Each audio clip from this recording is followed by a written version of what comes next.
And we're rolling.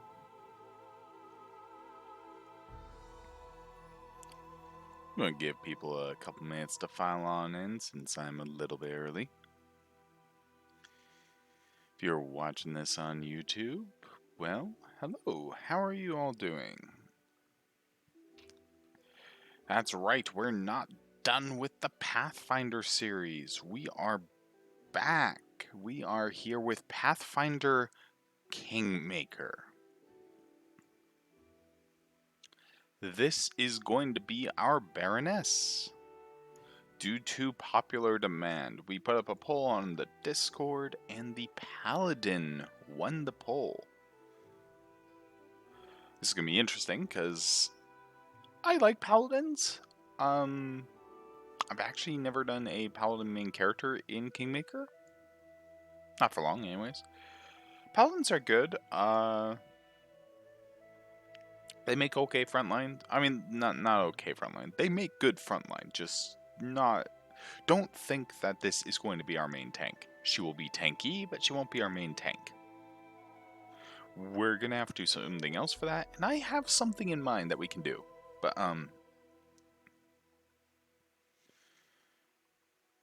she is an Aasimar.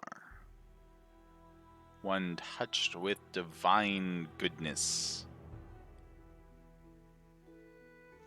But we're going to go ahead and give people a minute to file in before I go over the build and what we're doing. As you can see, she has some pretty good stats. Her wisdom isn't that good, and I'll explain why. I'll explain the build reasons why and the lore reasons why later, because you know me, I never do something purely for purely because it's good. That said, these builds are going to be a little bit more a tiny bit more I'm going to make this work type thing. It's going to be a couple more dips. Like, there might absolutely be a monk dip in our future. I know. But, I mean, it's just one of those things where Paladin's a good class.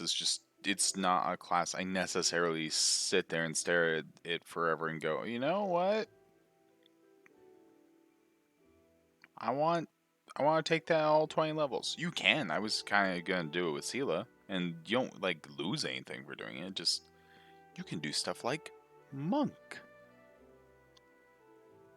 to give you AC. But then you're not, the heavily armored Paladin charging into battle. You know how it is.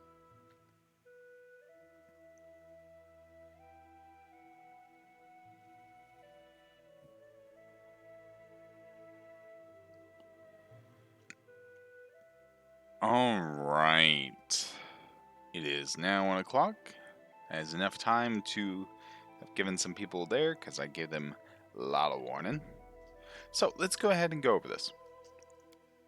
So, as I mentioned, Renee is an Aasimar.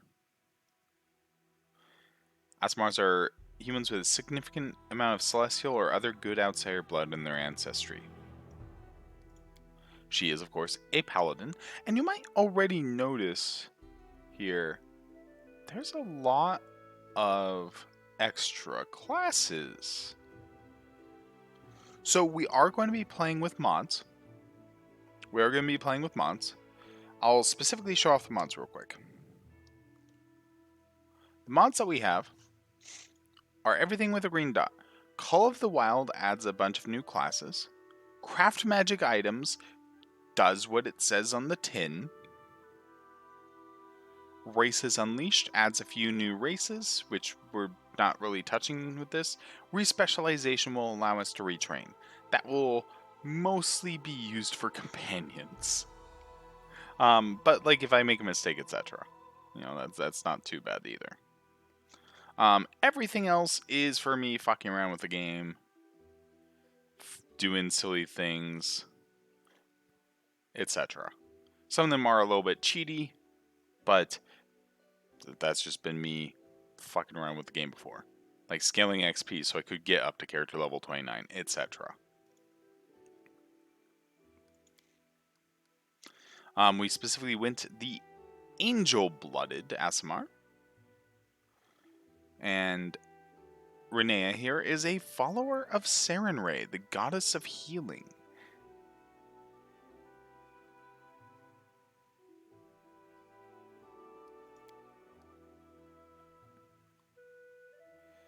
She has 18 strength, 14 dex, 14 con, 12 intelligence, 7 wisdom, and 17 charisma.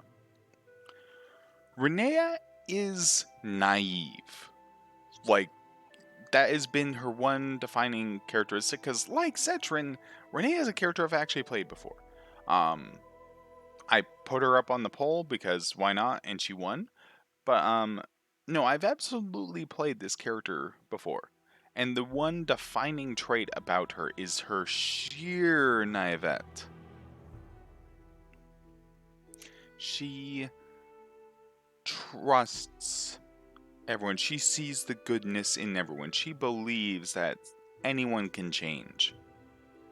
She and Ember would get along famously. Let me put it that way. We take dodge at level 1 for that nice little extra AC. You're gonna notice a theme here that we like our AC. She doesn't take any spells at level 1 because she can't have any. And here's her voice. Hey, have a look. This hurts so much. Adventures are exciting. She is very cheerful. She's very happy to be doing this. She's very happy to, go out and help people. Yeah. Welcome to our most snowflake of paladins.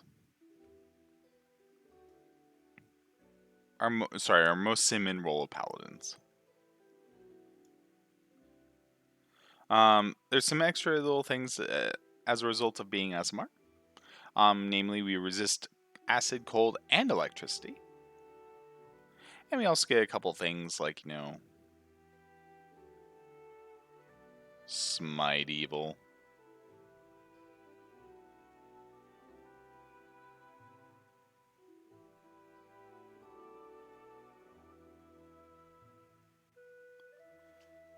Alright. But with that said, we have made our first character. This will not be the only character we make, though.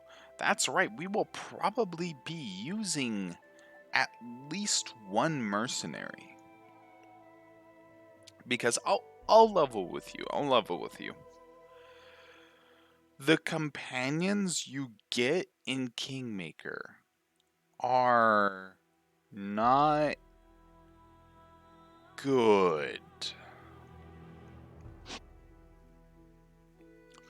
We will be keeping at least 3 of them. Probably a 4th. But that leaves a slot.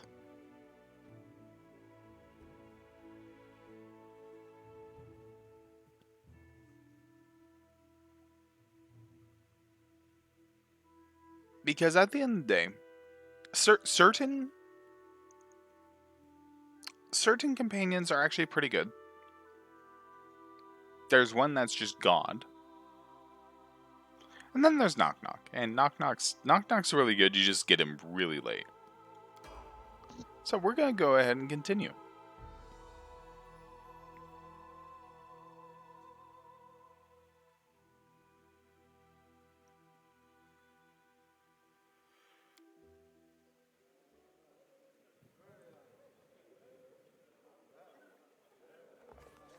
Our story started at the mansion of an Aldori sword lord.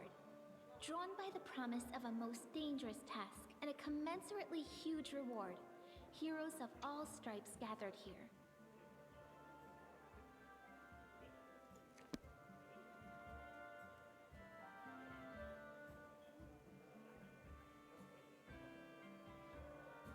Where are they? This is taking forever! It didn't even say what this was for, just that the Aldori were looking for heroes. are the Aldori anyway, rich folk? If you can't be patient, no one's keeping you here.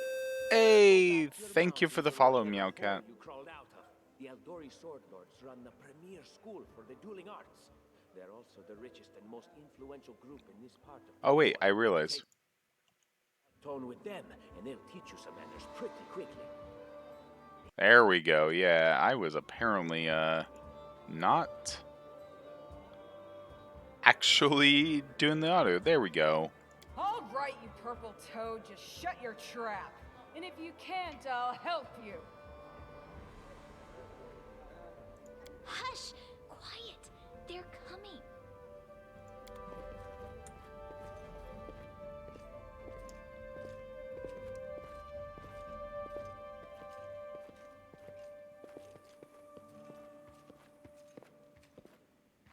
Greetings, everyone. I am Sword Lord Jamandi Aldori, and this is Lord Mayor Yosef Salimius of Restov. Welcome to my mansion. Now, throughout the game, we're going to get these little green texts that will tell us a bit more about the lore of the land. But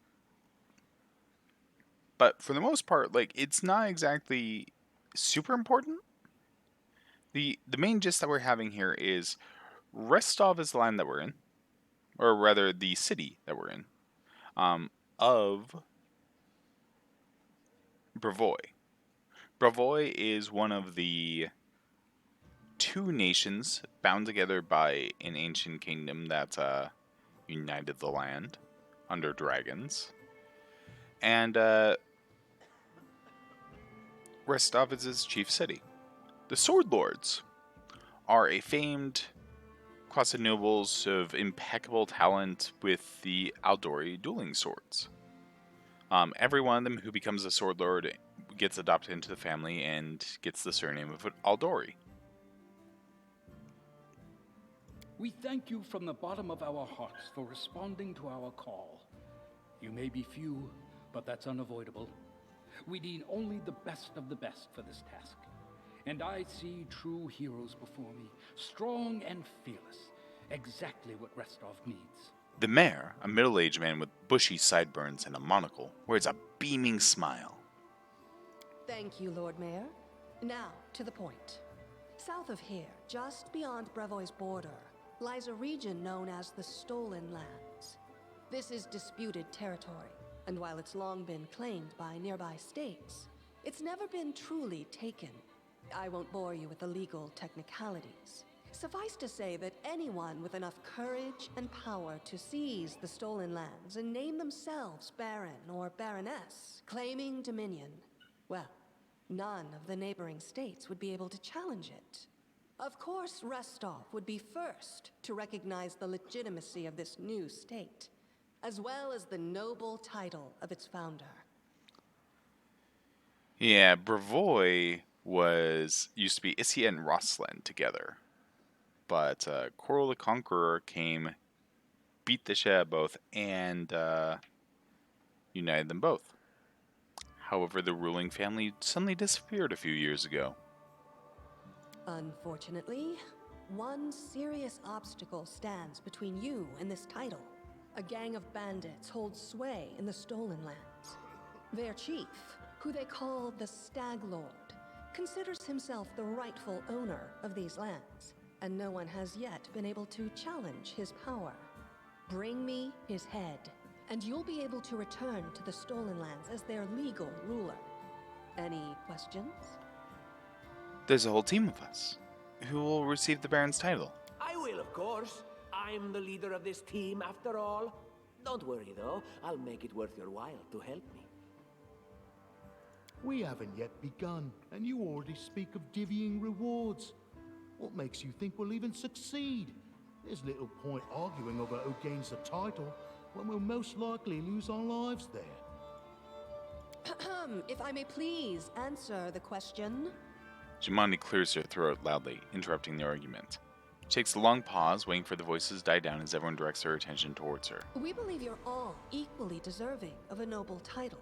Over the course of your expedition, it will be up to you as a team to decide which of you is best suited to rule.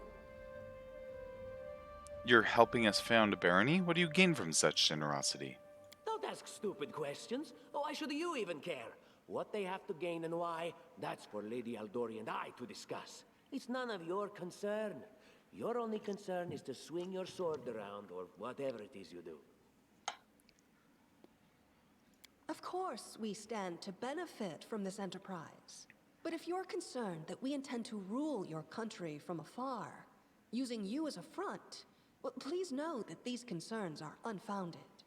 Let's just say that we have a strong interest in the region's stability. We have need of a ruling power we can negotiate with, not bandit gangs and monster hordes. What is that smell in the air? Is it the smell of unspoken words and political intrigue? A tiefling girl is standing nearby, speaking in a hushed voice. Noticing you've heard her comment, she winks at you coyly. What rewards can we expect exactly? And what reward would you seek beyond a noble title and your own lands? The Lord Mayor's eyebrows rise so far, he almost drops his monocle. We'll absorb the costs of preparing and equipping your expeditions. Once you return victorious, Restov will also allocate you a significant sum to provide financial support for you to establish your country. Essentially, we'll help you build your capital. I hope such a reward is satisfactory. Words, words, words. Significant, financial. I can't fill my belly with pretty words. Of course. There will also be an official banquet held in your honor. All of Rostov's high society will gather to celebrate your feat. Now you're talking. I like Amiri. Now, we're going to pick, why not just recognize the Stag Lord as Baron, even though Renee wouldn't ask that question, because why in the world would you, like, bandits are evil. Bandits, kill people. They kill people for money. That's terrible.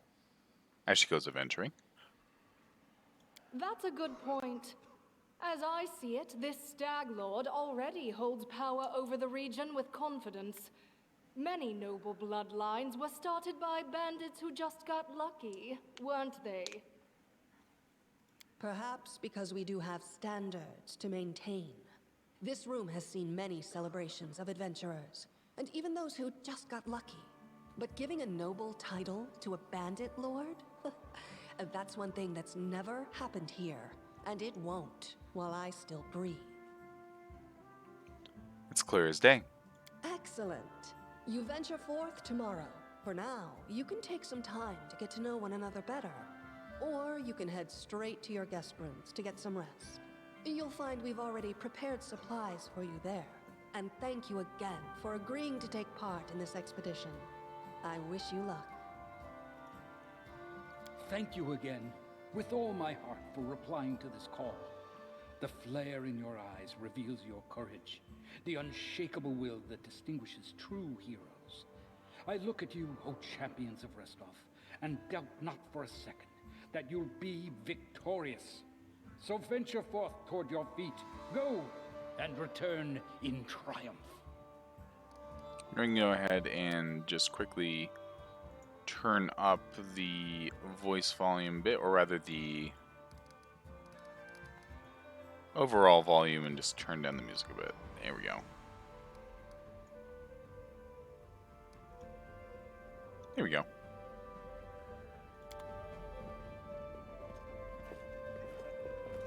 Hi, my name's Lindsay. I'm a bard, though this is my first real adventure. So, shall we go teach this Stag Lord a lesson? We sure will. Just wait, we've got plenty of great feats in store. I have no doubt. Kind of related, I wanted to ask you something.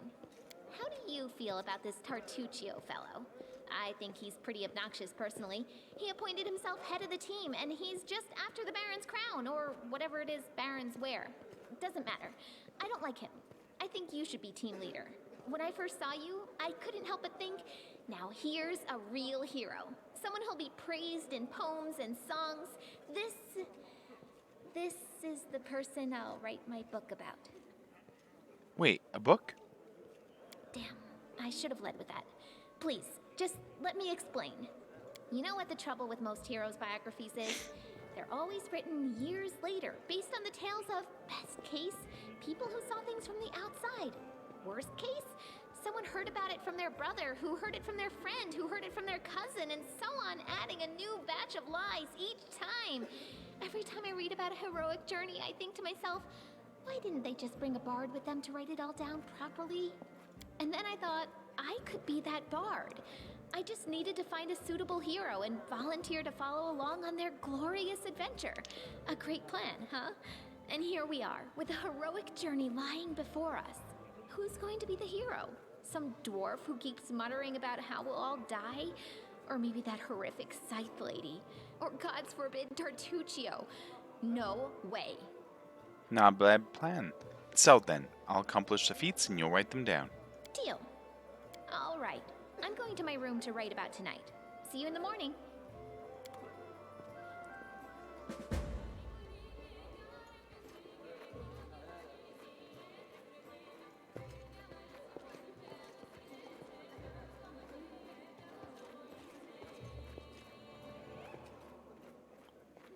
Alright, and with that, we're going to go ahead and get some nice, good rest. Northern architecture is beautiful, but very heavy. My native land of Kadira, houses are furnished quite differently.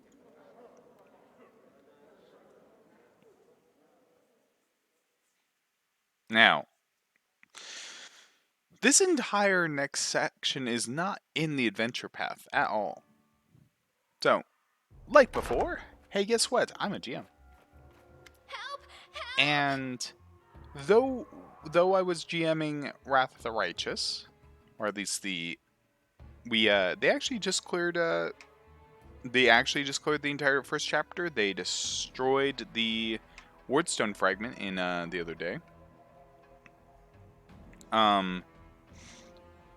Whilst as a GM I was running that, I have not actually ever run Kingmaker.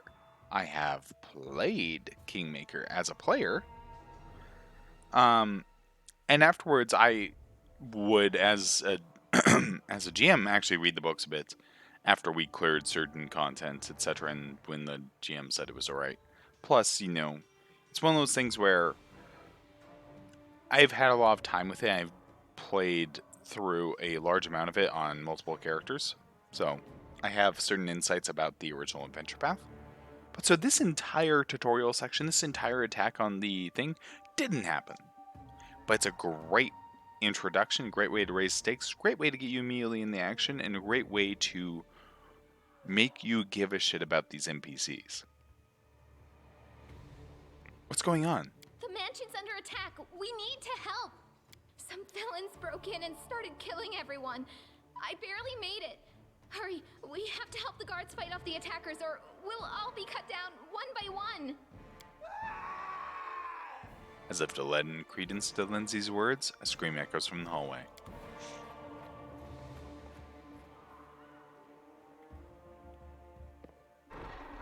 You're not going anywhere. I don't tolerate threats. Alright.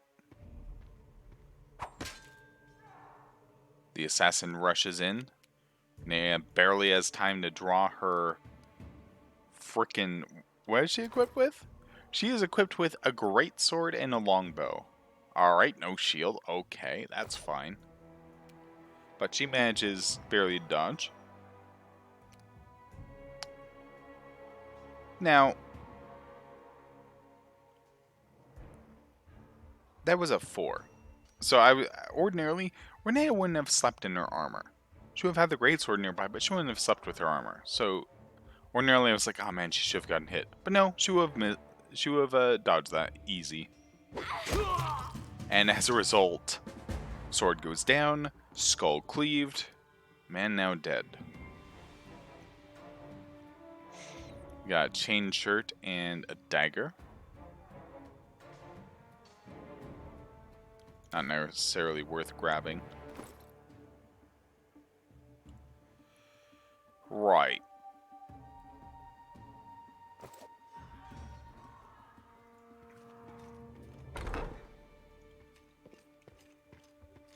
Assassin's already here. Follow me quickly. Renea will go ahead and go along with that. She wants to stick with the companion. They got someone. We have to help. Look, they're running. Get them. And what shall I do with this one? We'll finish him later. He won't get away.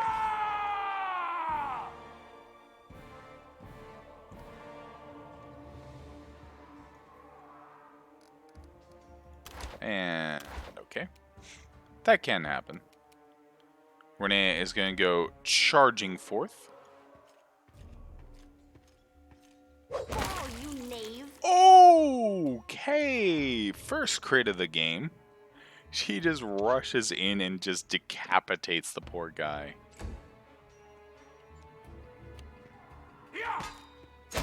You're just in time. A bit longer And than the I assassin intended. goes in for a stab I and don't then even runs want to away. think about it. Can you imagine what a terrible loss this would have been? But it's all right now. I'm safe, sound, and unscathed, ready to lead you to victory. Lady Jamandi's holding the line in the banquet hall. You know, the one where she had us gathered before. We need to make our way to her. And along the way, we'll try to save some of these dummies who are supposed to accompany us to the stolen lands. Speaking of dummies, take this ring. Quiet now, so that little fool doesn't hear us. She might try to steal it herself. It's magical. It'll protect you. You'll need it while you work to defend me. The gnome looks back at Lindsay and starts whispering as he takes the ring off his finger, handing it to you.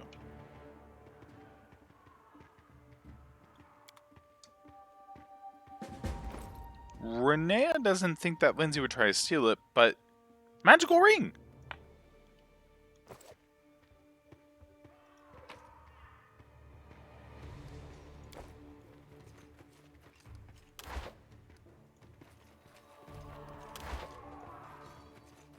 Now that she has the full group, though, she's going to go ahead and... There we go. She's going to go ahead and check these other rooms for other survivors. Nope. Some good old loot.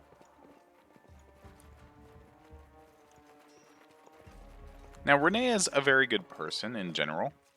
But she recognizes that this is an emergency, so things like the gold, etc., means that in a worst case scenario, they can buy supplies if they have to run away, etc. The dangers don't frighten me.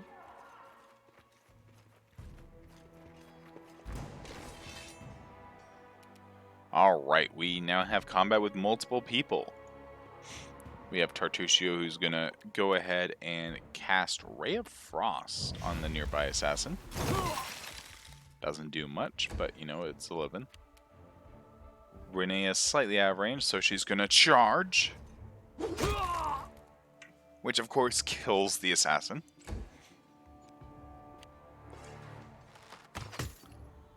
One point of damage from the bow. Takes a small hit, but that's alright. Lindsay has a crossbow and can just fire it off. Tartusio, being the sorcerer that he is, magic. Renea is close enough now that she can just get in and close with the bowman.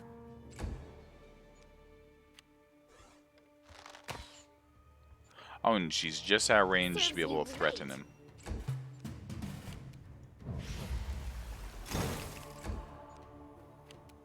Stand down. Renea effectively just cleans house right now. She has a lot of strength and she has the attack bonus to back it up. She can generally just kick ass in that regard. Heavy mace, really heavy, not worth that much money. Hide armor, same thing.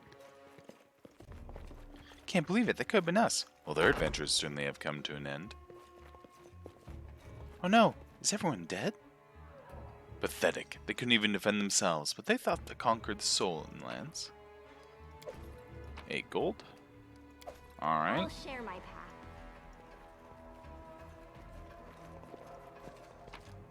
Food. Very important. Renea is all about grabbing some food. Again, in case they need to immediately travel or anything like that. She She doesn't know the situation, so getting supplies along the way is important. It's the end for you rats! Hey, yeah! Tartusio can move on forward. Leave this one to me. And nice hit with that Ray of Frost. Amiri, meanwhile, being the silly barbarian that she is. Yeah. Renea doesn't have a good way to reach in there, so she's just going to run on ahead. And Lindsay You deserved it. will use her crossbow. And kill that one who's already weakened by Tartusio's Ray of Frost.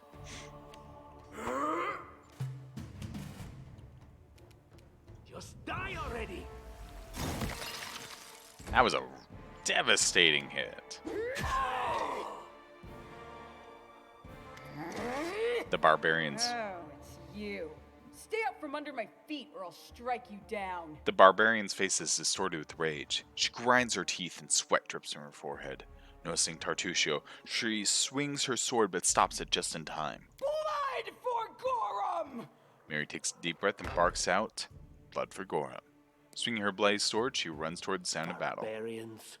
I think that's exactly how heroes should be. What, stupid, sweaty, and always looking for something to gobble up or lop the head off of?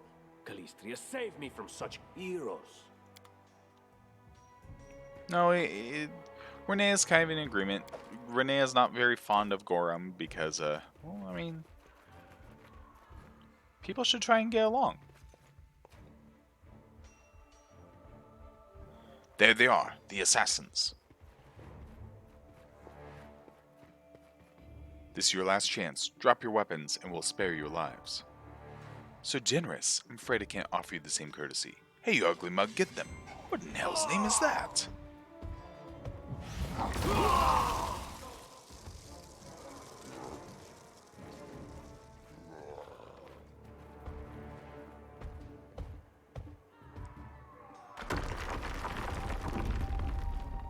All right.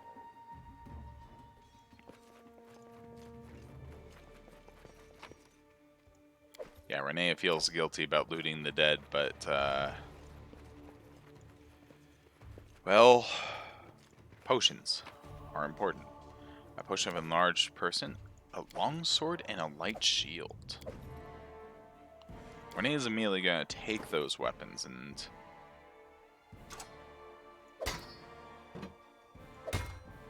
just going to swap to that. Right now, she is the team's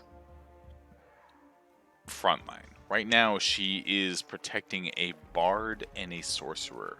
She needs to be in front, and she needs to be able to defend. Heavy Grate is securely locked. Well, we'll make a dexterity check. And Lindsay will succeed.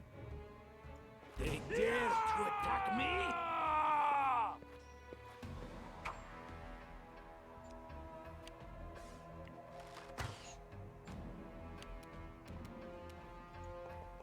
Lindsay's going to back up a bit and going to try and take out that bowman.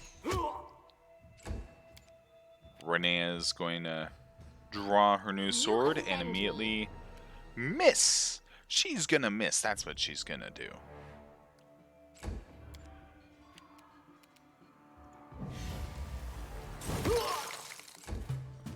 Nice bit of Ray of Frost. Renee just dodging and parrying with her new shield, trying to stay clear of the blade. Lindsay manages to get the bowman, leaving Renea to face down this assassin. And she manages it just fine. Now at this point, Renee as a character is very confused about what's going on. How did people know what's going on here? She's glad she's found these two because that's a bit easier than not. An armory. I'm sure Jumanji wouldn't mind if we borrowed some weapons. Renea doesn't like the idea of looting Jumanji's place, but emergency. How cute! A composite longbow and a masterwork light mace, those are very important things.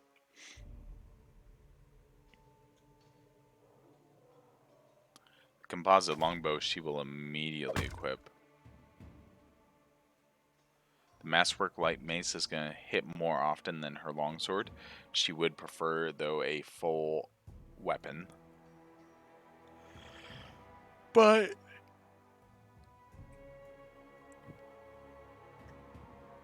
hits more often. So for right now, she'll go ahead and do that. She is trained in these various different weapons. So the masterwork is definitely higher quality. Then there's a banded mail. Just going to take a look at this real quick. In comparison to her own armor, it's not really that good. So she's going to go ahead and leave this here. The breastplate, however. The breastplate is better in every way than her scale mail. She will immediately equip that.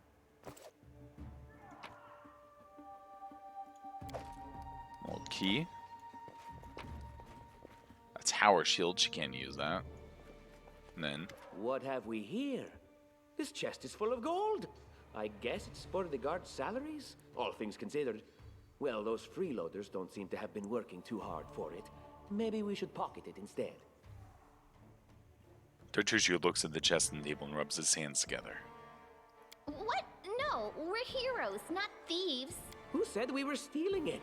We'll just take the gold for safety so the assassins don't get it. And then we can heroically return it to Jamandi when this is all over. Stealing from a sword lord in her own mansion? She'd have our heads. How would she know it was us and not the assassins? Unless someone planned on telling her. The gnome throws a sidewise glance at Lindsay. Don't drag me into this. You do what you want, but I'm not taking a single coin. He does have a point, though, that there's a bunch of assassins running around looting the place, etc., so she will actually confiscate this for later.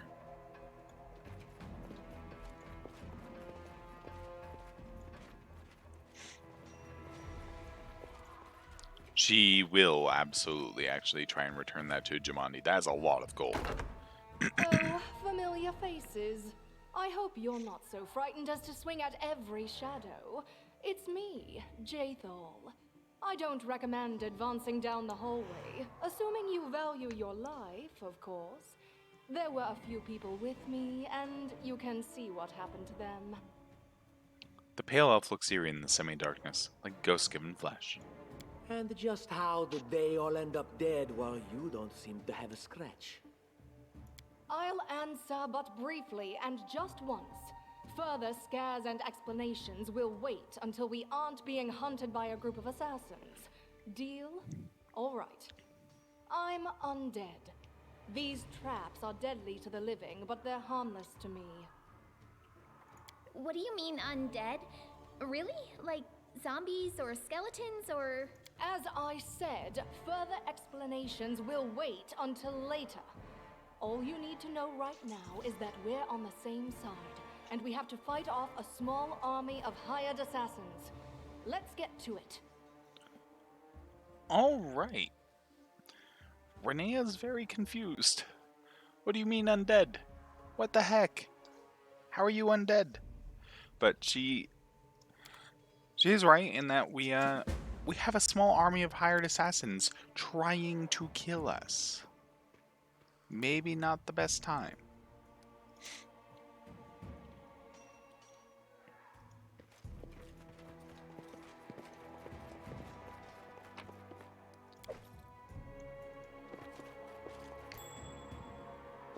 Alright, there's a trap there, and Lindsay will go ahead and get rid of that. Applause, please. How curious.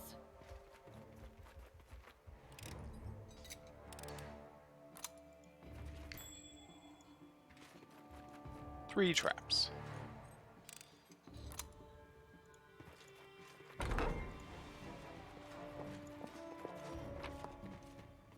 A Faust shard and some chainmail. Both those are not necessarily that good to carry. And we got some scrolls. A scroll of blessing, a scroll of shield of faith. Renee can use both, actually, as a matter of fact. So she'll go ahead and grab the scroll of bless.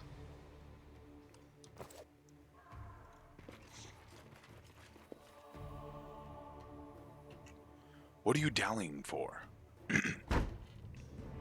Telling you, Jamani's cache has to be here somewhere. Well, hurry up before... Stop! Someone's coming! Can you make an epic pose? I need inspiration. Time to get my hands dirty again! Renea's gonna charge on forth.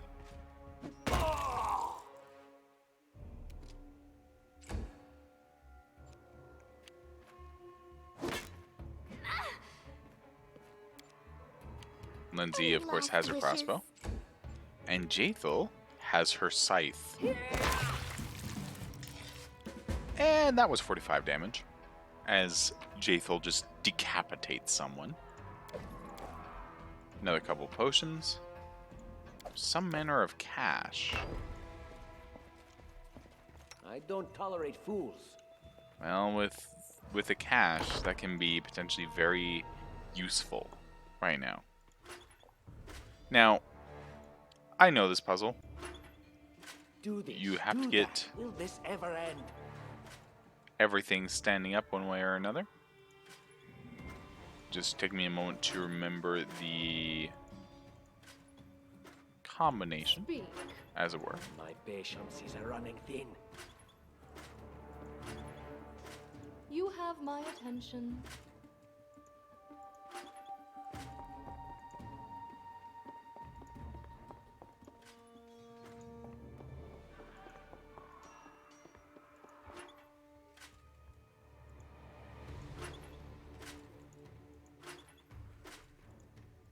There we go. One of them is now open. But what happens if they're all facing down? State your desire.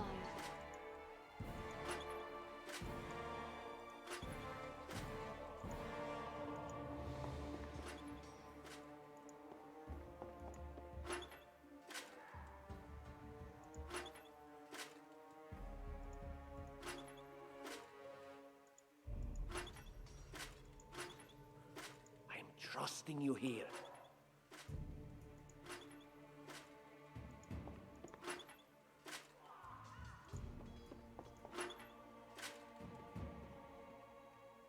Share your will. I always have a second plan. Ask. Enlighten me. Time's wasting.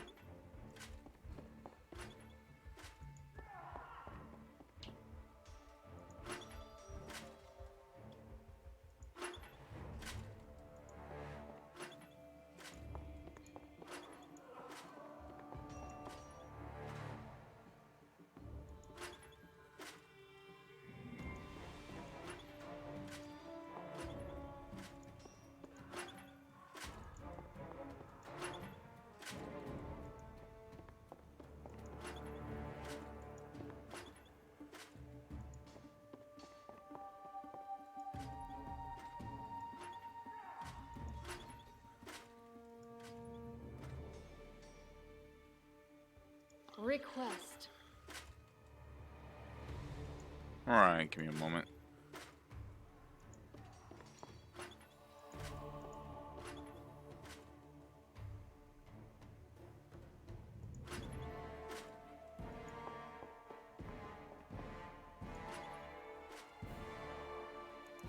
Hello, village idiot. There we go. Okay. Took me a moment. What build am I doing? I am going, at the moment, due to a vote on Discord, we are going a paladin. However, there will be, at bare minimum, a monk dip, maybe a bit of bard. Maybe like 2 levels of bard. Archaeologist, maybe. Still debating that last bit, but yeah, with something like this, Scaled Fist Monk is always a good dip with when you're going Paladin. Why the Bard? That's just a small thought I am having. I'm not at all solidified on that. And that would be a much later anyway, so I'll have time to look at other options. But right now, we're going to take a couple levels of Paladin, then we're going to do a dip into Scaled Fist Monk to get that nice AC bonus, and a couple other things like probably Crane Style.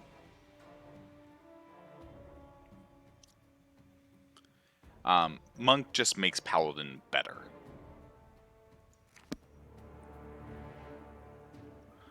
Yeah, as far as why the Bard, it's just, I remember that there was some good things in Bard, in certain types of Bard. I have to do some research, and like I said, that would be much later anyways. Oh dear, slime. Unworthy.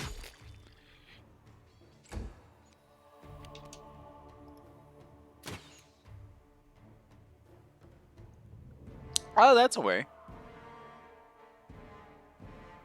That's a little too spread out for my particular tastes, but I see what you're going for with that.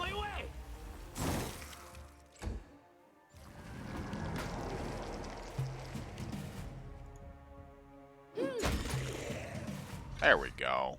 And that's dead. Dex tank with dex damage. Oh, yep. No, I see what you're doing now. Yeah, no, that's a good build then.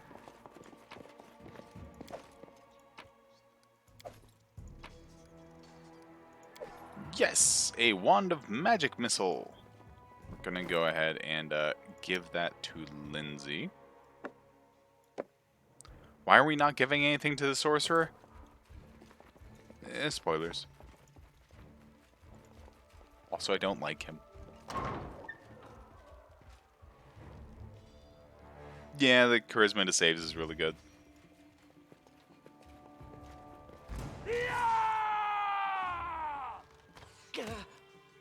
As Tartusio just takes all the damage.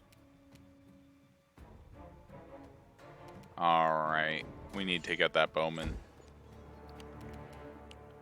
Now, I feel like Tartusio in this instance, having taken such a hit, would not just, oh, I'm gonna cast Ray of Frost. No, he'd probably want Retribution.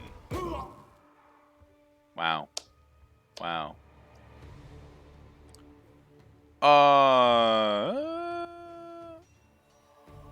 Divine Protector. Give me a moment.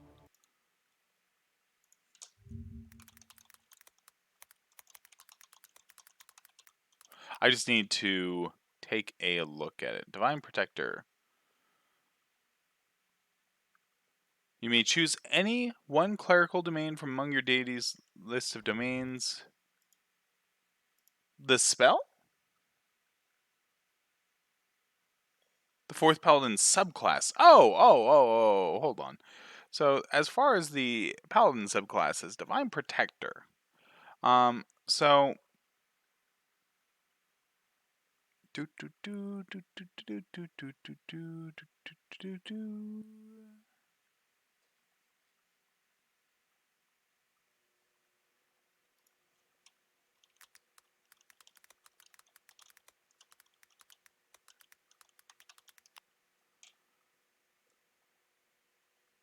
Divine Guardian?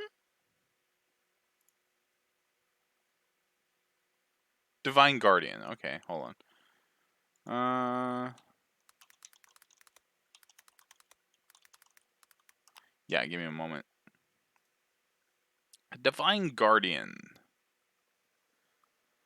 Once per day, Divine Guardian pledges her protection to a willing creature for the day. It's done the same time she prepares her spells. When the Paladin first selects a creature for Divine Troth, that creature must be present and agree to receive the Paladin's protection, but the Paladin already has a creature selected for Divine Troth, she can maintain that selection each day without her charge being present.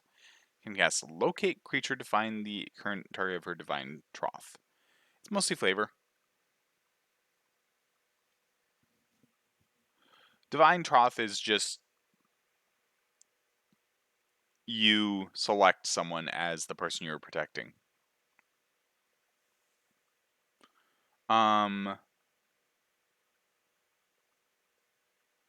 but it interacts with Courageous Defense. Can intercept attacks directly at the target of her divine troth as if she had the bodyguard and in harm's way feats. So basically you select one person at the beginning of each day to protect, and then you can intercept attacks meant for them. That's what that does.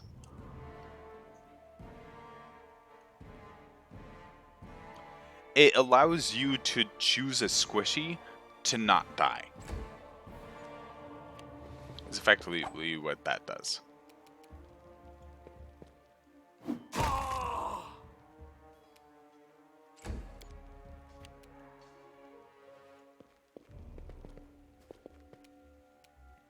Like, I would slap that on your designated sorcerer, wizard, whatever.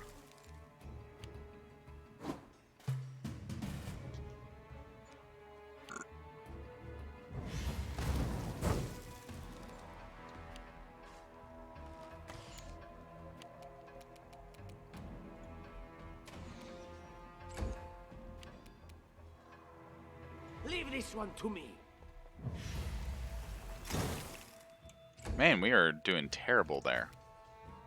Wretched things. Jaethal also needs close distance. Your time is over. And Renea with the smack.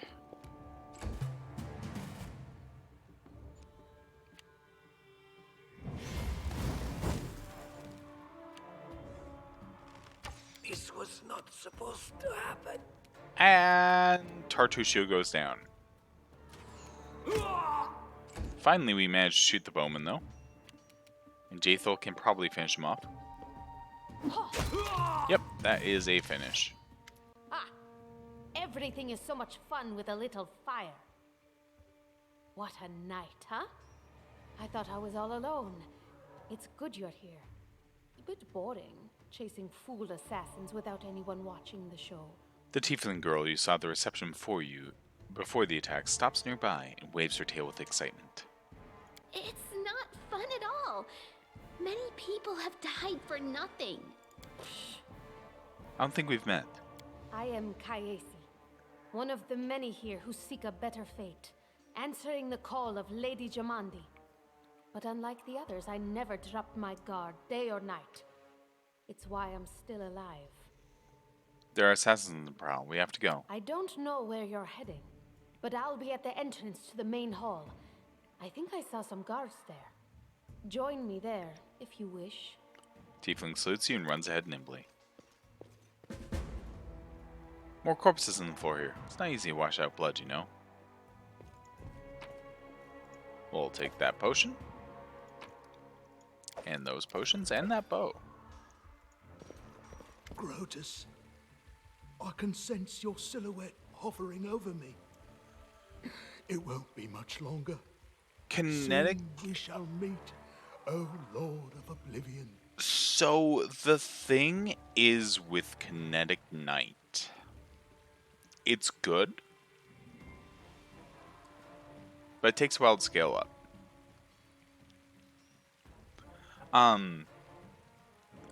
It doesn't help that Valerie's stats aren't that good. Like, let me go ahead and check. Hold on a moment.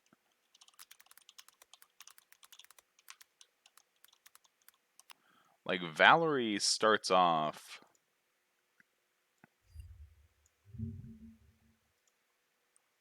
Valerie starts off with 14 strength, 13 dex, 19 con. The con part is good. Like, that is a good amount of con for a kineticist. 9 int. Oh, God. 15 charisma. It's the 14 strength that really fucks Valerie. She can't hit. She can't hit anything. Later in the game, she's a wall, but that's it. You can't have her do anything else.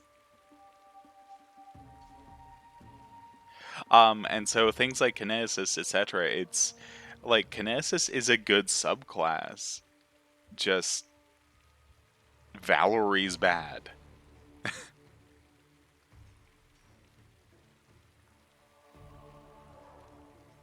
Yep. Yep, that's also the flip side of that. You would need the mod that I am using as well. What's wrong? I'm dying. I knew this expedition was doomed. Oh, Grotus, my vision darkens. Aren't you being a bit premature? Look at yourself, you barely got a scratch. That's impossible. Oh, it seems you might be right. Need a second then get your flanking going. So, your best options if you're going something like that is either a mercenary, like make your own tank, or you can absolutely just put Valerie there as just a wall. If all you're caring about is someone who's going to hold attention, not get hit, and activate sneak attack, Valerie will do the job.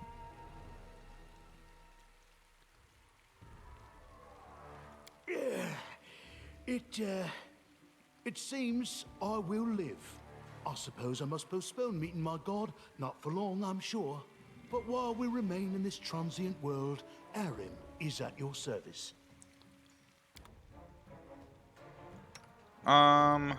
Speaking of,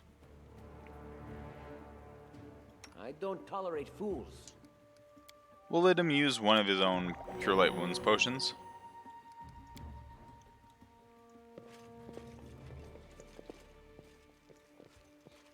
Let's go ahead and get Renea a better weapon. Harem is a better tank than Jaethal.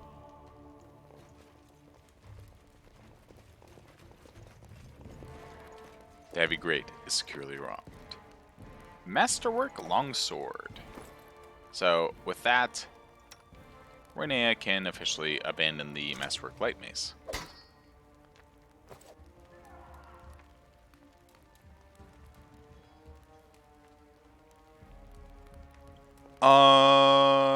As a Dex tank, no.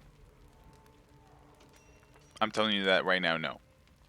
Dex classes rely on either two things: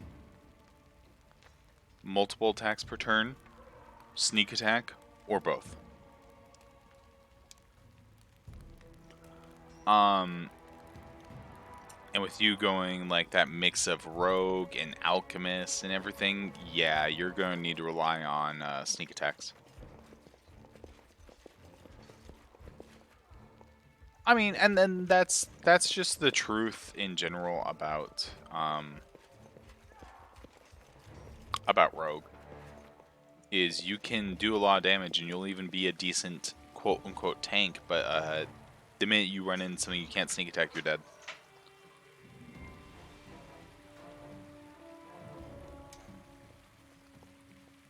But the thing is, like, heavy damage, like, even then, like, a rogue, if you have, if you're dual wielding, yeah, if you're going a dex build, you probably want to be dual wielding. Yeah, then you're doing average damage. You're doing about as much damage as you could do. The sneak attack turns rogue and such into the highest damage class. You, run and get an axe. You, bring more water. You, stay here and hold our defense. Those assassins are still around here somewhere. Yeah, it's not that you're doing really weak damage, it's just, well, you already have stuff that gives stacks to damage. Yeah, there's nothing more you can really do in that case. The only things that do great damage are spells and sneak attack. Aha! Some of our guests survived. Good. You need to get to the banquet hall and help Lady Jamandi. Who are you? Keston, House Gares, a fighter in the service of Sword Lord Jamandi Aldori. Right now, I'm in charge of the mansion guards. As you can see, there's a lot to do. If I were a rich and influential lady like Jamandi, I'd also give myself a manly captain of the guard. Or two. What's going on here? Someone opened the gate, let in a group of assassins in the middle of the night. Now they've set the mansion on fire to cut off access to the hall. They don't want Lady Jamandi to get reinforcements. We cleared the passage so you can get through. Just try to avoid inhaling the smoke. We'll be right behind you. We just need to put out the fire first to save the mansion. Considering Lady Jamandi's fame, I'm not surprised that a whole pack of assassins were unleashed on her, including a giant.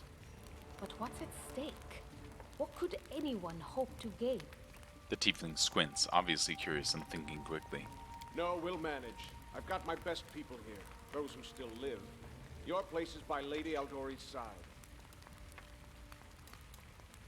10 to 12 dip classic deuce good damage. Here, all right. I'm gonna let you in on a secret. Okay. Yeah, do a little quickies and take feats to improve your crits. The problem there is most things that are immune to sneak attack are also immune to crit.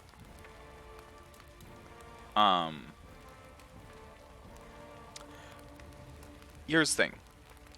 Here's what I will always tell you about dipping. If you dip in one class, levels you take in one class stop you from getting features in another. It doesn't seem right. What if some of the guards are wounded? We need to help them. So you always have to weigh if the features you're getting from 1 or 2 levels in a class are better than the features you would get by going more levels in other classes.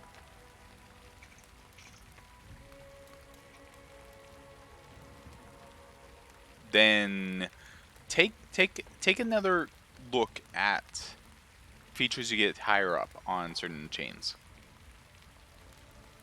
You'll have to run through the fire. We've almost put it out at the entrance, so your main concern should be to not inhale any smoke. Hold your breath and take the first right, then head straight down the hallway. As an example, there's a lot of people who go Alchemist as a dip. They'll go Vivisectionist Alchemist. They'll take a single level in that because they're not there for the spells. The spells can be nice, but they're not there for the spells. They're there for the sneak die and the mutagen, and then that's all they need. More levels in that don't improve those things and just mean that they don't get the features of other classes. They don't get better BAB, etc. So, like, that's the thing there about your build, and that's why I was saying it's a little too spread out for my liking, is because you have like 4 to 5 classes in there, which means you are not getting the really good stuff in any of those classes. Fire doesn't frighten me, thanks to hell's blood running in my veins. I'll go ahead and wait for you on the other side. Catch up! The tiefling girl starts off and dashes through the fire. May Abadar keep you safe. But yeah, as far as universal approach, that doesn't rely on crit, sneak, or other situational stuff, get as many attacks per turn as you can, which means you're going to need high BAB and the various 2-weapon fighting feats. That is the way you make a dex character work without relying on crits and sneak attack. I'm going to tell you now, you should not dip a level in Paladin just for the +4 to saves.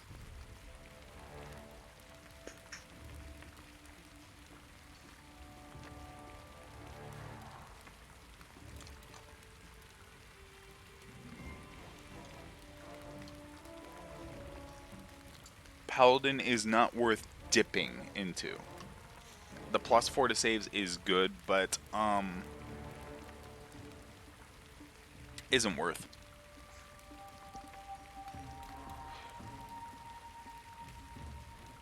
Paladin is not something I would ever dip into.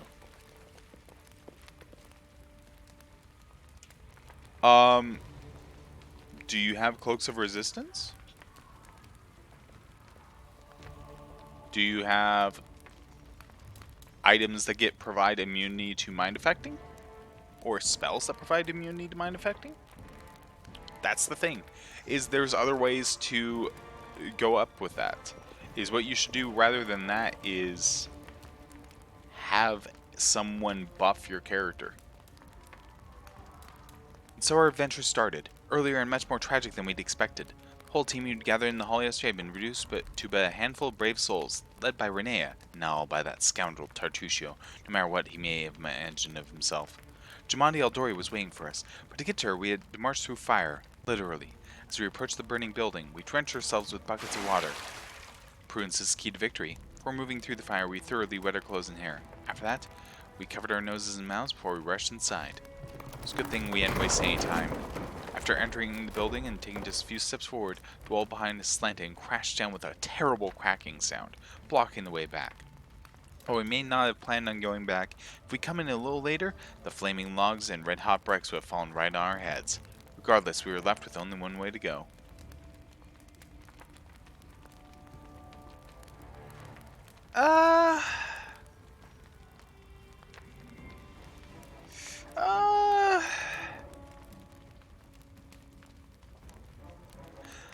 Alright.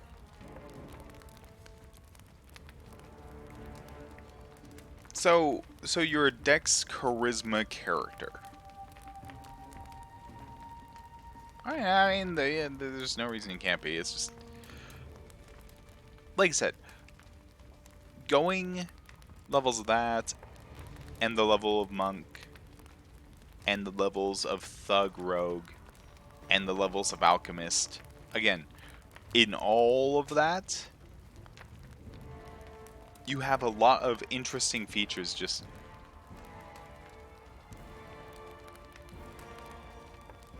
it's just at the end of the day, it's like, yeah, okay, so when you're level 20, you're not going to have any capstones. It does. Paladin does give a smite. The hot air burned our lungs. Our eyes watered from the smoke, but Renee had led us stubbornly through the flames, while Tertio did nothing useful at all. We made it to the hallway leading to the banquet hall when we heard someone calling for us. It was Valerie, one of the guards I chatted with in the banquet hall. Even then, in that calm setting, I'd been stunned by her beauty. But now, amid the smoke and flame, she looked like a celestial avenger, an armored deity, menacing but beautiful and merciful, descending from the higher spheres to help us poor mortals. She held a burned, barely living guard in her arms. "There are 2 more!" she shouted as she passed by us. "They're wounded. Help me pull them out." Tartusio grumbled something about how Jamandi was waiting for us. Meanwhile, Renea rushed to save the guards from the fire. Saving the poor fellows didn't take long. Together we lifted them up and carried them away from the fire. Only then did Valerie pause to catch her breath and wipe the sweat from her face. "Thank you. That was truly noble of you," she said. "Now let us rush to Lady Aldori's aid."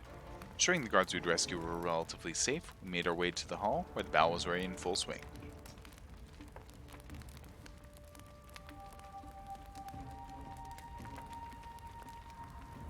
I wouldn't, and I'll show you why. Okay. You have... What is your build thus far? How many levels in Alchemist, Rogue, etc. do you have?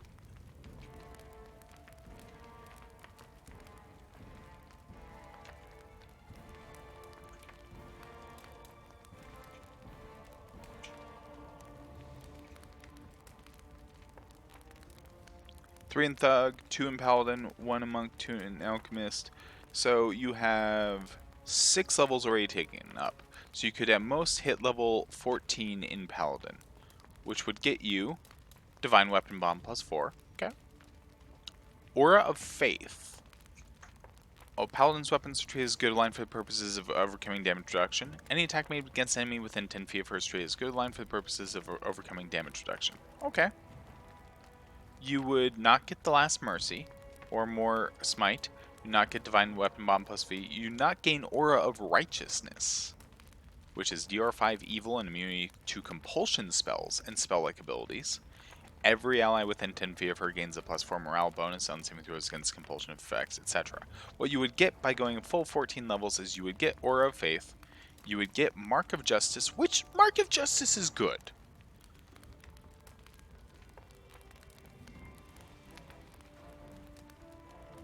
It gives everyone Smite Evil. You get Aura of Resolve, which is immune to charm spells and spell-like abilities. The keystone of Paladin, is stuff like Holy Champion. DR 10 evil. Whenever she channels positive energy, you use lay on hands to heal the creature's shields maximum possible amount. Divine weapon bond +6. Which means you have a +5 weapon.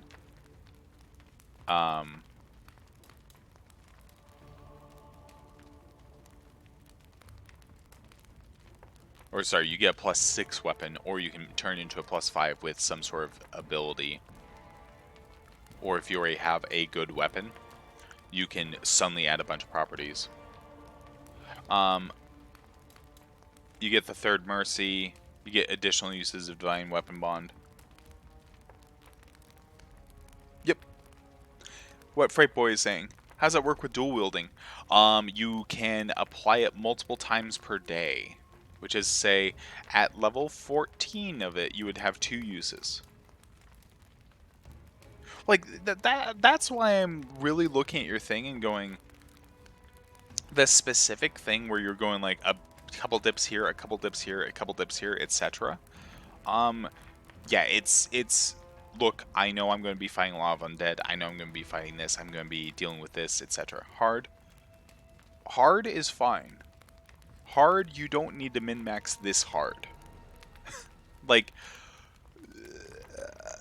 I'm not saying what you're doing is bad, because it's not. Like, you have the makings of a really solid build, but the thing is you miss out on other things. Like, Paladin doesn't...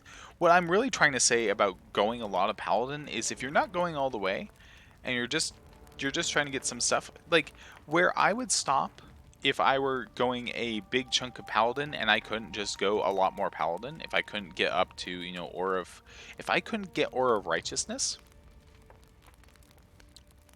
to give immunity to compulsion spells and spell-like abilities, and everyone gets a +4 on saving throws against compulsion, if I couldn't get that, I would probably instead get Mark of Justice or Aura of Resolve. And that's where I would end.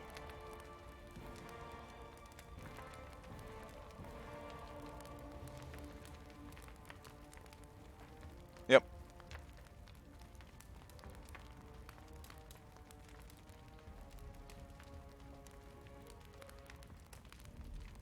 Yeah, like, my build has a dip into Monk.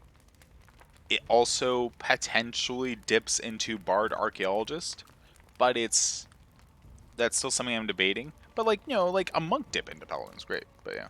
Not running any mods? Yeah, then, like, if you're doing it as per normal, as far as what classes to then focus on, I think of all the classes I would focus on in your build if you're wanting to do well, is either the Thug or the Monk, honestly. Like, the Paladin is fine, it's just... It's not going to give you more damage, which is what you're complaining about. It won't give you more damage. It'll give you more BAB. That is true, but, like, the Monk will too. Like, Vivisectionist? No, don't. You are not intelligence-based. Which means you will not be able to use the spells. And so, without using the spells of Alchemist, the only reason you have Vivisectionist in your build is the mutagen. Yeah, do not touch Vivisectionist any further. Like, I'm a little curious why you went 2 levels of Vivisectionist, but, but that's the thing is, you get nothing from further levels of Vivisectionist. You get less sneak attack progression than you would with Thug. You get less BAB than you would with Thug or Monk. And you don't get the benefit of the spells. Alchemist is there for your mutagen, so you can buff yourself, which stacks with items, and that's it. For the Feral mutagen to get another attack, it's not worth it. Because you can get another attack, quote-unquote, by getting more BAB. Yeah, I would not go for the Feral Mutagen to get another attack. I get... Well, Cloak of the Winter Wolf. I mean, that... No, like, a second level is fine. Yeah, if you're doing the Bite Trip Cloak build, that's fine. That's a different story because, yeah, okay. That's a reason to go a second level. Okay, that's a different story.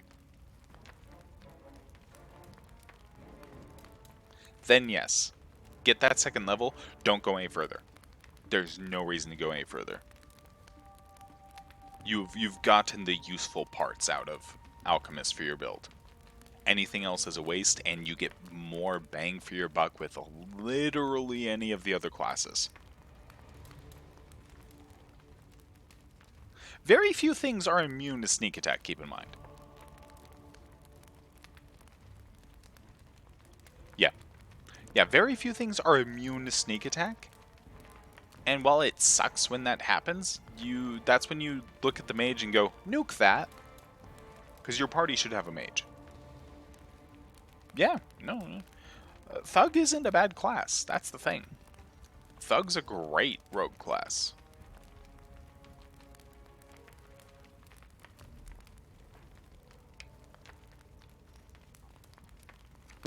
Anyways, we have a Valerie now, and she'll be a nice little frontline.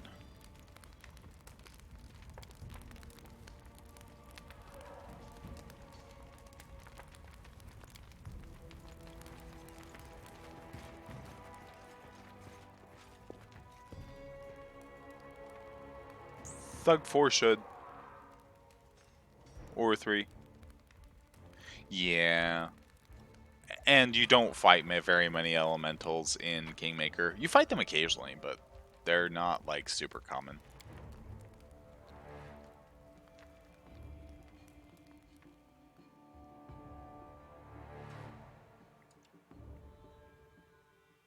Yeah, that's the thing is, for the most part, if you run into stuff that's immune to sneak attack, you just kind of have to grit your teeth and nuke them with magic.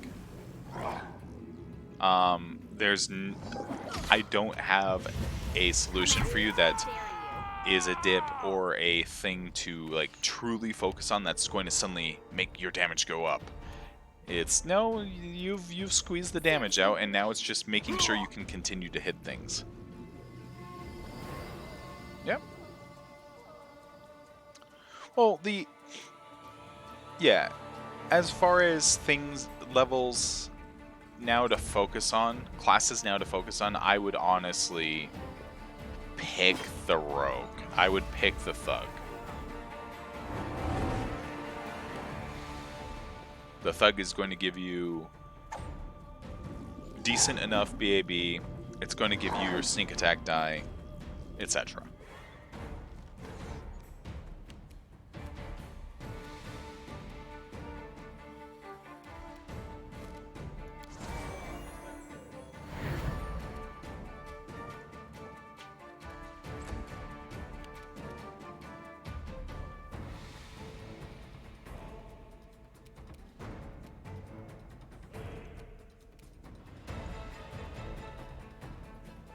Gonna move him here, and then Burning Hands these two.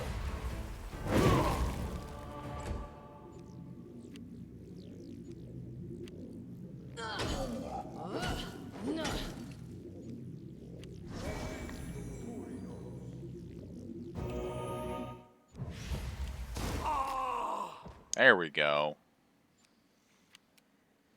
And Valerie can go ahead and attack. She's not gonna hit.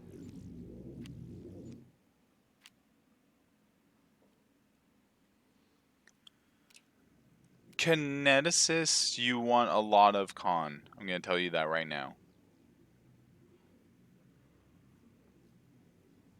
Because Kineticists use Constitution for their damage. They use Dex to hit though, so like you would still hit a lot. Just they use con for damage.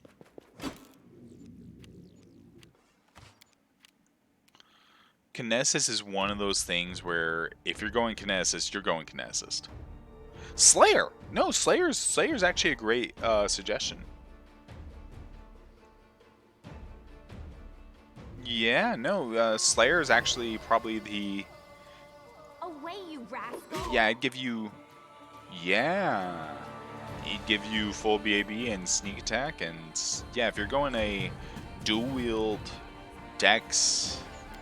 Yeah, dual-wield dex build in general, Slayer's... Yeah, and you're never sure what to take. Slayer's always a good option. Yeah, I'd go deliver. Yeah, no, like, Slayer's one of my favorite classes. I can't believe I didn't suggest it earlier. I was just looking at your thing and going, man, I don't know. Yeah, no, Slayer's probably your best option.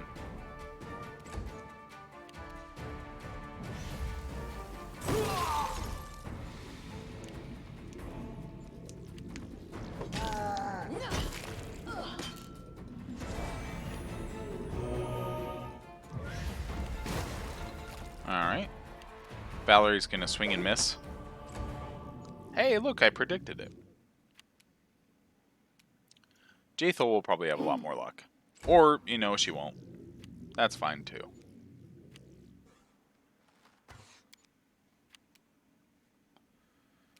Renea is going to start taking on the assassin leader. Get him occupied. Oh, that's not good. You deserved it. And Harem is feared.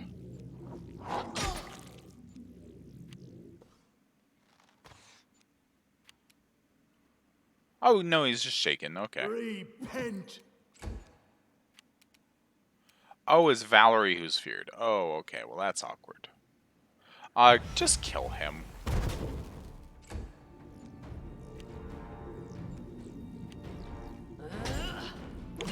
Selling points for Slayer. Full BAB. So you gain another point of BAB every level. It gets sneak attack.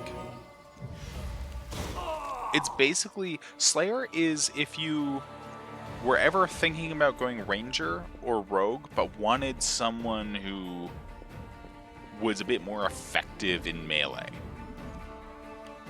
Slayer is the, like, hybrid between Rogue and Ranger. They get studied target, which also increases their likelihood to hit enemies.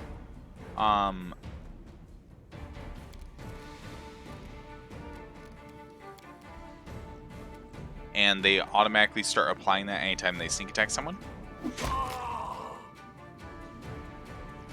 They, as was mentioned, they start getting some free style feats for 2-up in fighting, so they get already extra feats of what you're wanting to go.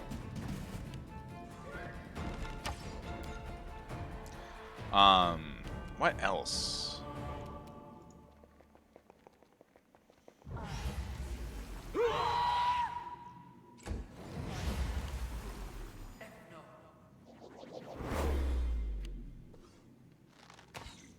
Really? Renea failed the saving throw? Okay.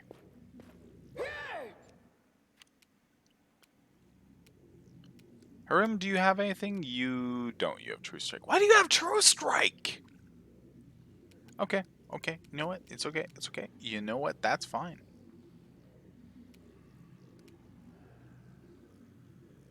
Why do you have True Strike? Why do you have True Strike?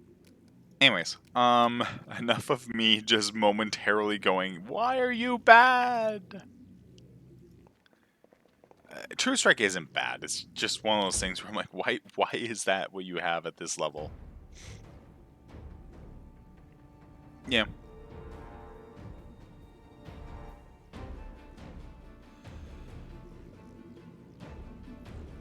The Call of the Wild mod can, and I do have that mod. I just disabled the changes because here's the thing.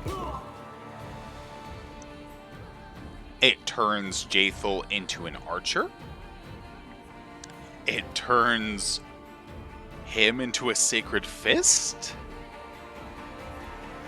It does a lot of things I sit there and go, what? So instead I just have the respec mod, and I'll be taking a look. Yeah, no, yeah, I'm just gonna use the respec mod. Don't worry, because yeah, the companions are bad, but I don't like what he does. No, yeah, no, the Call of the Wild mod's great.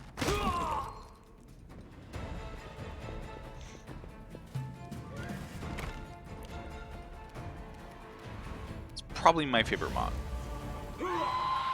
And once I learned how to turn off that, oh, let me just change all the companions. I was like, oh, okay, then yeah, let's do that. Your life ebbs low. Okay. Have I tried out the Kingmaker AI? No. I've not heard of this. Do tell. I have not. Do tell. I am very curious.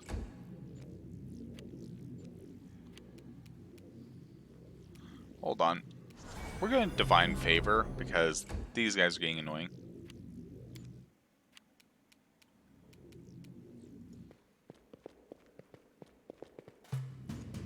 Oh! If I find myself, like, if I find that this becomes too easy, yeah, I'll happily put that on.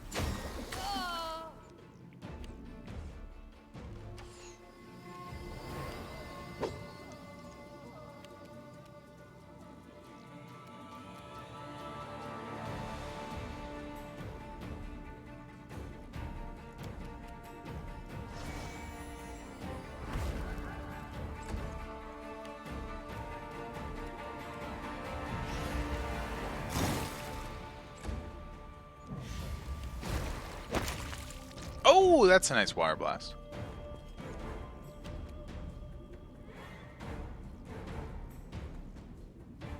Oh, yeah, no, that makes sense. Yeah. I'm tempted. But we'll give it a C. We'll give it a C.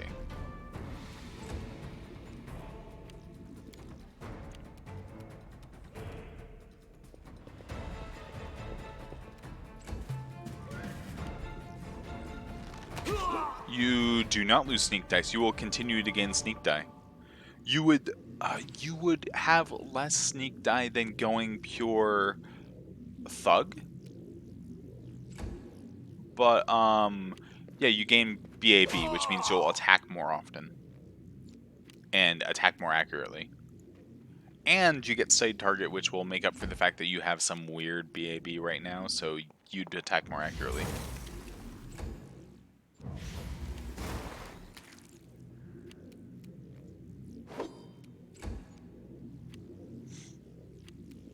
Jaethel with her Divine Favor is now gonna... Yep. Okay, let's grab some of these.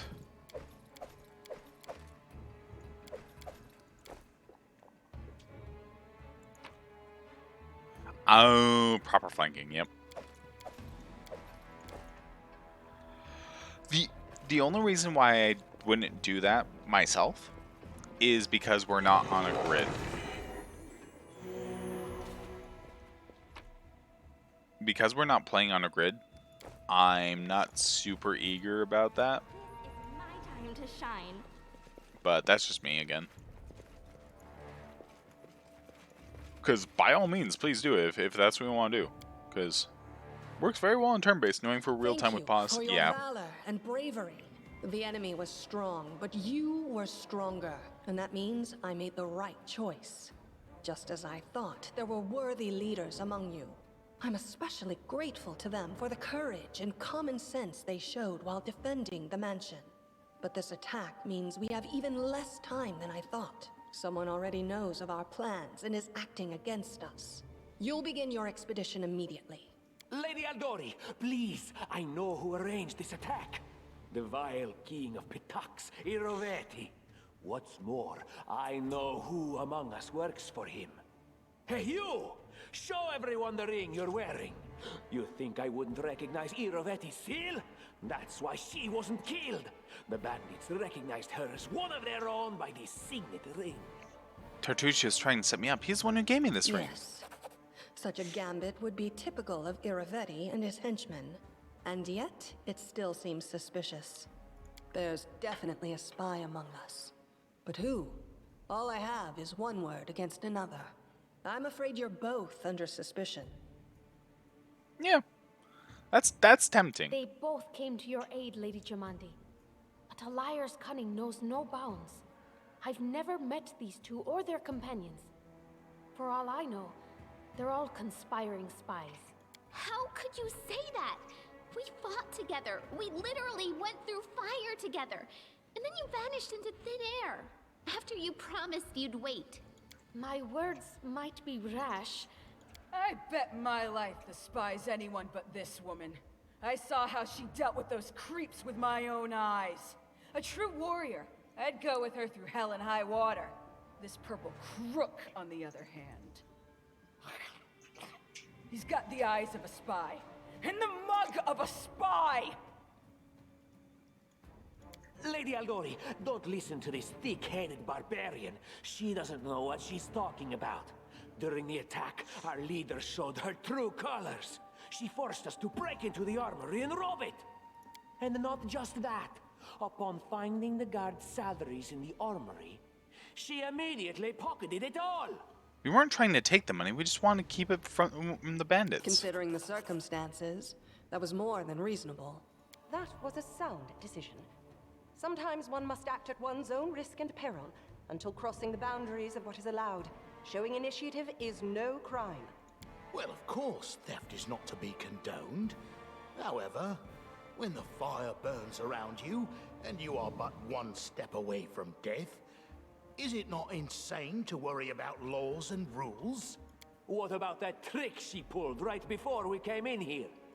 She knew very well you were fighting the enemy, but instead of rushing to help you, she dallied as long as she could, dropping everything to save people from the fire, even though the guards were handling things just fine. She was obviously hoping to show up too late and find you already dead. People were dying right in front of me. How could I just walk by? Really, Tartuccio? You're seriously trying to blame someone for saving people from a fire? May Shellen spare me from ever having to make such a choice, but she behaved decently, as a true leader. A true leader is someone who has their priorities straight, not someone who would put a valuable ally's life in danger for the sake of some servant. Enough squabbling. I'm still not sure which of you I can trust. However, the risk of entrusting the whole affair to a spy is too great. Here's what we'll do. 2 teams will head out. That way, I'll know at least one group can be counted on to serve my interests in the stolen lands. Lady Aldori, most of those who were to set off for the stolen lands have been killed. Those who yet live will require help. Please allow me to join the expedition. I'm sad to lose such a talented warrior. But you're right, Valerie. They have greater need of you right now. Go, and may Abadar keep you. Which of the 2 teams would you prefer to accompany? If my leader allows, I would join her team. She seems a worthy commander in my eyes. Commanders, military leaders, all these laws and rules are but dust and vanity. I suppose I will accompany Tartuccio. Our leader is good in battle, but I don't like all the spiritual agonizing. I prefer those who can act without wasting time helping every little pipsqueak. Those like Tartuccio. Ugh, Tartuccio's going to take the credit for himself and be done with it. Shellen, spare me from such allies. I'm going with you. You're a hero worthy of my quill.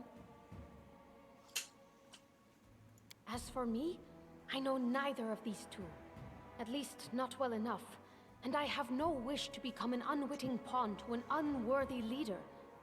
If Lady Jamandi allows, I'll remain in Restov and help mend the wounds this attack has inflicted. But who knows? The road may bring me to the stolen lands, but not yet. I don't even need to think. I'm coming with this woman. As for you, Purple Toad, just wait until we meet along the way.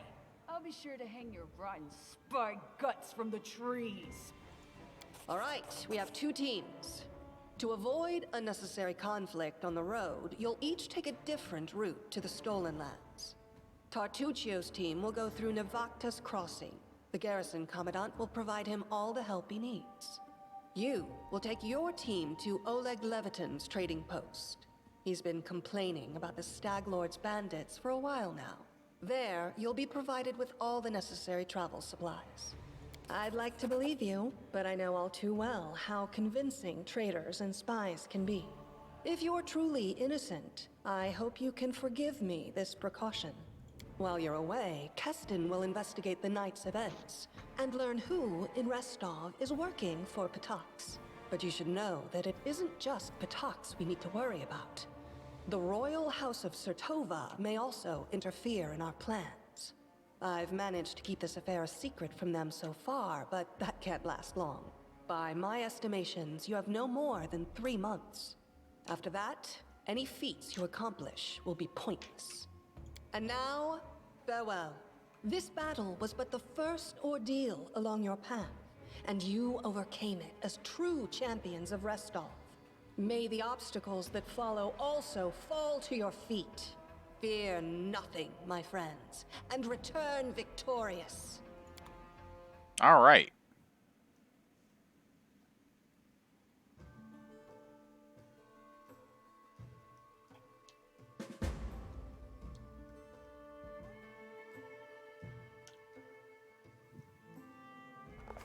Surviving a terrible night, our small team set off to brave our fate. Beware, Stolen Lands. Heroes are on the way. Well, Renea certainly would be a bit frazzled. And now is where the adventure path actually begins. Well, by now I mean us arriving at Oleg's trading post.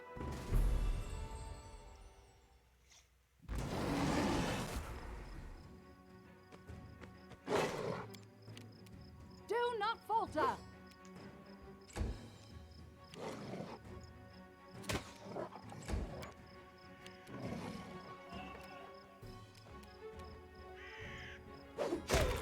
There we go. Renee is easily able to take on at least one. Then move to cut off the other.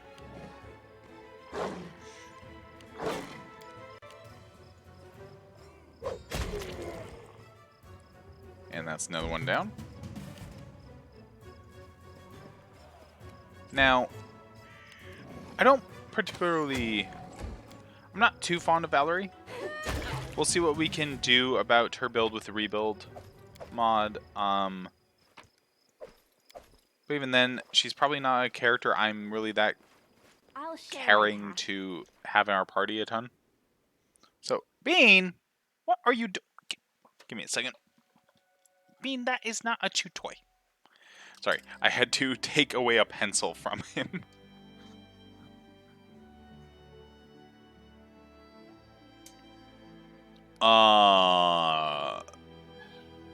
The Cognata. What?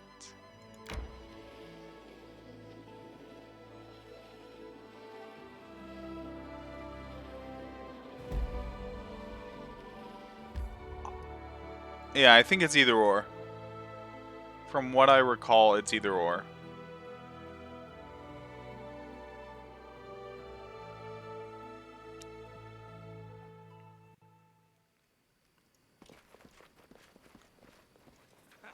Hi, Bean.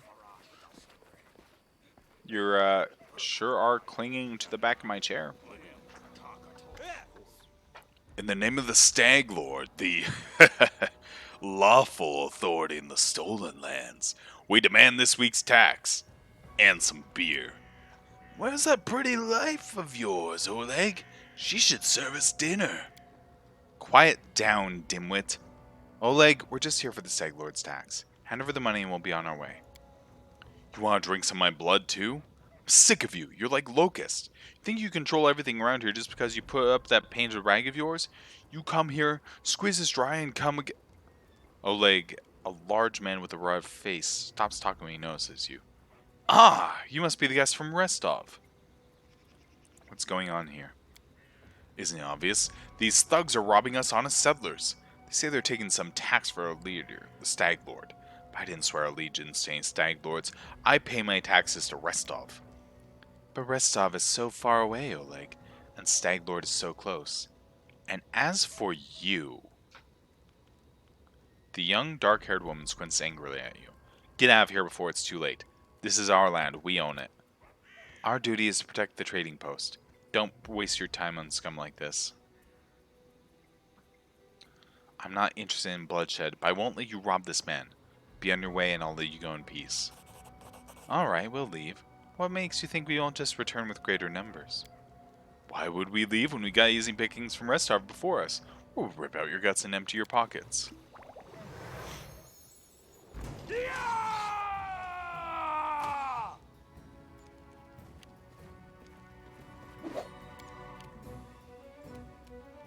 Alright, Valerie. Use that charge so you have some attack.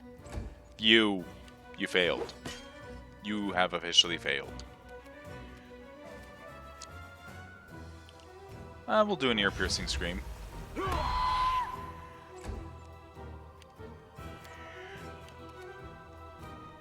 You offend me. Get Renan to inflict a bit more damage. Amir's just gonna charge past because she's... Ooh, God, that was a nasty hit. Yeah, we don't want to, like, go down. For multiple reasons. Onward! Meanwhile, the half-orc is fighting on past death because, you know, of course he is. Lindsay manages to take out the remaining guy. He is no longer dazed. Renan is going to keep pummeling the half-orc.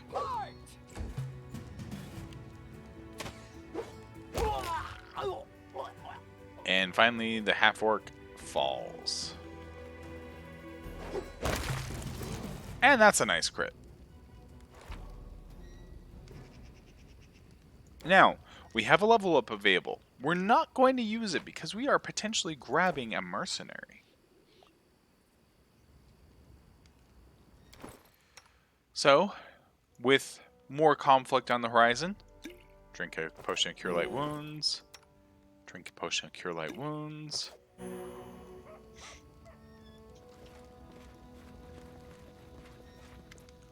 Take that, you scoundrels! Oleg shakes his fist. But now, scratches his head and stares at the ground gloomily. Girl got away, a plague on her. She's certain to complain to the Stag Lord. They came before to collect taxes, but this time they'll come to punish treason. Now what are we to do? Sighs heavily. If only I could send Zetchryn somewhere safe. Show those rats what's what. He notices a fair-haired woman approach. Dove, why are you here? I told you to stay hidden. Oh, really? Oh, that's a different story then. It's all over. I saw it. Just need to be sure you were all right. The woman looks at her husband tenderly, if with a hint of sorrow. Oleg mumbles something as he looks away, embarrassed. My name is Zetchryn. I'm sorry your arrival to our trading post turned out so unwelcoming. Tell me more about yourselves. Surely there are more important things to discuss. Alright, we're just honest people who came here from Restov. Fix up the old fort to house travelers and give merchants a place to trade with the locals. We also deal with the occasional huntsman in the area. What's any of this matter? When those bandits come back, we'll either drain us dry or just kill us. Yeah. Saw someone run out. Do you know who it was? Must have been Boken. He sells potions. He lives out in the forest like a hermit, but he comes here every day. Knows every tree and bush in the area. How they can help you. Stag Lord's gang wants him to work for them. He lacks the courage to fight those bandits, but he won't just walk away from us. He has a good heart, even if he grumbles a lot, especially recently. Like to see your goods. Don't know what good trading will serve if those bloodsuckers come back and take everything. But alright, have a look.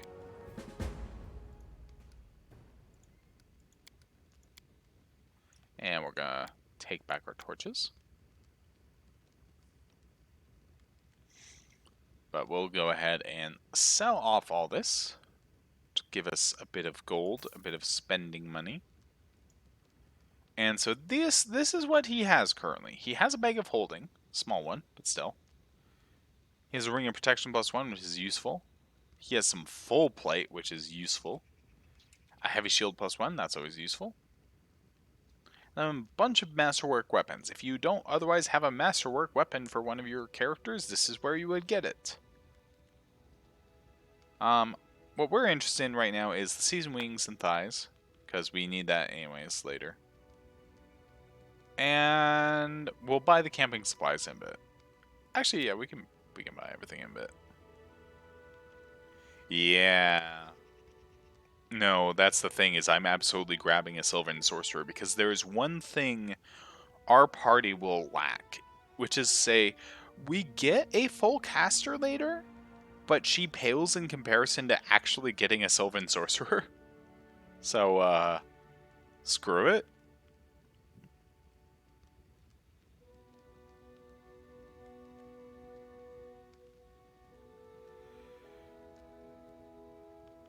But so, here's a couple things we need in our party.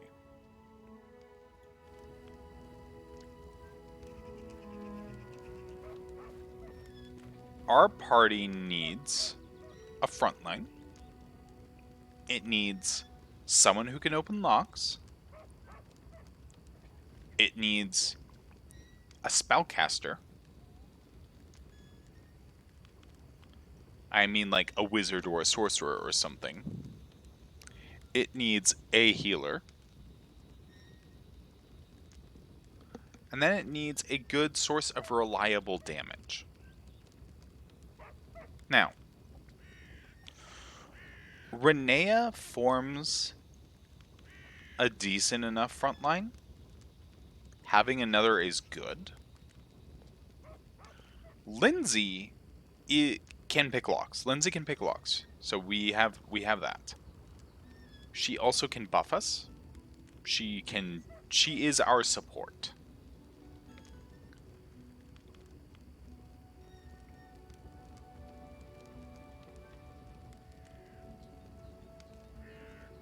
We will get a source of reliable damage in the ranger we get later. So that's 3 characters thus far. A Sylvan Sorcerer makes a 4th character as a very dependable caster.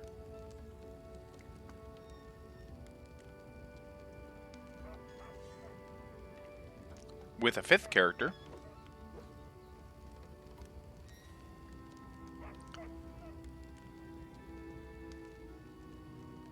we can use Tristan as our healer, because he's a good healer.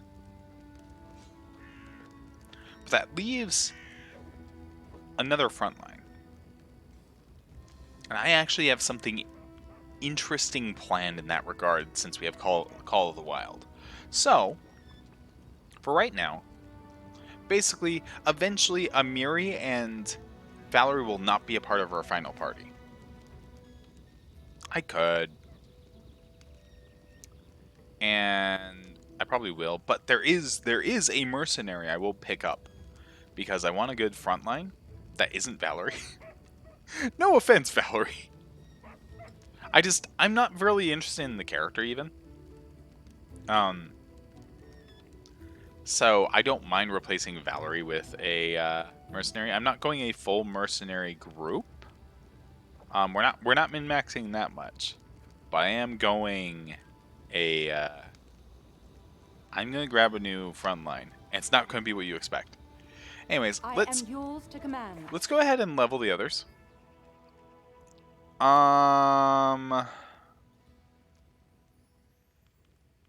I have a bunch of messages. I'm also going to do something, because I do occasionally Alt-Tab to check messages, etc. And I'm going to window this. And then I'm going to do what I was doing with frickin' Wrath of the Righteous. There we go. Oh, come on. That still doesn't work? Alright, fine. It doesn't like not being focused? Okay. I see how it goes. Alright, game. Sure. Why not? bloody... Anyways.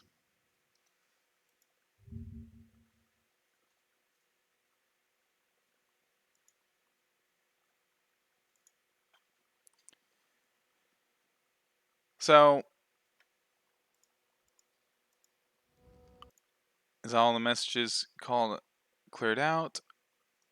Yes, that's all the messages cleared out. Good. People can stop bugging me. Okay.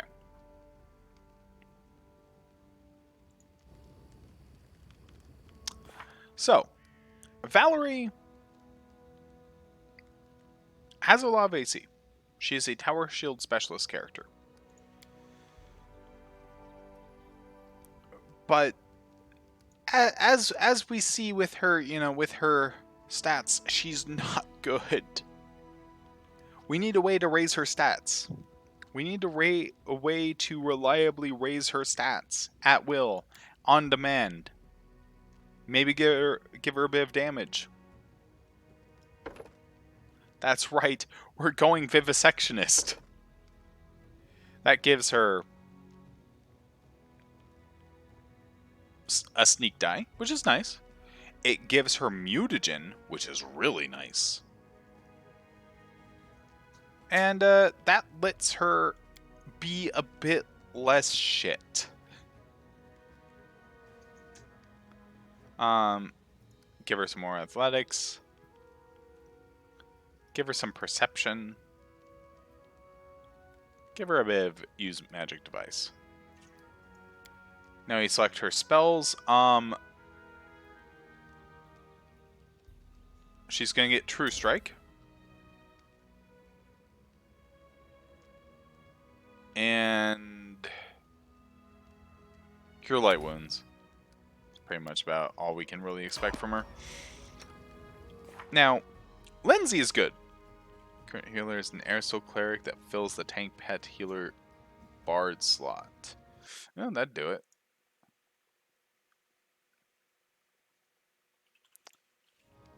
So I'm occasionally tabbing over, as you might see, to some notes. Good old fucking WordPad.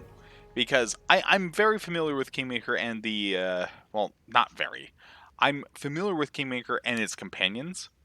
And so I did sketch out a few things and I'm like, oh, was I going with her? And then with Lindsay, for a long time, she just stays Bard because Bard's good. Eventually, she does get Arcane Trickster.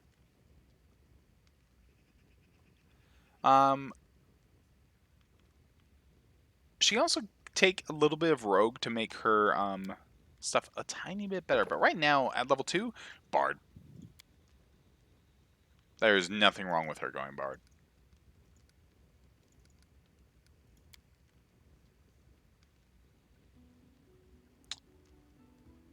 Versatile performance.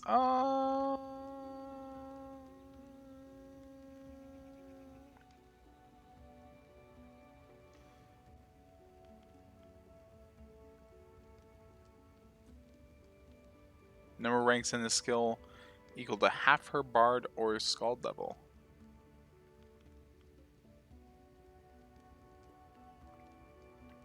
Honestly, Perception, just so she can spot better.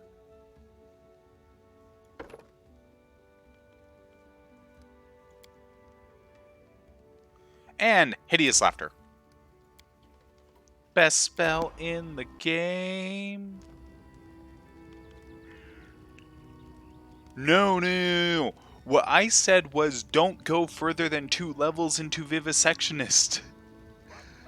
Vivisectionist is an amazing dip. Vivisectionist is one of the best dips you can do. Don't go more than 1 or 2 levels in it if you're not an intelligence character. Because everything good in Vivisectionist is front-loaded. Unless you're wanting the rest of Alchemist's kit. Yeah, no. Best spell in the base game, Grease and Stinking Cloud. Grease and Stinking Cloud can affect your own team. Is the only reason why I'm like, they're not the best.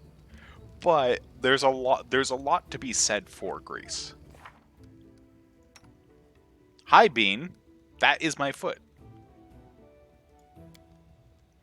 Now, Barbarian. So, unfortunately, she's not the barbarian I would go with her. Which would be like, Mad Dog. Actually, I think I can... Can I... Hold on. Hold on. Hold on.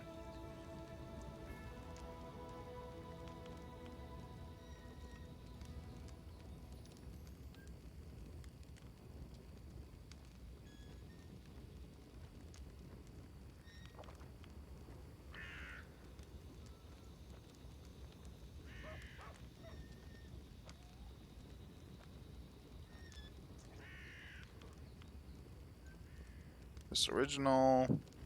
This is all auto. Yeah, I don't want to mess with this, because that will all make her...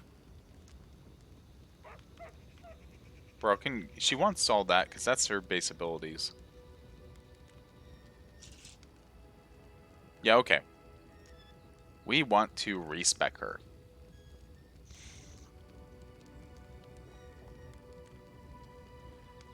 Not yet. Because we only have 1,000 gold and we want a mercenary, we can just have a Miri.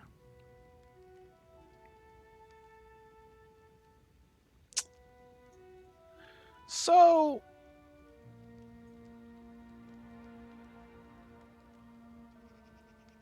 yeah, communal delay poison would work. Yeah.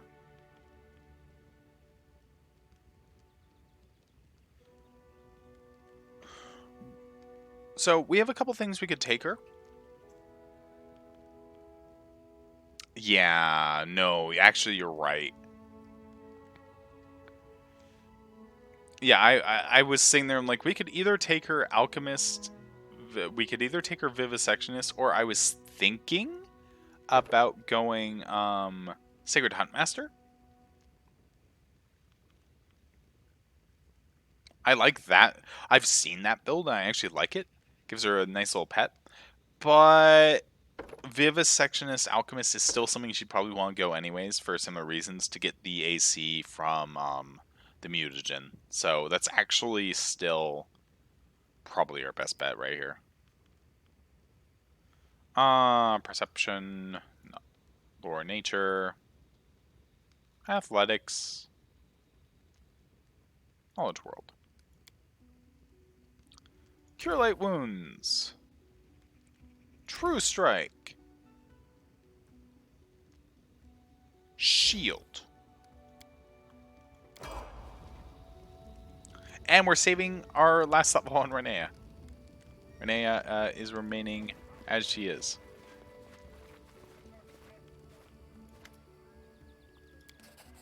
You know some good sealed traps in the box. Use traps to help catch the bandits.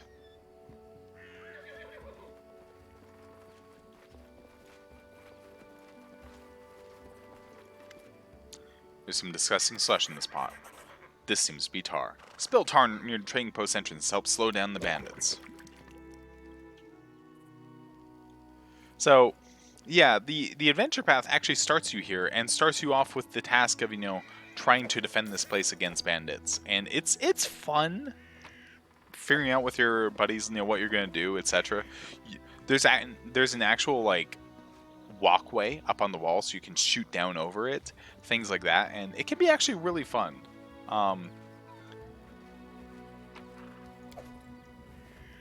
I still like the attack on the mansion better as an opening. It raises the stakes a good amount and really gets you in. But it is fun to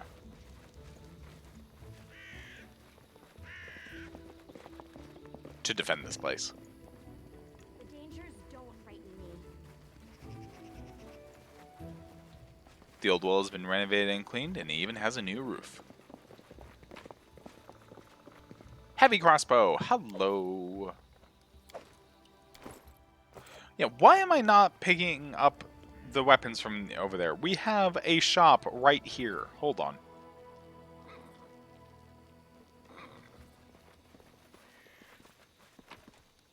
Anyways.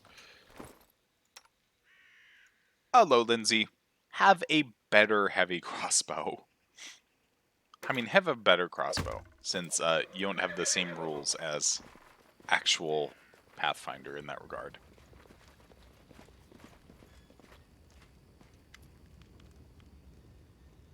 I'm Boken, local herbalist. What brings you here? What's there to tell? I'm an herbalist. Make potions and sell them. Gather herbs, roots, berries. I live in the forest, live off the land.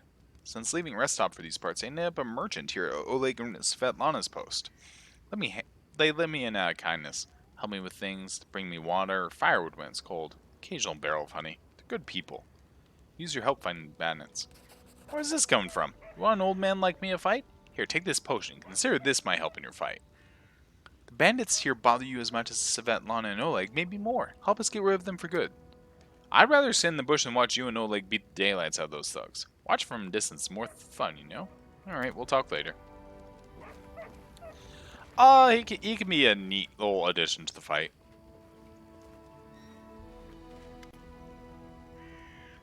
You say the bandits are going to attack again? Who are they and when will they arrive? Who are they? The Stag Lord's gang, that's who. These lands teem with bandits like bedbugs in a baker's hut, and you just stirred them up. They have a camp not far from here. Expect they'll return in full force in half a day, maybe less. Stag Lord won't take an insult like this lightly. His henchmen are more like demons than men. Tell me as much as you know. How many bandits are there? What do they want? What do they want? These bloodsuckers think they own this land. They come, take what they want, and steal the better part of our money every month as a toll for their leader. They even broke our gates so we couldn't try to hide anything from them. No one knows exactly how many there are. Sometimes only 5 or 6 come, sometimes the whole gang. I'd have shown them what for long ago if not for Svetlana. Claimed they were collecting taxes. Why? For the Stag Lord and his cronies, of course. Stag Lord fancies himself a king in these parts. He may have antlers for a crown. All the troublemakers around here are happy to follow his orders as long as they're paid. They charge an arm and a leg as taxes, call their executions punishment for treason, even those who never swore allegiance to the Stag Lord. They're killed fast if they're lucky. If not... Dove, why don't you start supper while we finish our talk? I've no need to be protected from dark talk. Not some blind kitten, you know. I've seen what they do to people. Most of the gang is made up of simple bandits. There are a few monsters among the leadership, especially those close to Stag Lord. Ox and Dovin from Nisrock come to mind. They like to make a show of their tortures and executions. My husband and I, we saw the bodies. You have nothing to fear. I'll help you deal with the attack. Well, I appreciate your good intentions. May not have the best manners, but Oleg Levitin is the last name you'll hear accused of being ungrateful. If we manage to defend this post, I'll reward you proper. We have to hide Svetlana, and please don't argue, Dove. We also need to decide on a plan. Go ahead and take a look around. There may be some tools we can use for the battle. There's some pretty solid traps around, some tar, and a box of alchemist fire look like. Alchemist fire we could put by the gate, light off with a burning arrow when those bandits are nearby. Well, that could set the post on fire. Well, maybe if we cover the walls with something to protect them. Alright, yes, I think it could work. Let me shoot the arrow myself. Used to be pretty good with the crossbow back in my day. Alright then, prepared for the attack. Fear not. I'll stand between you and this scum. You're under my protection. Ah, finally a fight! I was bored with all that talking. Well, these aren't the heroics I was hoping to write about. I guess even the greatest heroes had to start somewhere. So you're not easily cowed. I beg you, be careful. And please don't let Oleg do anything too risky. Svetlana, go hide inside. We're going to go meet our guests.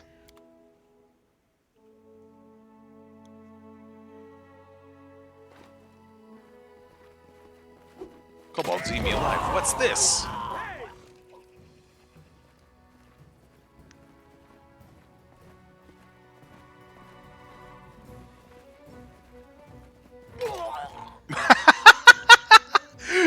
Oh dear, trap deals 19 damage to bandit.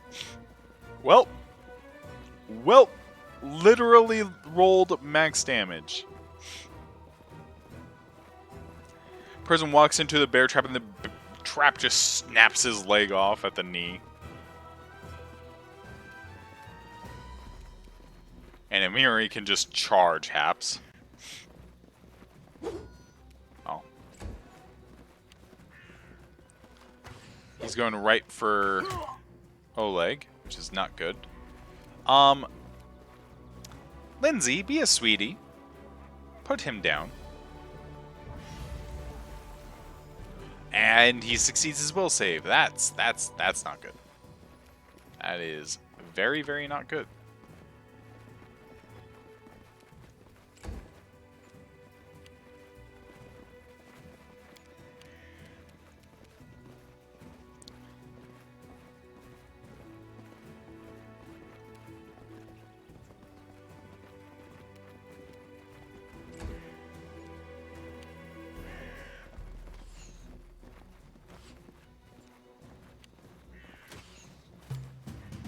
Alright, Amiri. It's time to rage.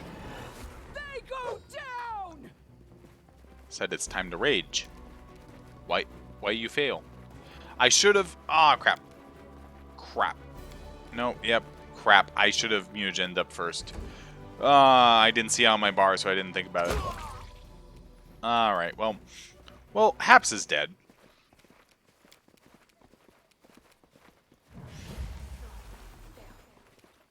Why is everyone succeeding their will saves?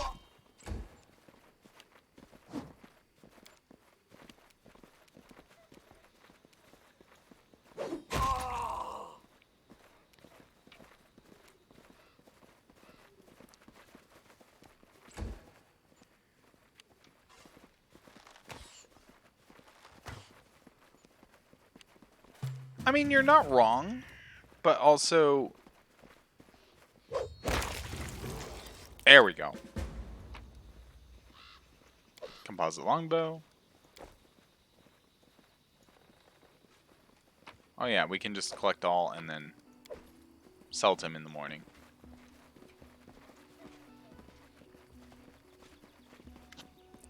Oleg is breathing heavily, but he shakes his fist in the air menacingly. You rats got what you deserved. Now they'll know better than treat honest people like cattle. We should call Boken out before he freezes in the bushes. Now, my lady, head on up to the guest rooms on the second floor. Deserve some rest after such a battle. I need to clean things up. This is for your efforts. Now, don't offend me by trying to turn it down. Just take it. An honest fight deserves an honest reward. If that were more common practice in this world, I think life would be so much better. 100 gold.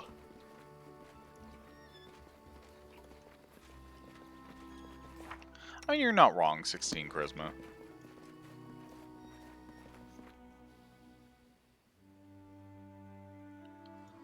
Hi, Svetlana. We're just gonna take your food and your potatoes, which is separate from food.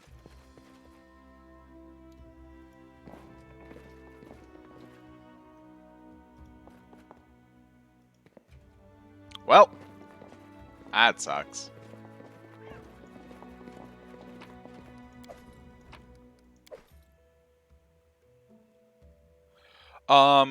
That perception check is really hard, yeah, to make at this level, but we can.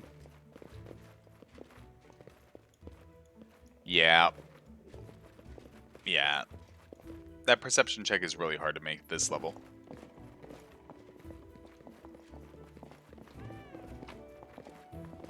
I know exactly what you're talking about, yeah.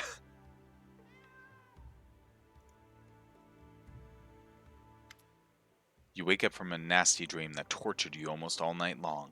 In it, you saw a wall of unnaturally thick fog that surrounded you, slowly moving closer and closer. Quick look out the window, you find out that the fog was not a figment of your imagination, not a dream. And then... Hear me. Please hear me. Can you hear me? Please. The half-transparent outline of a beautiful nymph appears before you. Even in this ghostly form, it's clear she's exhausted. Her shoulders are slouched, her large blue eyes burn within her pale face. Her voice is barely more than a whisper as she reaches towards you. It seems that only you can see or hear the nymph. Who are you? Who am I? Just a tear shed by the land itself. The bitter sigh of nature. I am a nymph, the guardian of this area. A defeated guardian. Call me the guardian of the bloom, if you wish. I'm glad my adventure begins with such a beautiful sight. Beauty is so tender. It can so easily be crushed under the blows of cruel fate. But you can save it from being undone. What do you want from me? Aid. Salvation. We have a common enemy, and long have I searched for someone who can defeat him. The one you call the Stag Lord. As a storm strikes ruthlessly with gusts and lightning, the Stag Lord wreaks havoc with the swords of his servants. And not just in the world of people. the land also suffers from the evil he brings. My forests and my flowers suffocate in this fog. Soon, even I will vanish, as the last ray of light fades at dusk. The Stag Lord is responsible for the fog? Yes, it hides his fortress as well as his dark deeds.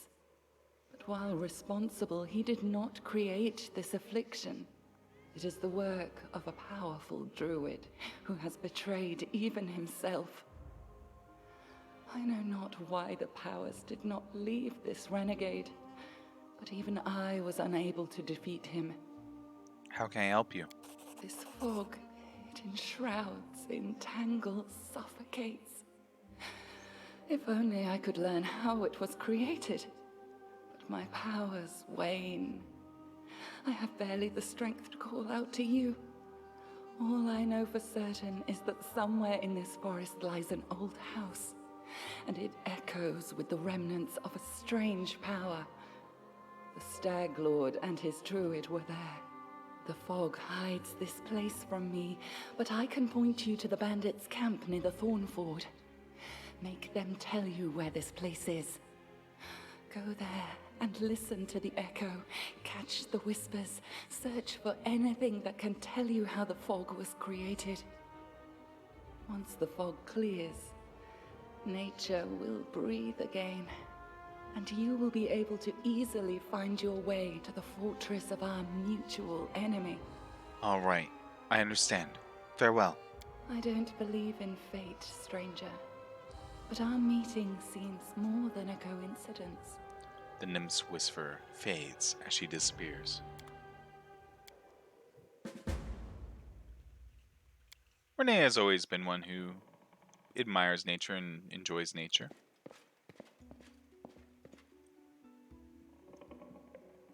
All right. A halfling girl with tousled hair, wearing a dusty traveler's outfit, sits chewing on the tip of her quill. Just a moment, how should I put this? Oh, I know! She scribbles something quickly in a notebook scrawled with verse, raises her eyes and gives you a bright smile. Oh, hi! Tell me about yourself. What do you want to know? Where are you from? I'm from all over.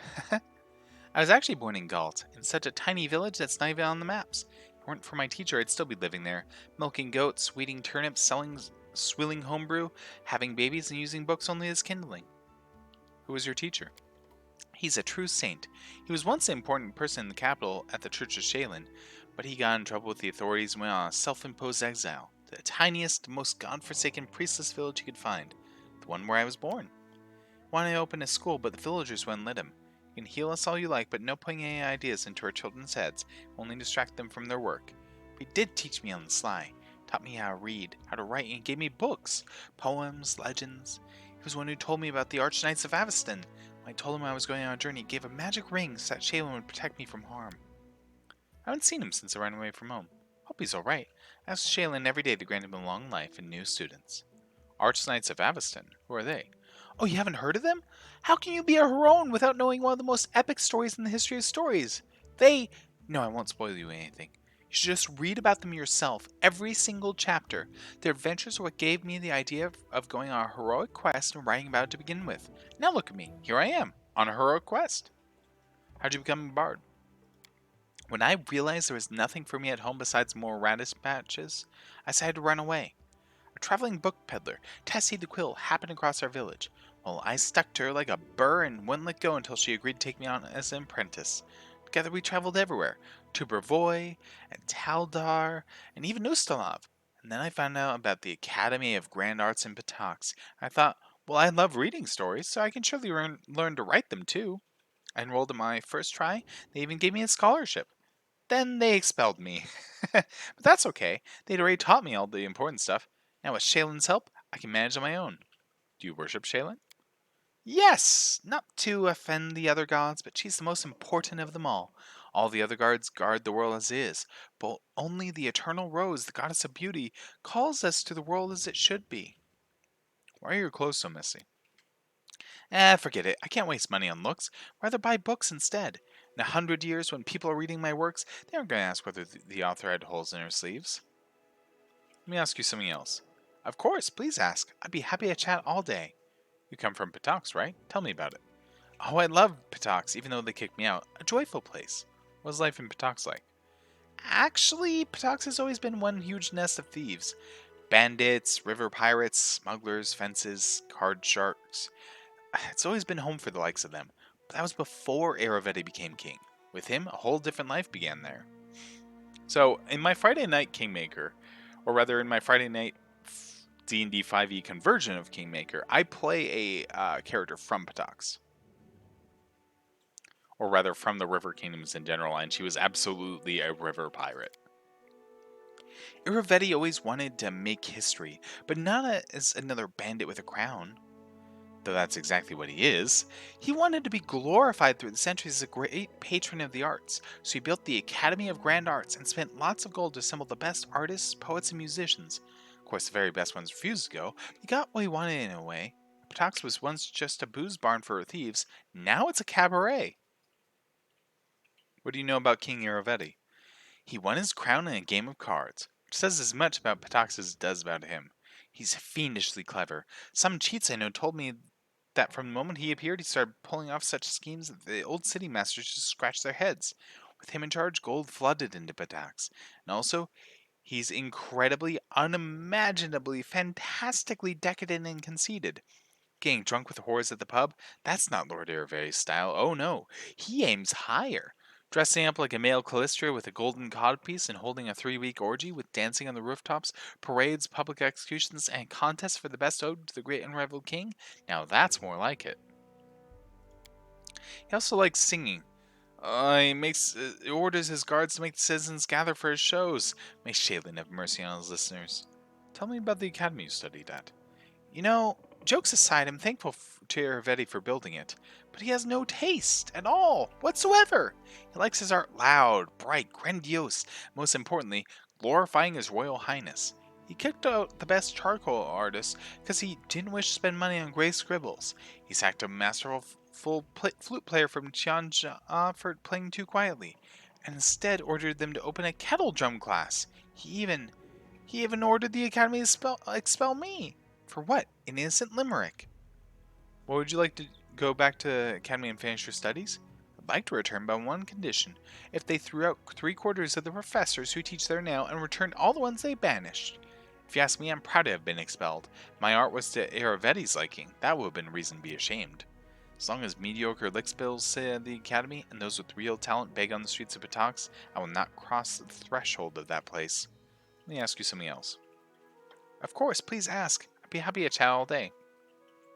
Tell me about the book you're writing. What is there to tell? You've seen some of my rough drafts already, haven't you? It's a book about you and your adventures. I'm writing the whole truth just as it happened. Well, the whole artistic truth. You know, no glory, no story. Why are you writing it? What's the point? When I was at the academy, Eobald the Insightful began his literature course with the question, what is a person? And he answered, a person is a storytelling animal. Our world does not consist of things, all these woods, seas, and cities. It consists of stories about those things, the stories we tell to ourselves and to each other. Just think about it. Centuries will pass and there will be no me and no you. All your subjects will be long gone, but you and I will live on in people's memories and influence their deeds thanks to this very book. Your command of language is not that good. The truth doesn't hurt me. Who do you think my most severe critic is? That's right, it's me. It's my first real book, and I have much yet to learn. But don't you worry, I will do your feats justice. If I put my foot in my mouth here and there, we can just print a second edition, revised and corrected. It's full of inconsistencies. Well, yes, I can admit that. Sometimes one has to bend a few details for the sake of dramatic effect. It's called poetic truth. I write everything about everything as I saw it with my own eyes, even parts of the adventure that I wasn't around for. But I do always carefully question everyone who was with you at the time. Think of it as a general picture. In the end, you're the heroine of this book, and I'm just a storyteller. What kind of character am I? Truth be told, I was a little afraid of being a real hero. Books are all protectors of the weak and poor, but what about in real life? You eased all my fears with 2 shakes of a tail. You're a true heroine, just like the legends. My new fear is that in 100 years my readers will say that people like you never existed, but I'm writing the truth. You have an iron core. No matter what tricks fate throws in your path, you always know what's right and what's wrong. Some might say that's boring, but others will learn from you, from your strong character. How do you feel about me reading your work in progress? These are only drafts, but of course you're welcome to read them. Just keep in mind that even if you don't like what I write about, I won't change a single letter, so don't even ask. Of course it's a book about you, but it's my book, understand? As long as you write the truth, I have no objection. I swear. Truth, only truth, and just a teensy bit of imaginative exaggeration. Tell me about your friendship with Tessie the Quill. As I say, the book just woke my urge to travel, but it was only thanks to Tessie that I managed to really get out of my village. First, Tessie tried in vain to get rid of me, but later when I told her I was staying in Batak, she even shed a tear. Wonder where she is now. What's the deal with the ring you always wear on your finger? Ah, this! It was a gift from me from my first teacher. It's magical, imbued by the powers of Shaylin, no less. When I get myself in trouble, it transports me to a safe spot. So, please don't be angry with me if I suddenly disappear from a fight. I'll wait for you here. Alright, I have to go. Just don't leave without me. Of course, I could just write about whatever you tell me, but if I wanted to stay cooped up in a dusty room, I'd still be sleeping through lectures at the academy.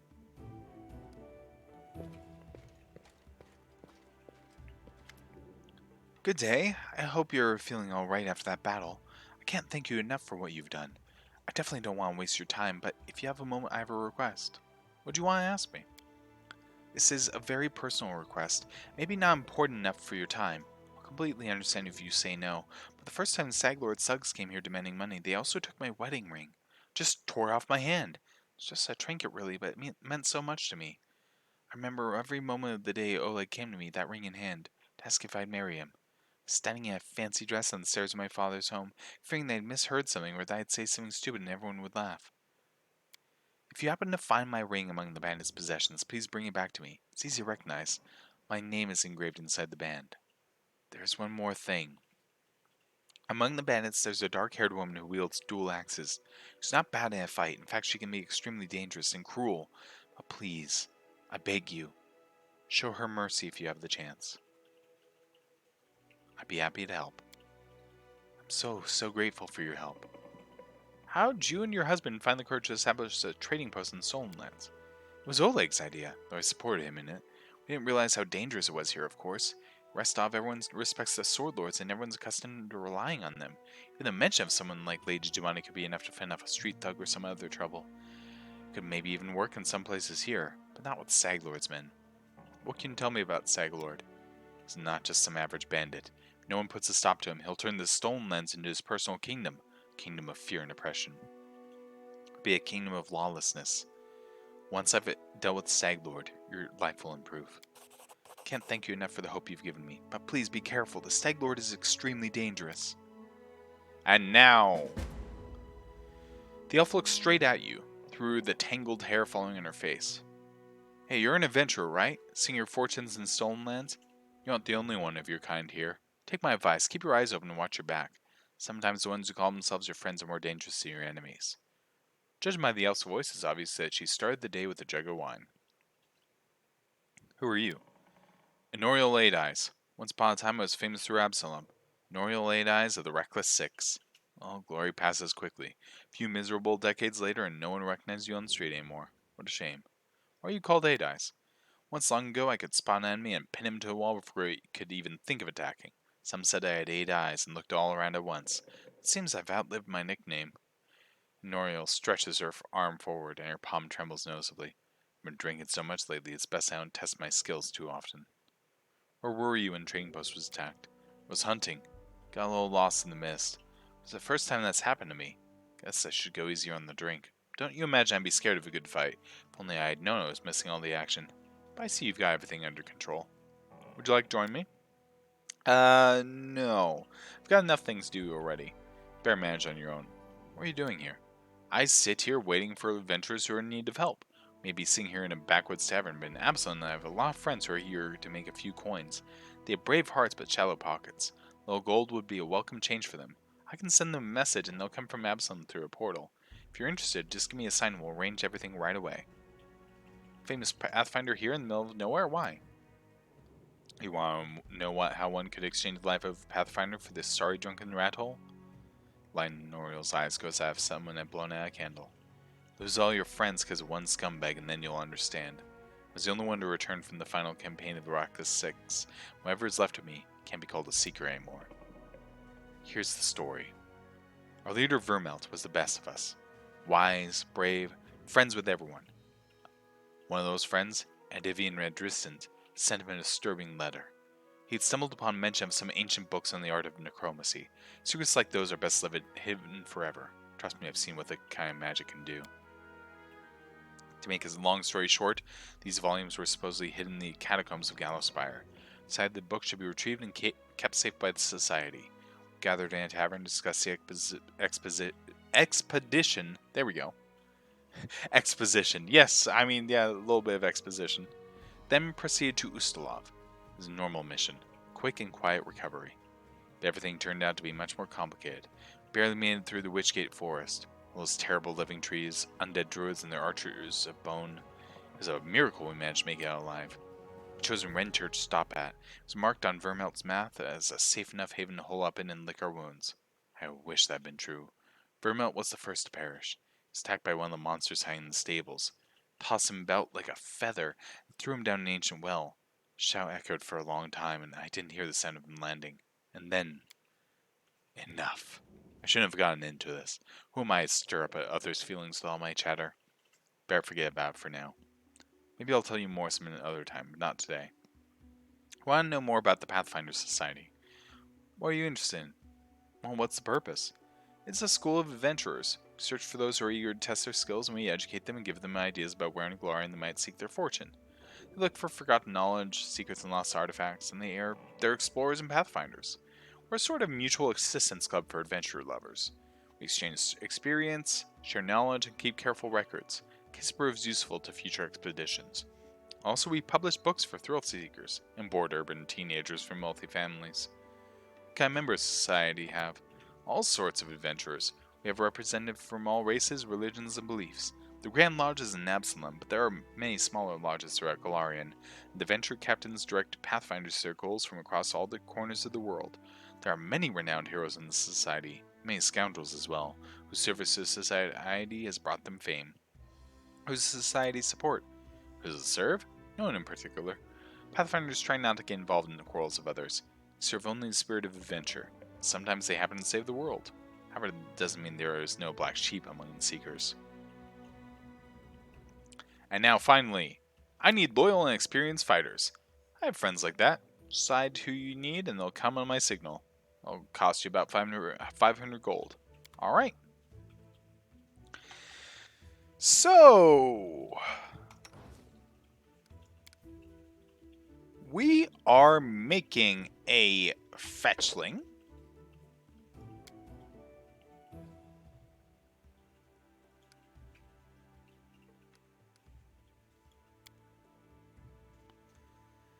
And not just a fetchling. I mentioned before, we need a frontline. We need something truly tanky. Something to go alongside Renee and hold the line.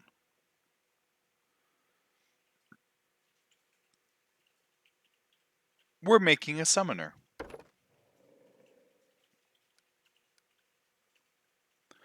Which is to say, we're getting an Eidolon.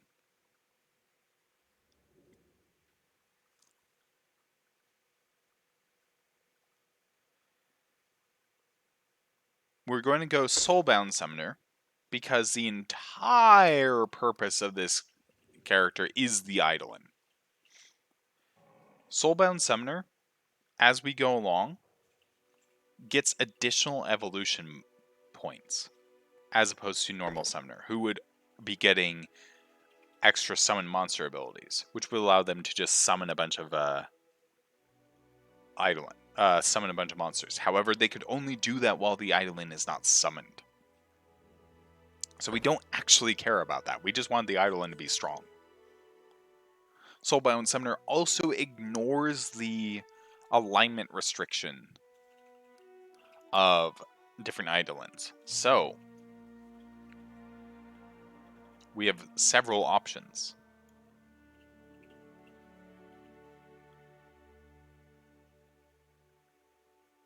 We're going to make a Serpentine Eidolon.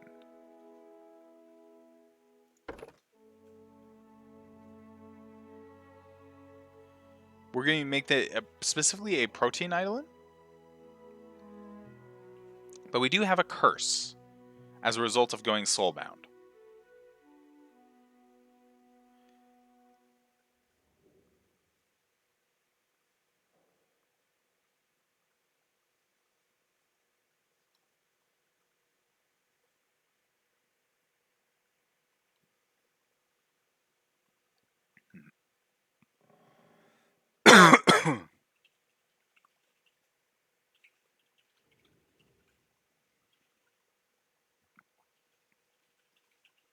Huh, neat. Sorry, I haven't seen this curse before. Lich, that's interesting.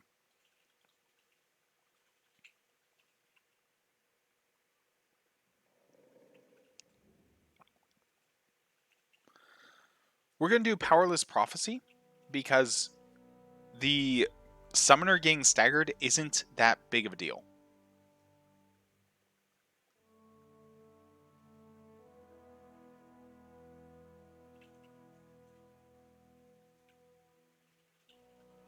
We're also doing Deep Shadow Explorer, so they're less vulnerable to fear.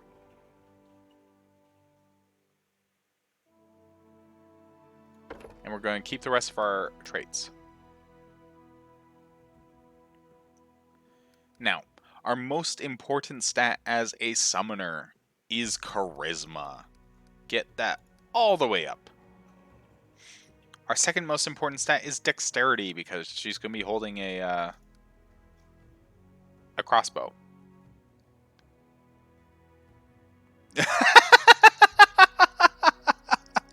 With the amount of cheese I'm fronting. Ah, I see. Someone doesn't approve of my summoner. We're going a couple points of intelligence for extra skill points. However, going even more intelligence doesn't give us skill points, so we're just going to leave it at 12. We're going to go a bit of con for some health. Because if the summoner goes down, so does the eidolon.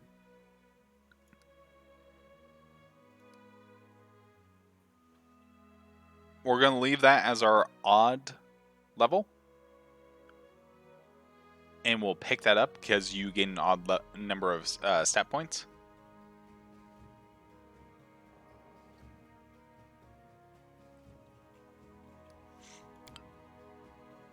I mean, you're not wrong.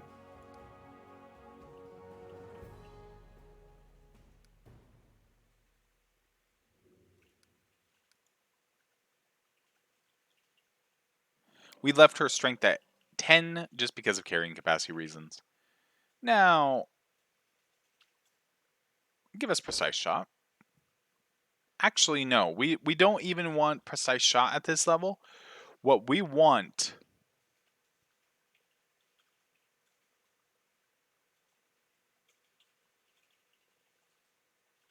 Evolved companion and then extra evolution. It's like, oh man, you can give them an evolution. It's like, alright. Or we can just give them evolution points. Just saying.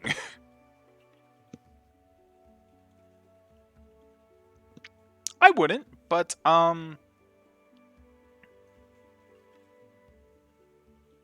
I wouldn't necessarily have them risk the attacks of opportunity either. I would attack the summoner with range.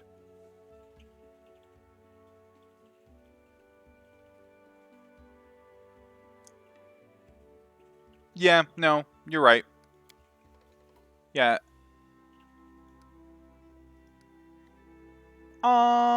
Between these two, let's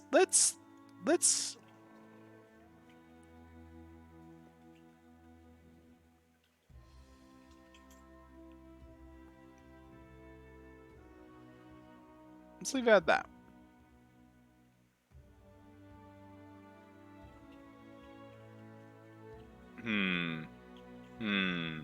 Actually, hold on.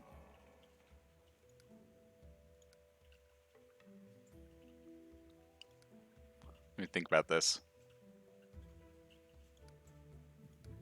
There we go. I'm okay with this. I'm okay with this spread.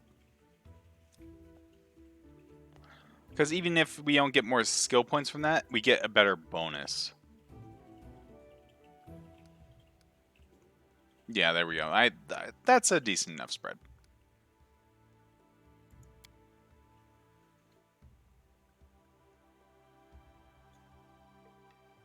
All right, now for the evolution selections. So, we start with Bite, Tail Sap, and Resistance to Acid. We cannot yet do any breath weapons because we're level 1. We can increase the Eidolon's raw abilities, but we're not going to yet. We're going to grab Constrict. In addition, improved natural armor. Wait. Okay. Yeah, okay, we only have 2 points right now. Okay.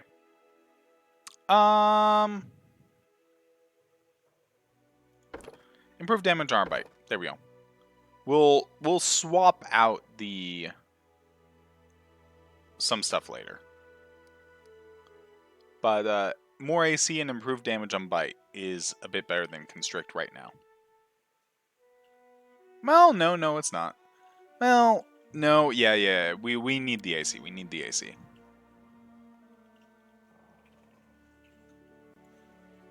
And for the summoner's abilities.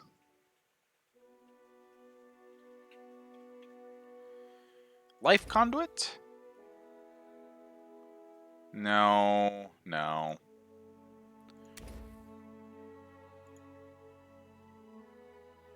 Rejuvenate, Eidolon, and Shield. Because they do need Survive, so Shield is good. Or Mage Armor. Mage Armor first. Shield later.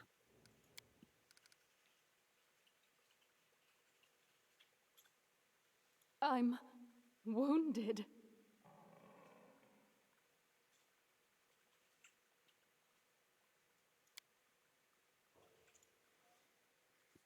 And what was this character's name? I'm trying to remember offhand. I'm derping. I played this damn character. And I don't remember her name.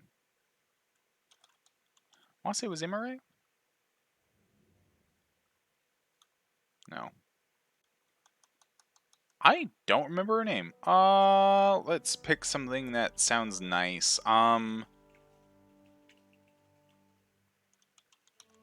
Loriana. We'll just go with that. Enemy approaching!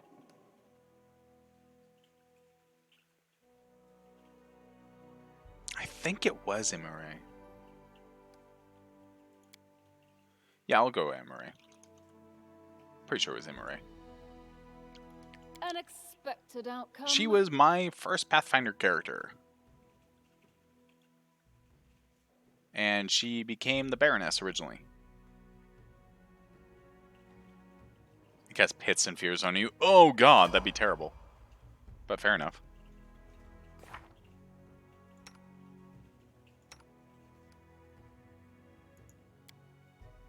Alright, now, second level Paladin.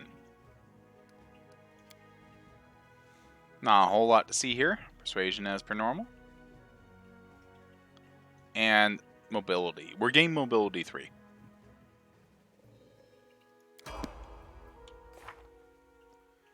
And as you can see, we don't have spells. Summoners are spontaneous casters. You can absolutely go into Dragon Disciple with Summoner, but why? Well, not but why. The reason would be like Twin Summoner.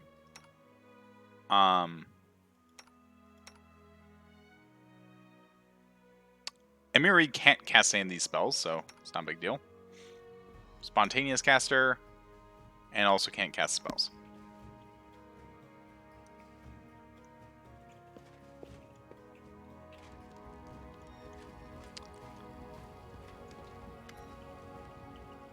Yeah. like I said, if I find that this is a little too cheesy, that's too easy, I will absolutely add that mod. It has piqued my interest, and I'm completely...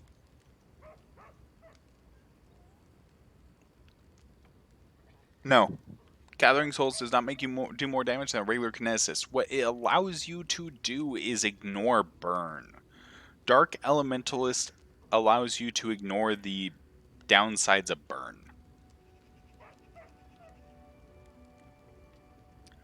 A Dark Elementalist will do about the same amount of damage, though, as a regular Kineticist. Is it better? No, it's alternative.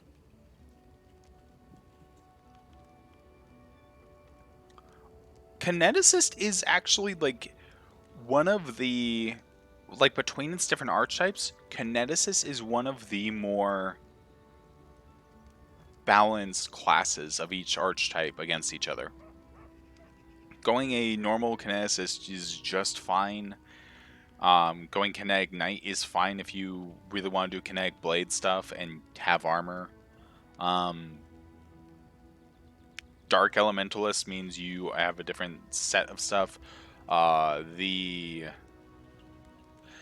Psychokineticist is arguably better. They play by different rules with a lot of stuff. That's the thing, is each one fundamentally fucks around with Kineticist, either their burn mechanic or how they use their shapes. You certainly ruffled those villains' feathers. Well, anyway, new day, new troubles. Ever seen the fog? Never seen anything like it before. Road to Restov looks like someone spilled milk and it just hung in the air. Couldn't see anything through that soup, not even with the torch. Feels like witchcraft to me. I bet the Stag Lord's involved somehow. Rumors say he deals with all kinds of bad magic. Why would Psycho be better? I'd have to take a look at it again as to what it does. B Sunday might have an idea, though. Why open a trading post in such a dangerous place? I just dislike the noise. I'm from Restov. Cities are complicated. Lots of people, and each with their place on the shelf. Bow before this one, fear this other, don't do business with the third, but be sure to be extra nice to the fourth. Villages are a little better. Everyone likes to stick their noses into each other's business. I just want a place where I could be my own master. So I ended up here. Do you know of anything that could help me fight the Stag Lord? It's quite a task you set yourself on. Stag Lord is a fortress somewhere in the area. Only a chosen few from the most trusted of his rabble are ever invited. Location of the fortress is a heavily guarded secret. With this fog hanging around, I imagine it would be even harder to find. You could try to follow the trail of those bandits who attacked the post before. Came from the southwest, from the side of Thorn River. Fortress might be there, or at least some large camp there is where you can find information. What else can you tell me about the Stag Lord? Not much. Not like I've sat down and shared a cup of wine with a man, you know. I think he arrived in the Stolen Lands less than a year ago from what I heard. As soon as he got here, he took over everything. Wrote to Restov and tried to warn them the Stag Lord wasn't some typical gang leader, but they didn't listen. The rumors about him are horrible. He'll kill a person if they so much as disagree with him. He never reveals his face. Those who've seen him up close report the same thing. Ugly scars over every inch of his skin not covered by his clothes. Stag Lord's past is a mystery. He just arrived one day. He was immediately a power to be reckoned with. I guess the most surprising thing about him is that he has as many followers who admire him as he has minions who obey him out of fear. He's got some air of strength in him, maybe a near madness. There are many who seem to follow him because of that madness, like with some kind of virtue. Show me your wares. Yep. Oh. Yeah. Yeah, it's in general the psychokineticist is an interesting one. I haven't really fucked with it because I actually enjoy normal kineticist. That's not to knock anyone who likes the other ones. It's just one of those things where it's like, no, I happen to like normal kineticist.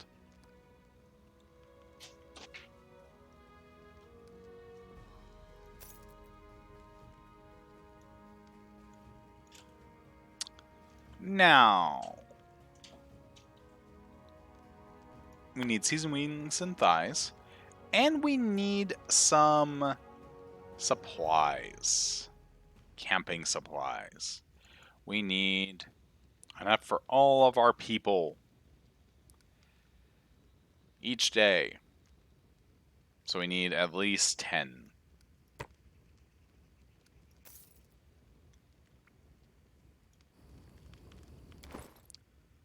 Now get this Cloak of Resistance on.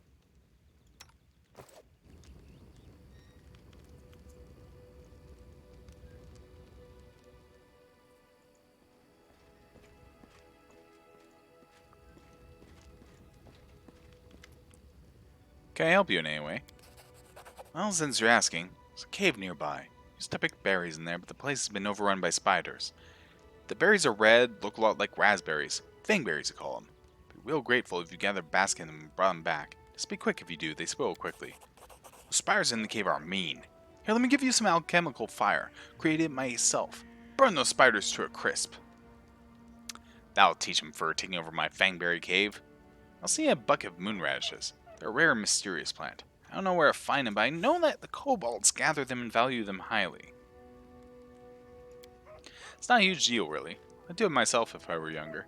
If you're willing, I'll pay you. 3 potions for the berries, and a purse full of coins for the radishes. Why do you need them? You want to know, eh? I'll gladly tell you after you bring some to me. Alright. Show me what you have. So... he's got some things that we want. One of them being, we want more alchemist fire. We want like another 5. It's a good little thing to have.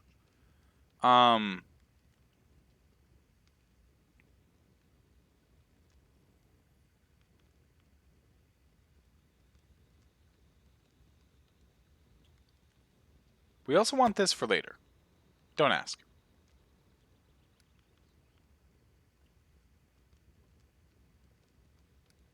I'm going to go ahead with this for right now.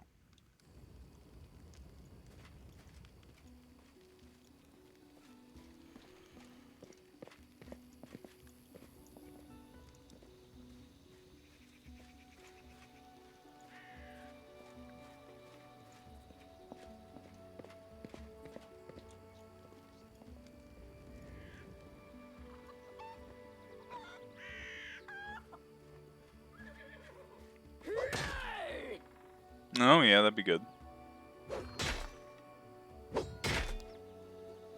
Yeah.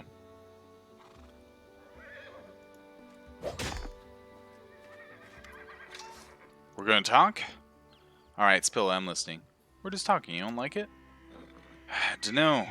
Depends on what we're gonna talk about. As monsters or swords or scars, I approve, that's good.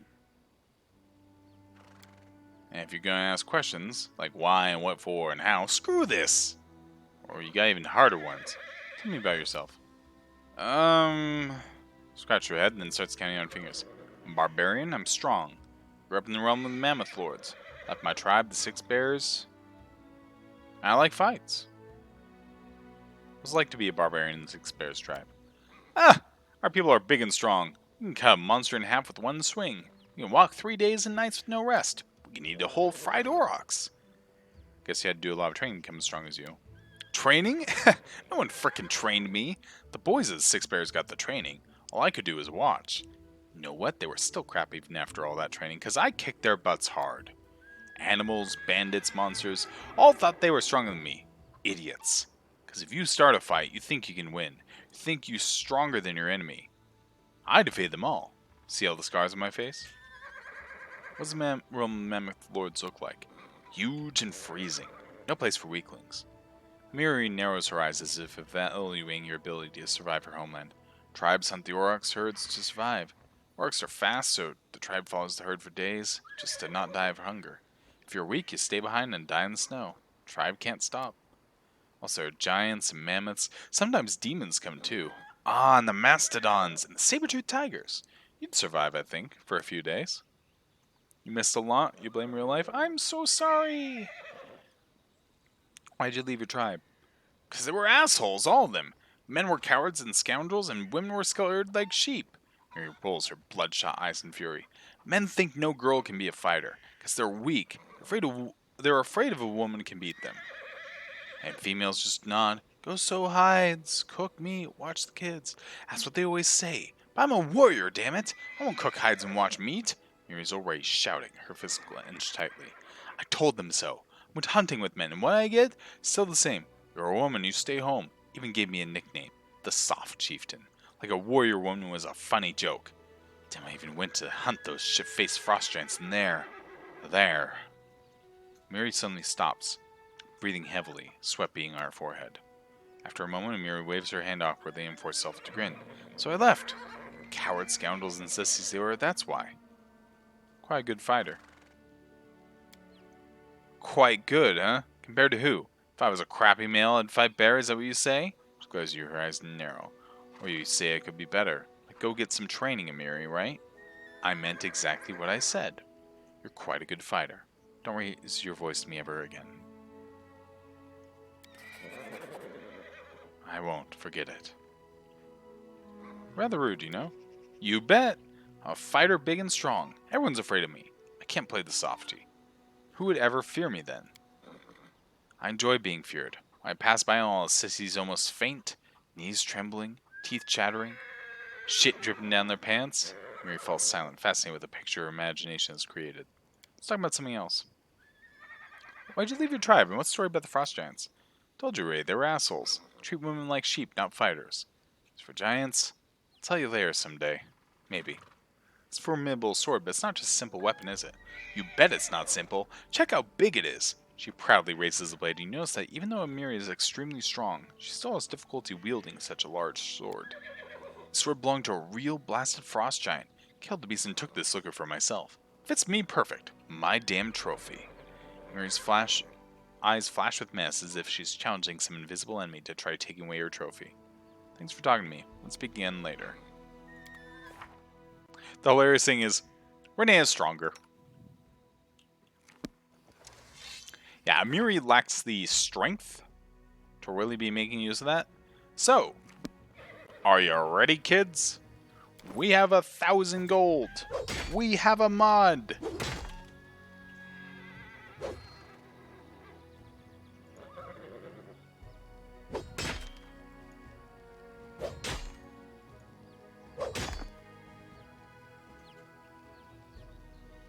So, Amiri's point buy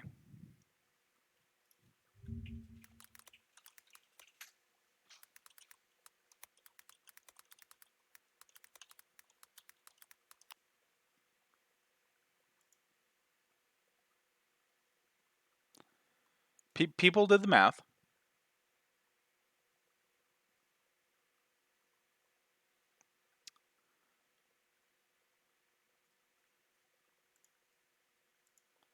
Amiri's point buy is 20. Oh, thank you for the raid, Iotocorp. Hello, everyone. You caught us as we were about to fix Amiri. So, we do have a mod to be able to mess around with her. So, her point buy is 20 points. As per her normal thing. So, we're not going to do anything special there. We're not giving her a 25 point buy like the main character. We're leaving her at 20. Just, we're fixing her stats at the cost of 1,000 gold. She is human. That's fine. She can still be a barbarian. That is fine. We're going, though, rather than have her be base barbarian, we're going to make her a mad dog.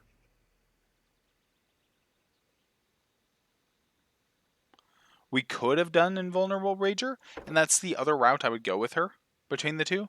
But basically, base barbarian I wouldn't pick with her. I'd go either mad dog or Invulnerable Rager. Let's go ahead and bark with me if you're my dogs. Hey! You know what? To go with the raid and to go with the dogs, we're picking Mad Dog for her. She can have a dog as her companion. for the trips.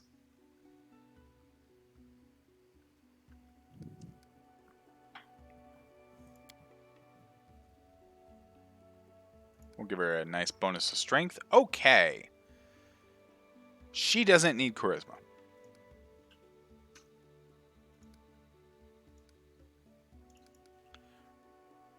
There was her base strength. We'll give her 12 intelligence for the stat points. Let's give her some dex. 18 strength, that's pretty decent. 12 wisdom. Dump stat of charisma. Alright, and we'll give her some perception, lore nature, athletics, mobility. She has an extra stat point. Oh my. So we'll give her some knowledge world.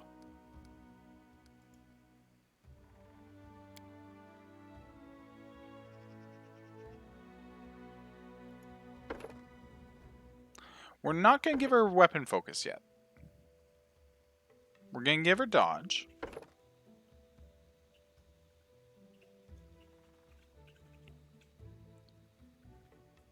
And we will give her power attack.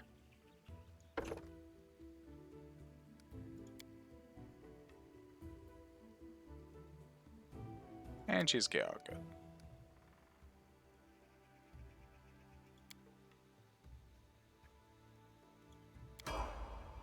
Right. Now she gets another level. We will still pick Vivisectionist here. Because it's a good dip. Although, we could go Beast Morph.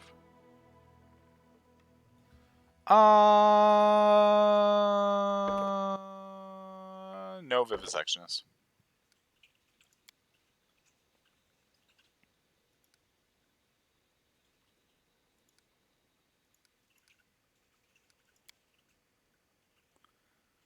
Give her that True Strike. Cure Light Wounds. Long Arm to give her reach. And Shield. Okay. And we get a puppy. That's right, we get a puppy. Give him a bit more perception. Give him mobility so he can run around the battlefield. Alright.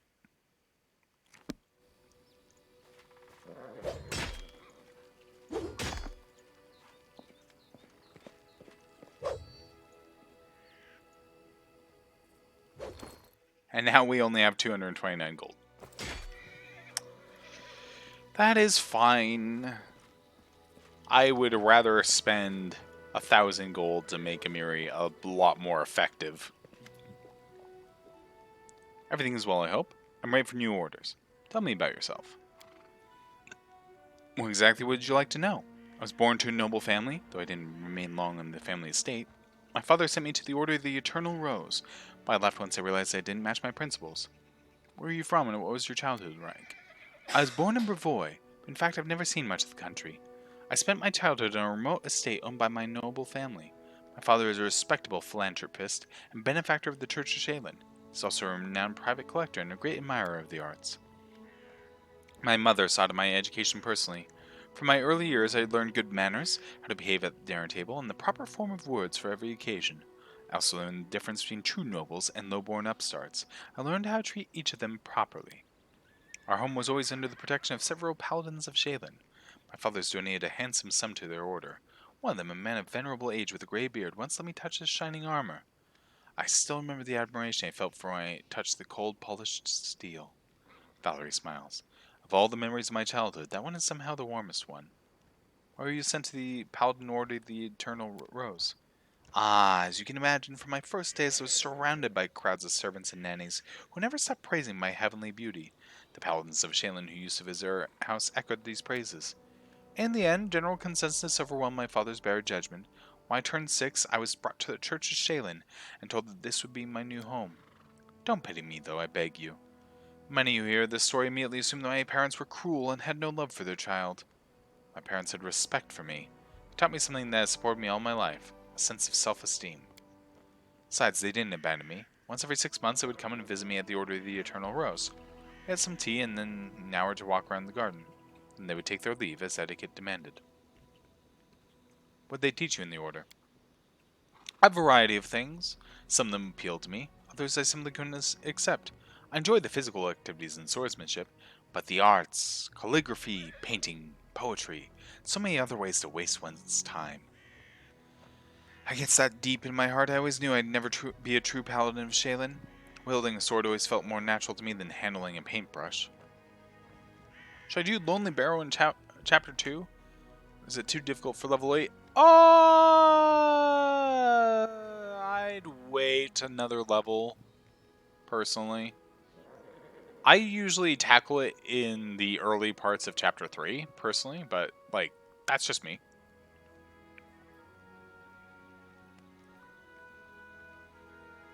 Why'd you leave the Order? Because of my heavenly beauty. According to Shaylin's laws, all art is sacred, whatever form it takes. Severe punishment awaits those who dare harm a painting, sculpture, or poem, no matter how worthless the drivel might be. My looks always attracted unwanted attention from the pilgrims and acolytes at the temple. I received my first poem dedicated to me when I was 9. The author was some wealthy geezer. And that was only the beginning. Sculptures, pictures, poems. I was drowning in them. My admirers mobbed me, and I had to respectfully accept all their garbage. The clerics of the temple were magnanimous, for my suitors made generous offerings to the church. But one time I just snapped.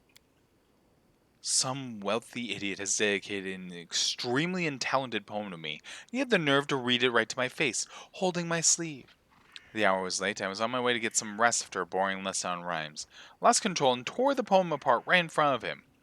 The paladins wanted to impose some punishment upon me, and I don't remember exactly which one. They wanted me to repent. Instead, I just gathered my things and left. What did you do after you left the Order? I set out for Restov. I want to get as far away as possible from Shaylin and the destiny everyone seems so ready to force upon me. Besides, the School of Swordsmanship in Restov has quite a decent reputation. Honestly, I was hoping for an opportunity to learn from the famous Aldori swordmasters. Eventually, it became clear that their technique wasn't a good fit for me. They teach to avoid impact, whereas I prefer to raise my shield. But my abilities and skills, which I'd learned at the Order of the Eternal Rose, were enough to make the Sword Lords take an interest in me. They offered me a chance to join the mercenaries who served the Sword Lords, and I accepted. I bet your beauty inspired many in the Order. And here I'd hope to avoid the question. Well, let's get this over with once and for all. You should understand that I am perfectly aware that most races, orders, and genders find me physically attractive. It's beyond my power to change that, but I've never given a potential admirer any reason to start a conversation with me. It doesn't stop them. After leaving the Order, I took a dagger and cut off the long hair they used to praise. Now I get letters praising the beauty of my eyes. It's because of my appearance I ended up in the Order of the Eternal Rose, though I never wanted to be a paladin. It's because of my beauty that an infinite number of suitors have pursued me, all of them confusing simple politeness with hints of affection. But do you know what I really want?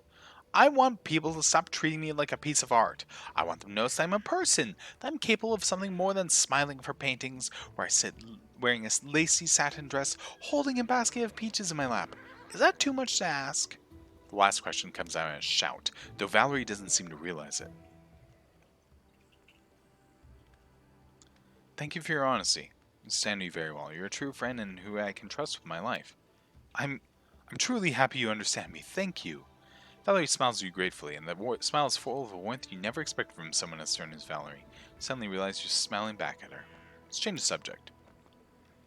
You have my attention? Tell me about the way of Shaylin and about her paladins. Shaylin is a goddess of love, beauty, and art. Her paladins are something like armored artists. That's how they like to think of themselves, at least. They're fanatical defenders of worthless, inartistic paintings and meaningless opuses, if you care to know my opinion. Speak of Shaylin with such contempt. What did the goddess of beauty do to earn your anger? She's been trying to ruin my life. Shaylin, the goddess of everything useless that ever existed in this life. All the beauty in the world, all the art, all the soulful sighs in the moonlight. They'll never feed a single family. And I beg you to restrain yourself from offering your own opinion. Trust me, I've heard everything you can tell me, more than once. Nothing and nobody can change my mind. As for Shaylin, she's the goddess of idlers. I must join her preposterous entourage. I was glad I was smart enough to denounce her while I still could. What do paladins of Shaylin usually do? They wander around seeking the next pile of garbage. When they find it, they call it an immortal piece of art and admire it until they're blue in the face. You might not believe this, but the paladins of Shaylin aren't allowed to slay their enemies if they beg for mercy. Can you guess why? Because a bandit, a rapist, or murderer who has been put to the sword will never be able to create something beautiful in the future. So a paladin overpowers their enemy in battle, then inspires him to create a masterpiece. It might sound hilarious if it weren't true. Plus, all of Shaylin's followers are obliged to practice some sort of art in his or her free time. Every single day, no matter what else is going on, even if you're feeling sick or hungry or sleepy. Otherwise, according to their clerks, you lose your connection with your goddess. A preposterous notion, wouldn't you agree? I understand that not every piece of art is good or even decent. Surely there must be at least a few great works among them. Is that what you think? Many share that delusion. I was deluded too for a while. Now I consider all works of art useless. People create this garbage because they have nothing better to do. The peasant doesn't paint a picture. He plows the earth to feed his family. The soldier has no time for sculpture. He must defend his homeland. But idlers and slackers have plenty of time to waste, so they smear canvases with paint and imagine they've done something worthy and valuable. Said every paladin must practice some work in some kind of art. What kind of art did you pursue? Ah, that. I used to embroider. I still do from time to time. It's nothing, I assure you. A simple task to keep my hands busy and to keep the gloomy thoughts at bay. Nothing special. All this talk about Shaylin makes me want to spit, but my noble upbringing prevents me from performing such an undignified act. So you're an atheist? You don't worship any deity? I need no guidance from above. I have my own good conscience and my leader's orders to live by. You don't have to follow etiquette and such if you don't want to. I'm aware of that.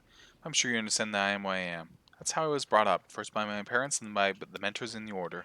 Besides, I was born to a noble family, so I rather enjoy the idea that my manner of speech differs a bit from the common tongue of the peasantry. You just can't imagine how many social climbers have bowed politely the moment I open my mouth. I guess you have plenty of suitors. Sadly, you're right, I suppose. Even here in these remote lands, one can find offspring of many noble houses. All of them consider it their duty to kneel before me, beg me to walk with them in the garden. Oh, and don't forget about the village oafs. They understand the concept of nobility perfectly well, so they realize they'll be punished if they dare make any advance towards me, so they prefer to stare from a distance, drooling. And believe me, I can very well imagine what they discuss in the taverns. Valerie shivers and jerks her shoulders, as if trying to shed the sticky, disgusting stares. You are very beautiful. You're a reliable friend and a worthy ally, but it would be a crime to ignore your beauty. I sincerely hope your words carry nothing more than mere politeness. I mean, I'm not going to stalk you like your admirers, but I have noticed you. In that case, I must confess, even if I were to enter a courtship, I'd prefer a relationship with a man. I beg your pardon if I've disappointed you. And on this day, Renea's heart was broken. You're so eager to follow my orders. Why? What do you mean, why? I'll follow your orders. I've joined your campaign because I have faith in you. I believe in your intentions to be noble, and though things may not always turn out as you've planned. You're my commander. Your orders are law. It's my duty to follow them. As long as you don't order me to do something that's absolutely dishonorable, but that would never happen, I hope.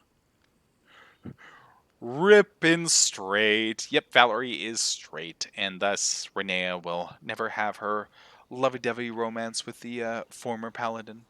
Besides, Renea's views in general differ so highly. Like, Renea is quite happy with Shaylin and very much believes that there is absolutely beauty in art and that is important.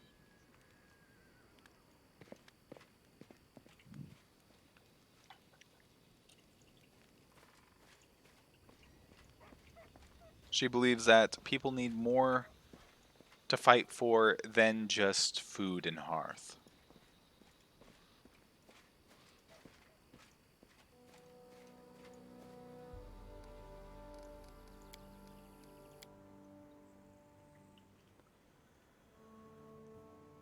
Oh, there we go. Okay.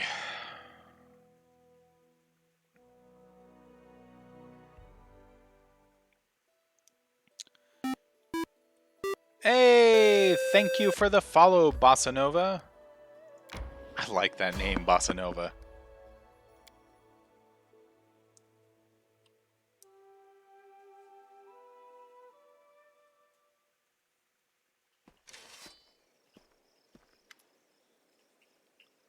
A jittery old man in squalid clothing shuffles up to you.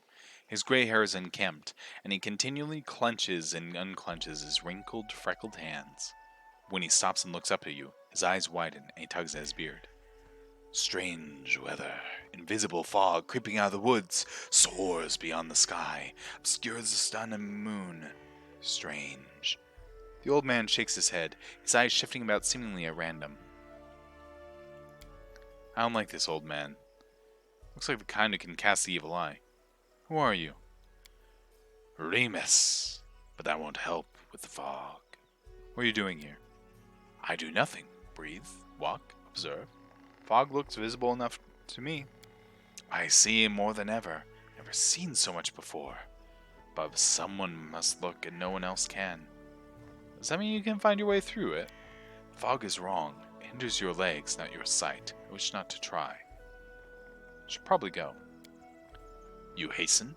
You should. Your rival wastes no time. He races but in another direction. He searches for power. He'll find it. Do you mean Tartusio? He is not tall, but he wants to climb high. Beside him are those who could stand against him, and might yet still. What power is he searching for?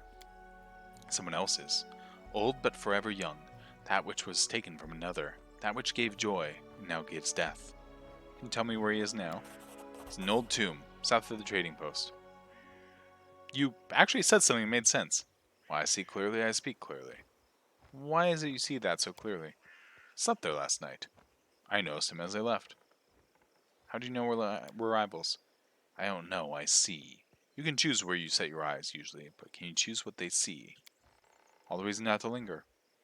The old man turns and walks away, slowly muttering softly. Once stolen, the land should be reclaimed. Once reclaimed, bound with the claimer shall it be. Bound, merged, joined by unbreakable ties, claiming the land, claiming its pain, claiming its death. Who is this Remus guy? Spoilers?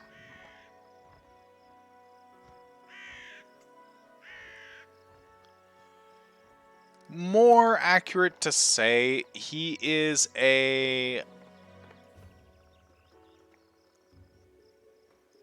character that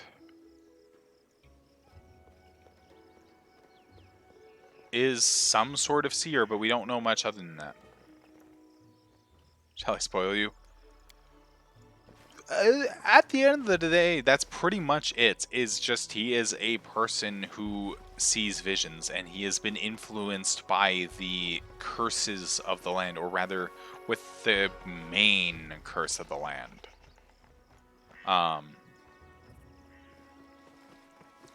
The thing is, you're about to find out who he is in less than a chapter. So it's like, you'll get there.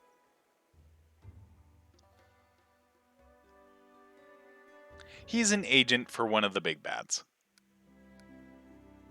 For one of the main antagonists. So we're going to go to the ancient tomb. Hey, we found some blackberries. And now for a fight. He could be dead already. This is true, he could. But we're playing a paladin. Appeared to be some sort of avatar of a god like the elk dude. Oh, no, nothing like that. Now, she is staggered because of her vision.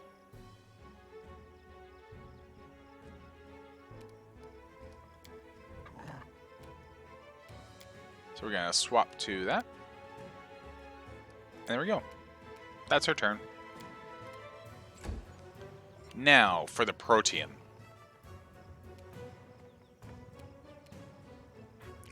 We're going to go right after that Illusionist.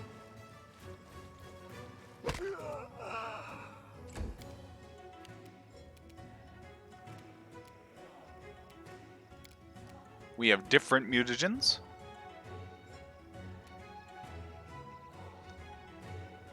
We're going to go for the Strength one.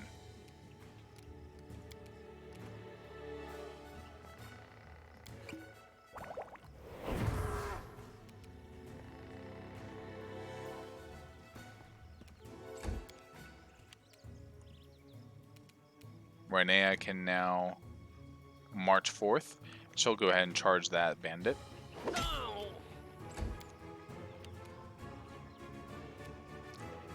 This is where I step in.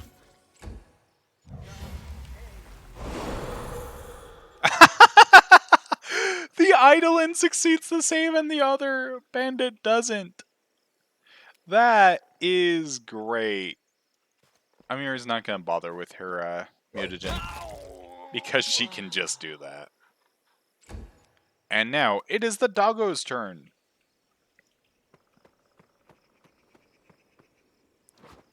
You finish all your quests and you don't know where to go or what to do. You're in chapter 2. Have you dealt with the trolls? If you have not, explore the southwestern area more. Oh, you have. Okay. Then, manage your kingdom. I know that seems like a cop-out for me to say, but it's true. It's like, what you do at this point is manage your kingdom.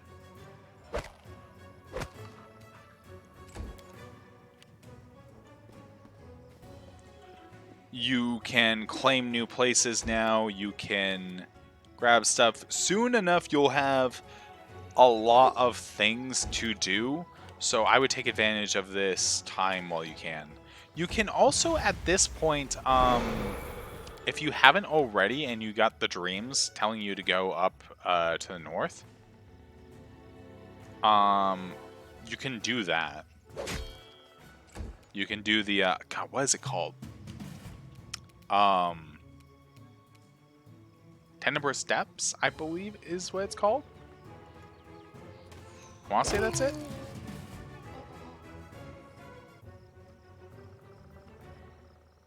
Yeah, if you're looking for something to do as you do your kingdom management, go do that. You can do the first section of it. And be careful. You can absolutely die in there.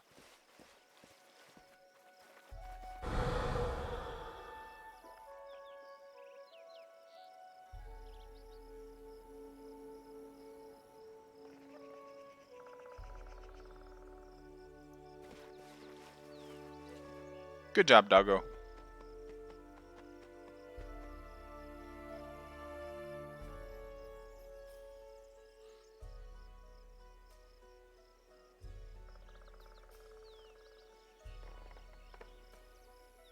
Good job, Valerie. You got up. Yeah, I understand. Valerie's sleeping on the job. Yeah, there's a reason why I didn't really bother fixing Valerie. Not very paladin-like. She's not a paladin.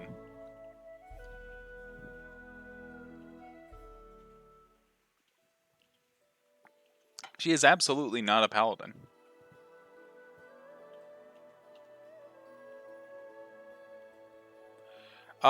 She didn't complete her training. She was in training to become a paladin.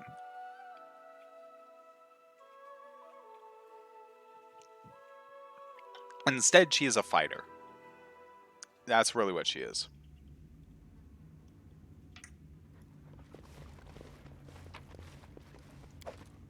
Alright. There we go. A gnome in gaudy purple garb seizes your attention. Of course, the scoundrel Tartusio, who you know from your time in Restov. The vile gnome is standing on a small hill, expressing his discontentment in every way he can muster. Let me guess, you're still dawdling. Should I make some tea in the meantime? Bake a pie, perhaps? Plant a small garden and harvest some cherries? Perhaps you'd be more comfortable wearing fool's caps and colored trousers. Then at least I'd be able to sell tickets. Come one, come all! Feast your eyes upon the slowest and the most ridiculous buffoons in Golorian! As far as first run, I have personally played the adventure path. We're still ongoing, and we play that adventure path every Friday, and so we're partway through the Varnhold Vanishing. So I played up there, and as far as actually playing the CRPG, I have gotten through the Season of Bloom. That said, in general, I GM Pathfinder a lot, and so I'm very familiar with the system. And so like I occasionally make observations on here, like the entire plot line, for example, here with Tartusio doesn't exist in the adventure path at all. Tartusio is just not present. Well, no, what he does immediately after this is present briefly, but it's a bit different. Yep, I played the Wrath of the Righteous CRPG. That was my previous streaming experience. What I was doing, where I was playing through the Wrath of the Righteous CRPG up to what I was allowed to stream.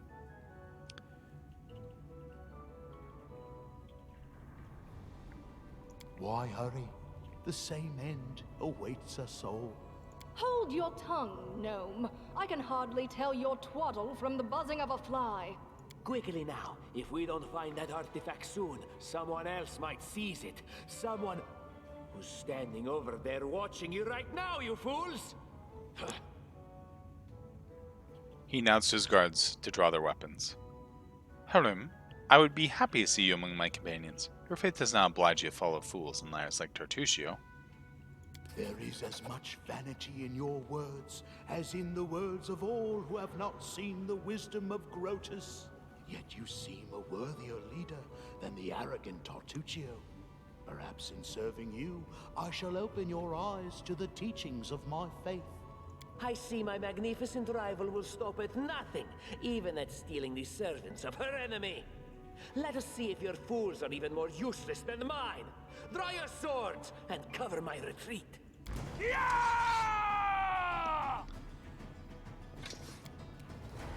All right. Now it's time to fight. Now, Lindsay here is going to... Oh, we're in a surprise round. In that case, Inspire Courage is what she's going to do.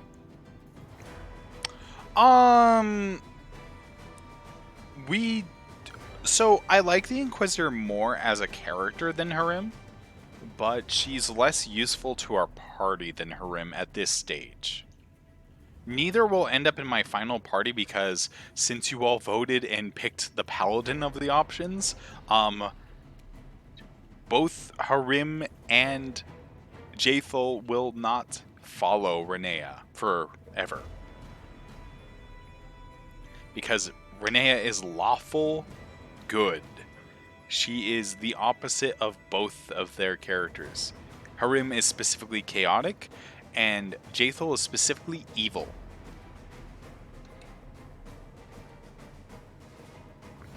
Chaotic, neutral, and neutral evil, I believe, are the alignments.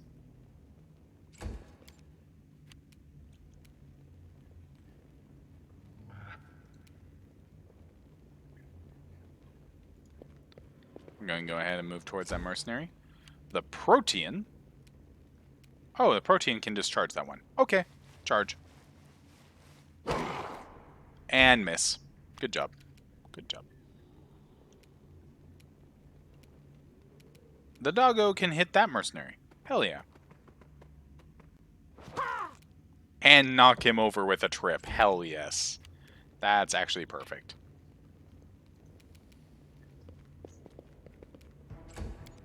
Yeah. Harim we're going to use until we get the other companion we can get about here. And then he'll get replaced. But he will serve as a healer for us until a bit. Hold on. Why do you not have your rage? Why do you not have your rage? Oh, that's right, because you don't get rage until level 3 because you're a mad dog. That's right. That's fine. Like, that's not a big deal. The pet is super useful, so...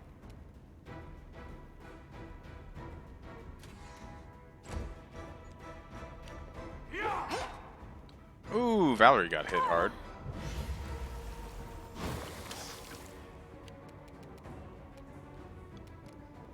Go ahead and hit him with Hideous Laughter. I'm surrounded by idiots.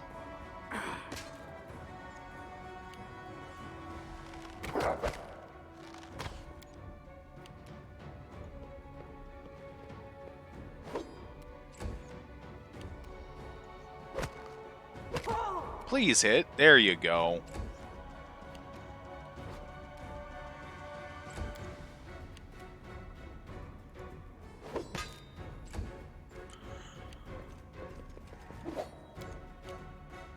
Alright, Amiri.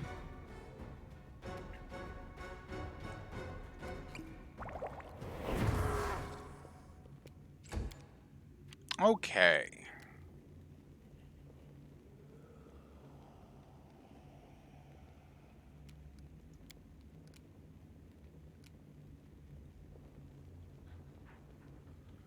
How much do you need? How injured are you, Eidolon? I need the mod that adds them to the thing. Next time we play, I will have a mod that adds the companions to the bar. Use lifelink.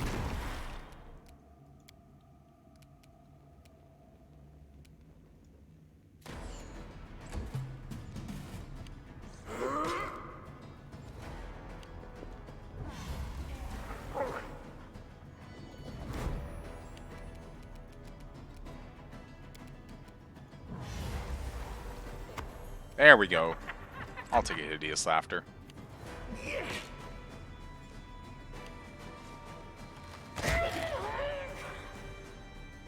Ooh! That's not good. The Eidolon went down.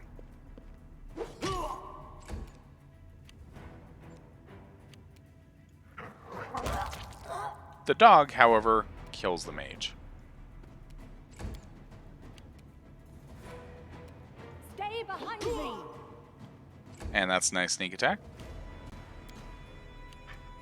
Tear them apart! So is that. A calculated Imare is going to shoot through the wall. That's her special ability, is shoot through walls.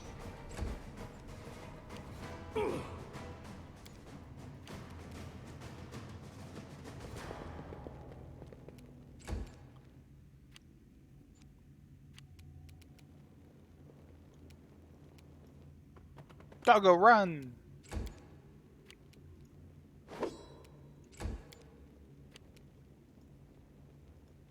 They go down! Yeah, she can't actually get in there. Imra's gonna keep firing.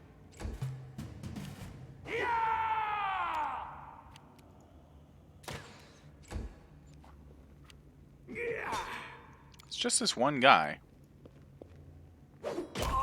There we go.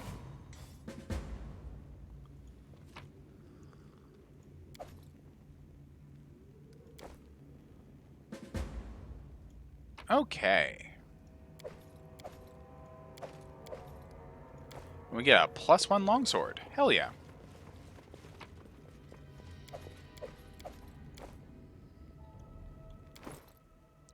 So, immediately with that +1 longsword, guess who gets an upgrade? That's right, Renee gets an upgrade. She gets a +1 longsword now. Eventually, she will be going two-handed because of her strength, but right now, just at this early game, nah, she'll use a shield.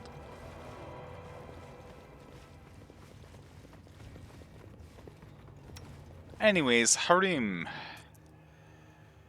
We're not going to be using him a lot, so, like, there's not a huge need to worry about his build, but generally, because he's already a cleric, we want him going cleric because, spells. At the end of the day, spells.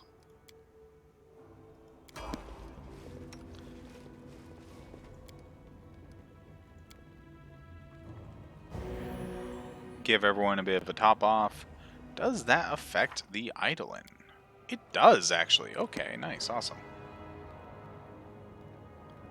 Well, that's a nice little top off.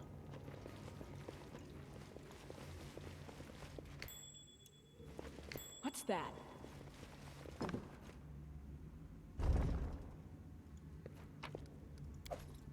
Ancient Cyclops coin.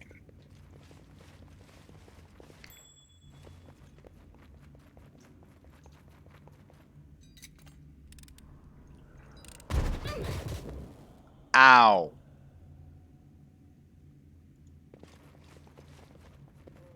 Okay. Alright. Alright. Sure. Yeah.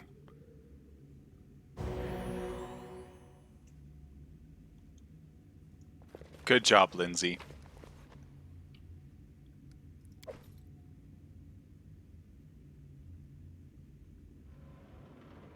Oh, she rolled a 3. Ah, that'd do it, yeah. Vague outlines of 4 strange creatures have been drawn over it. Well, we got some treasure. And now it is time to see if we can track down Tartusio.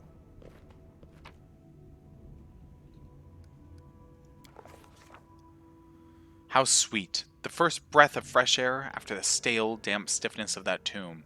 Forest stretched an unending heath, replete with hills and gullies and patches of low shrubs. Already the trail of Tartusio's companions had grown cold. But we would not give up so easily. Whether the trail went cold or not, it was the one we had to follow. No blade of grass was bent. Must have had enough time to straighten back up, since whoever last passed through. But the heat's dry earth preserved the prints of little shoes. Our eyes to the ground, we followed the trail. We walked and walked, until finally we came to a huge gully, the dried-up bed of a river of yore. What was this? At the edge, the grass was trampled down, and the soil turned up, and claw prints, lots of it. We stumbled upon a fresh battlefield, and here the trail split. One set of footprints walked away from the battle, down into the gully. The brave footprints that faced down their enemies followed the path along its edge. Try to imagine who or what left these claw marks. Claw marks were not deep. The attackers were small and lean. Finally, these creatures walked on 2 legs.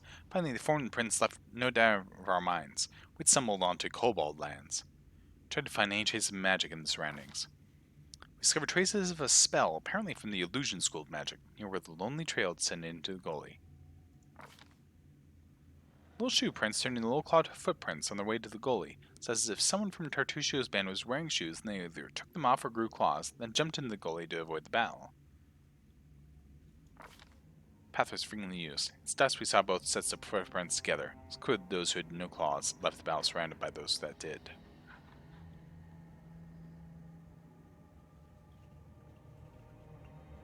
We followed the single set down into the valley. The way down was steep. It took some time to reach the bottom. Walking on the loose soil was difficult, but the clawed footsteps were easy to spot. The bottom of the gully went downhill, deeper and deeper. Finally, the footprints turned, whirled up the steep slope, and disappeared at the gully's edge. Couldn't help but admire the animal agility and clever claws of the creature we were following. The slope before us was as tall as 2 tall men, and ended at a hanging crest. Climbing such a slope would be no easier than climbing a sheer wall, for a long, steady-looking root stuck out of the ground from the top. There was one brave hero among us who decided to try her luck and climb the root. Literally cannot fail this. After tugging on the root, Lindsay took a deep breath, grabbing it with both hands and began the difficult ascent. Pushing with her feet against the slope and grabbing the root with both hands, she climbed higher and higher. Only her heavy breathing and the faint creaking of the root broke the deadly silence. Suddenly dust poured down from the top of the slope, and the root began to slide from the ground. Keeping her wits, Lindsay shifted her weights to her legs and froze. After a tense moment, she continued her journey. Soon she reached the top of the slope. After catching her breath, she lay on the ground and offered her hand to help the next of us up.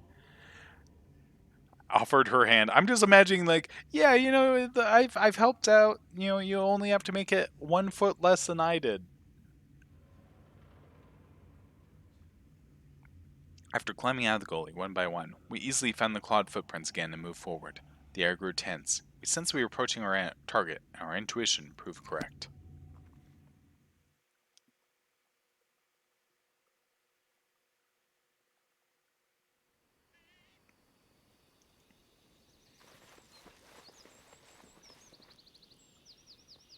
Listen to me.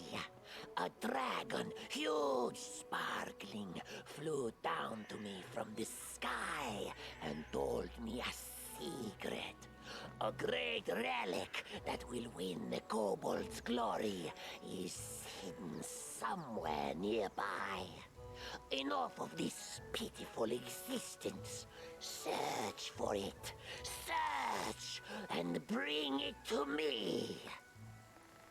So, in the adventure path, Tartuk, as he is known here,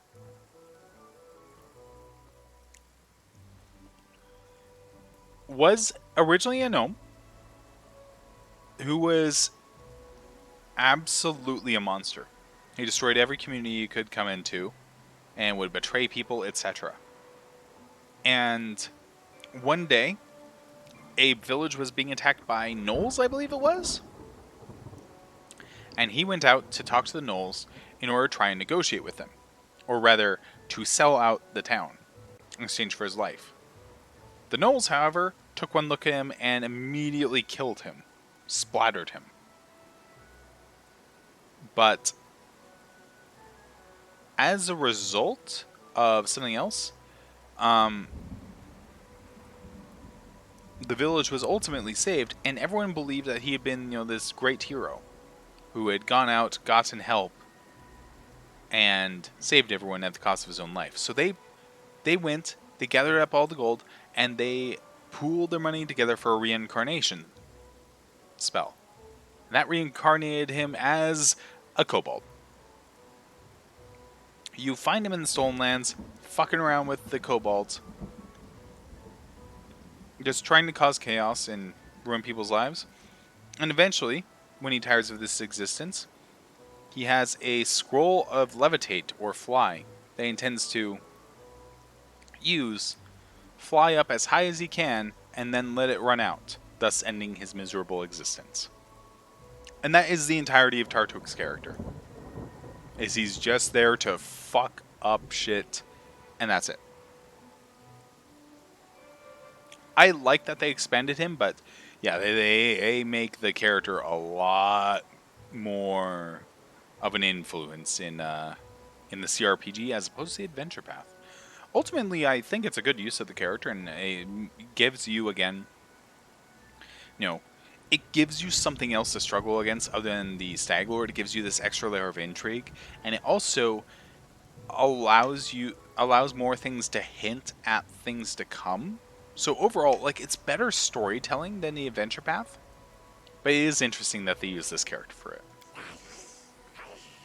Dragon! Glory! Dragon! The voices of the kobolds rising in excitement. We know! The mites under the old sycamore! They possess the magic treasure! Very ancient! Stop deceiving these poor reptiles, Tartuccio. Who is there? How? Here, you fools! I mean tribesmen. Don't listen to her lies. I shall bring you to glory. Just help me find the relic and stop this trickster.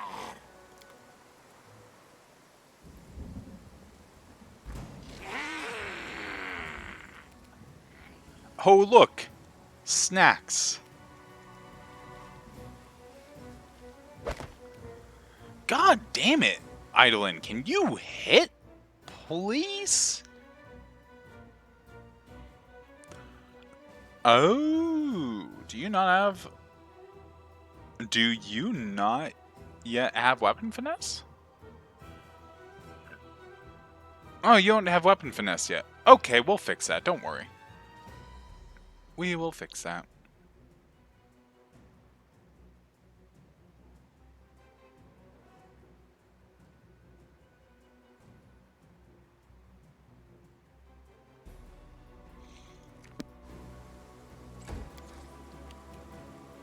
Imare, meanwhile. The kobolds aren't dangerous. This will hurt.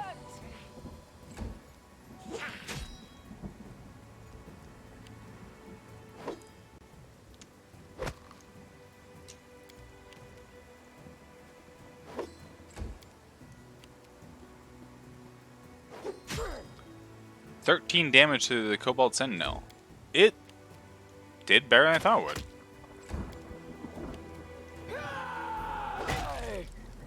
And now it's dead.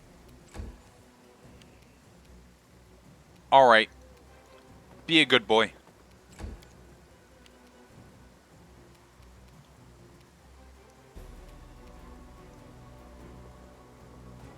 That reminds me. Give you more spells. Bane for one.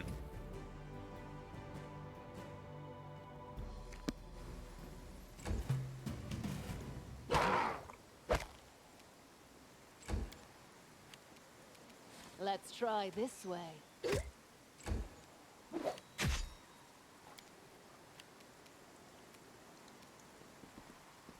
Valerie's going to try and close distance, as will Renea.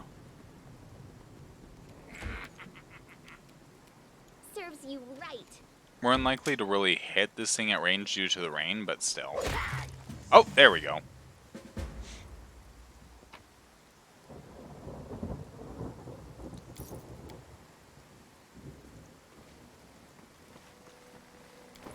No. There's fire and lightning. Which makes plasma.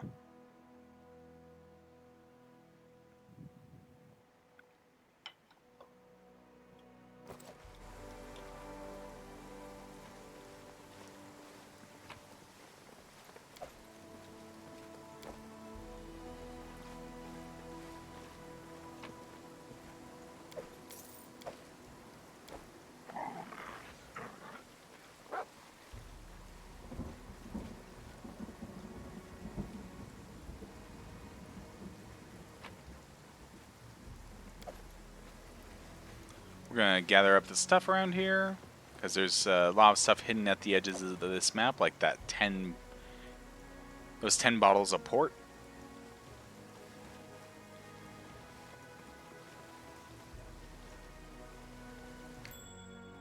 Ah, there we go. An ancient Rostlandic coin. Haggis. We have learned how to make haggis. We're all doomed.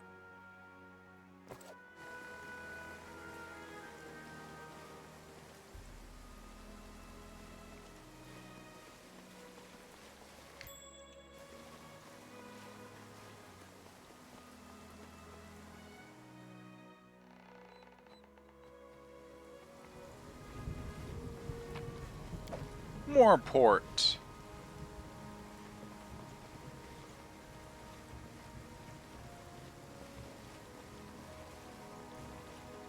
God, I see seasoned wings and thighs, and the first thing I think is like, man, I could really go with some wings. Well.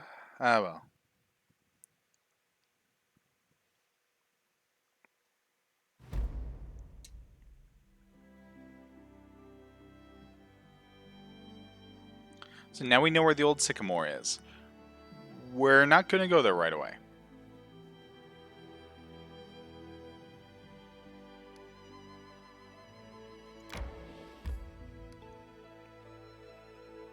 We have other things to do. The main reason we did that was to get Harim, so we had a full party.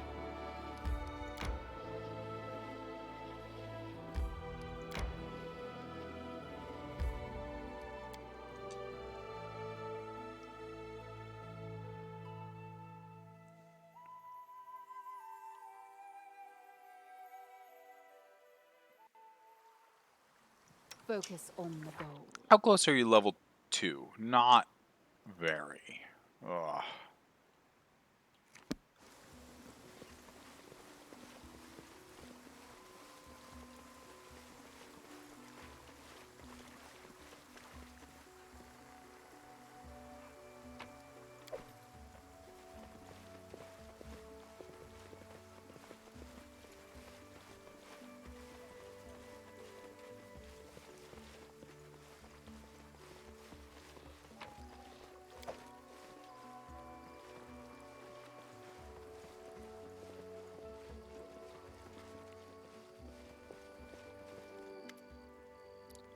Well, look who's here. The dark-haired Ben is kicking the ground irritably. When she sees you, she squares her shoulders and clenches her hand axes.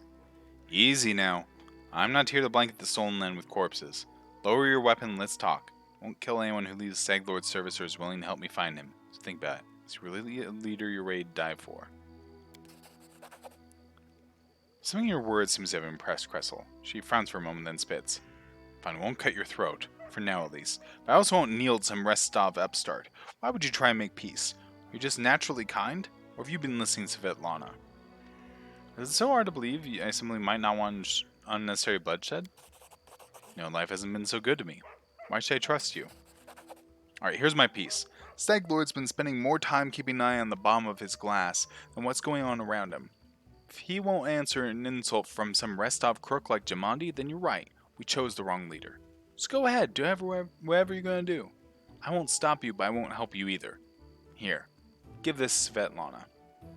The bandit places a ring in your hand, and then leaves.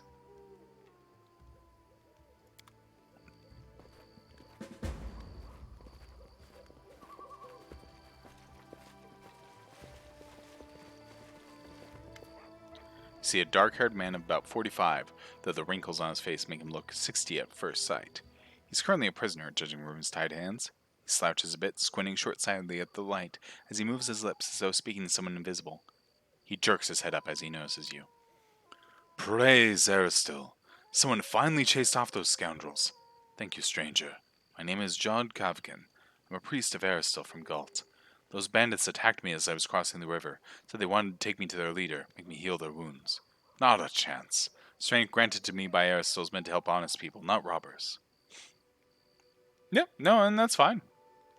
Like I said, Ranea as a paladin needs to be lawful good. So, congratulations, this is a lawful good run. That's why, like, while I was happy to put her on the list of choices that people could vote for, I was a little surprised she got that. You didn't manage to not kill her. Yeah, no, like, you have to be good or lawful good and choose those options. I'm glad I could help. All these times, be as surprised to me an honest woman as to see a manticore at a vegetable stall. Thank you for your help. I've exhausted my supply of prayers, but I'll gladly repay you in the future once I've restored my strength. Come see me if you ever need to be healed or blessed. Afraid an old fool like me won't be able to handle the mission given me by Aristil on my own. I search for the temple when the bandits around here won't let me take a single step. I'll head to Oleg's trading post to rest and think on what to do next. Please, traveler, if you happen to discover the ruins of the Temple of the Elk, come inform old Jod. My gratitude will know no bounds. Cinnamon rolls win. Yeah, that one is specifically, it is an alignment requirement to be able to talk to her. Anything else?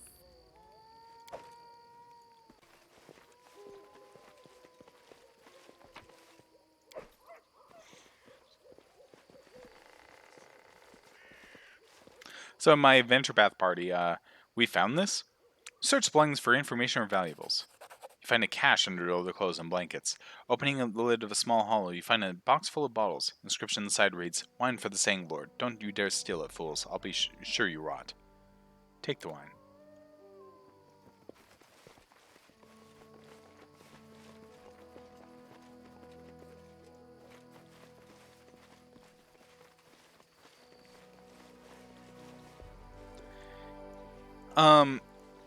Yeah, that was something where we took the wine as well with the intention of trying to like sneak in, deliver the wine, and like poison him.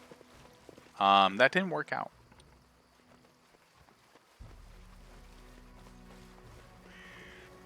You see that? Yep, I did fail the poison wine check. Yeah, our nature score did not succeed. Just not my lucky day.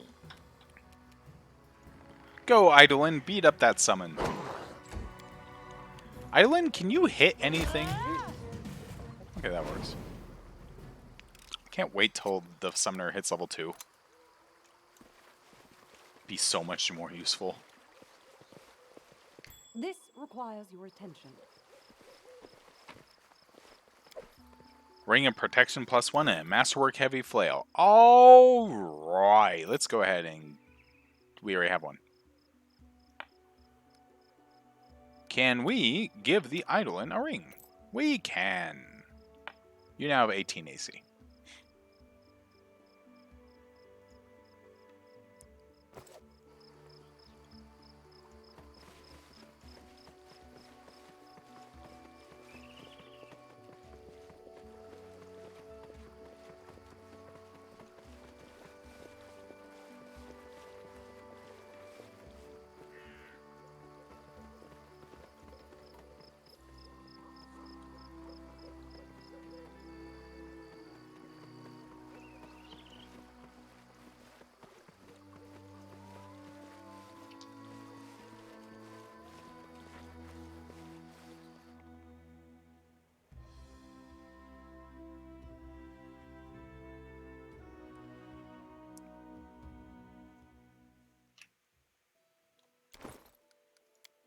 Speaking of, can you equip bracers? Oh my god, you can. 19 AC.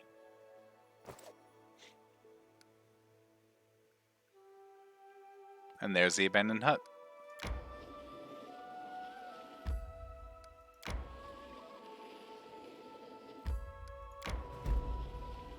An old oak.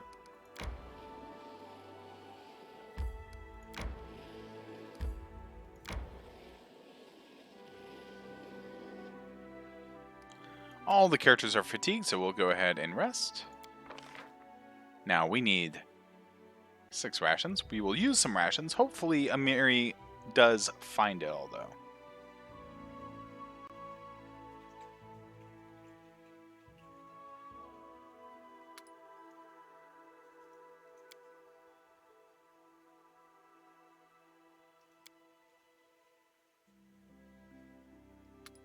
You can cook. You can camouflage. Actually,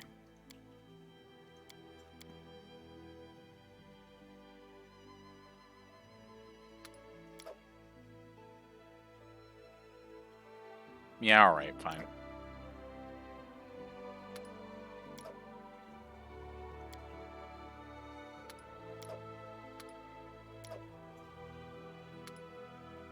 There we go. Let's have some seasoned wings and thighs. I wonder, do Mammoth Lords have their own writing system? They must have much to tell. The legends of my people are passed from generation to generation. If someone doesn't get into a legend, then he's a weakling, and there's nothing to talk about.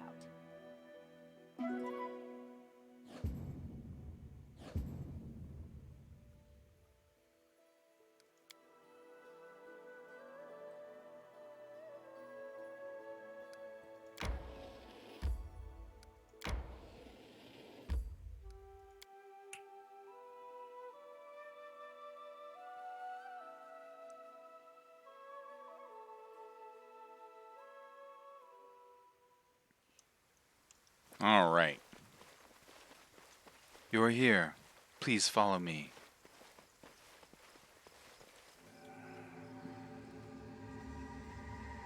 Father, please! I looked for the herbs you asked for. There just weren't enough to... Silence! Did you forget the rules? Speak when I say, you do as I say. Disobedience leads to punishment, always. But Father, you disobeyed 3 times. Enough! I can't... Enough! Nugra deals 4 damage to youth.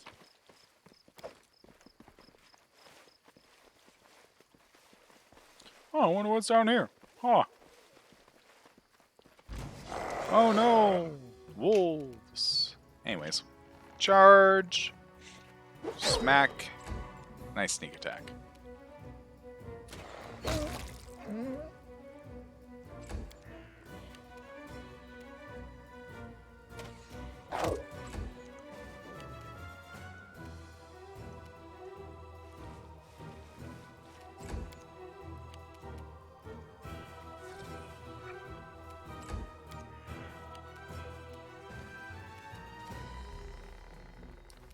In general, Aram can bless right now, so might as well.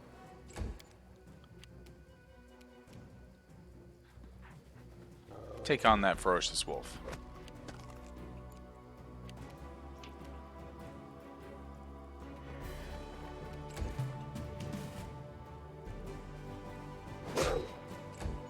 Gain a good sneak attack. You deserved it. Imre's also going to fire her crossbow. But now the idling gets to bite. A good bite.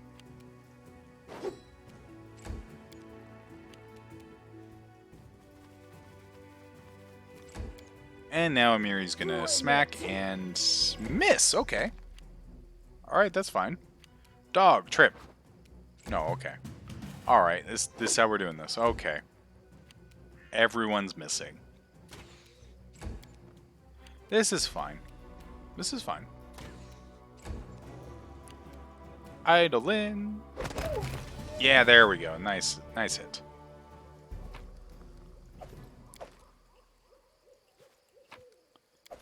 Nugra's old notes.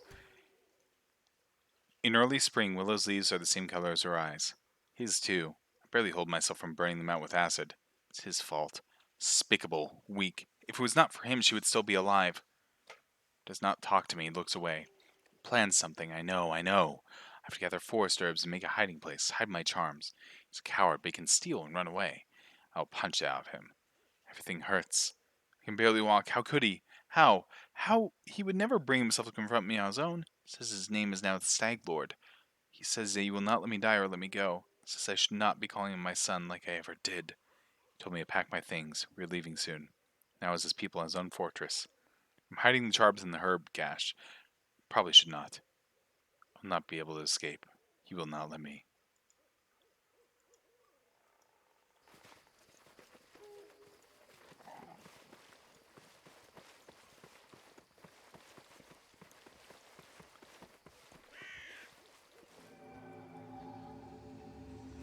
Where have you been? Told you to prepare everything for the ritual.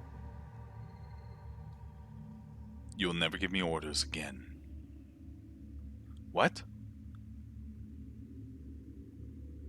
Well then, summon your power. Maybe you'd like to try the acid. I'm not your slave any longer.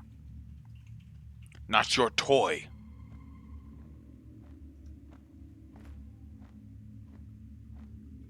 Not your son. Enough. I won't kill you. Your powers will be of use to me. From now on, you do as I say. You speak when I say. Disobedience leads to punishment. Always.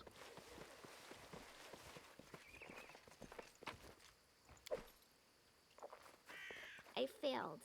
I'm sorry. You missed! How could you miss? It was right there in front of you. Alright. I have been waiting for you. The flowers, birds, and wind told me you would come. Oh, my poor flowers. They will perish before long in this bog. It seems that only you can see or hear the nymph. Speaking to the gods is best done in private. I can look away if need be. Tell me what to do next. Search the area around the hut. Try to find anything that remained of the druid who lived here. I am sure the fog is his doing. This suffocating veil is as vicious as his nature. We should learn more about the fog and the ritual through which it was created.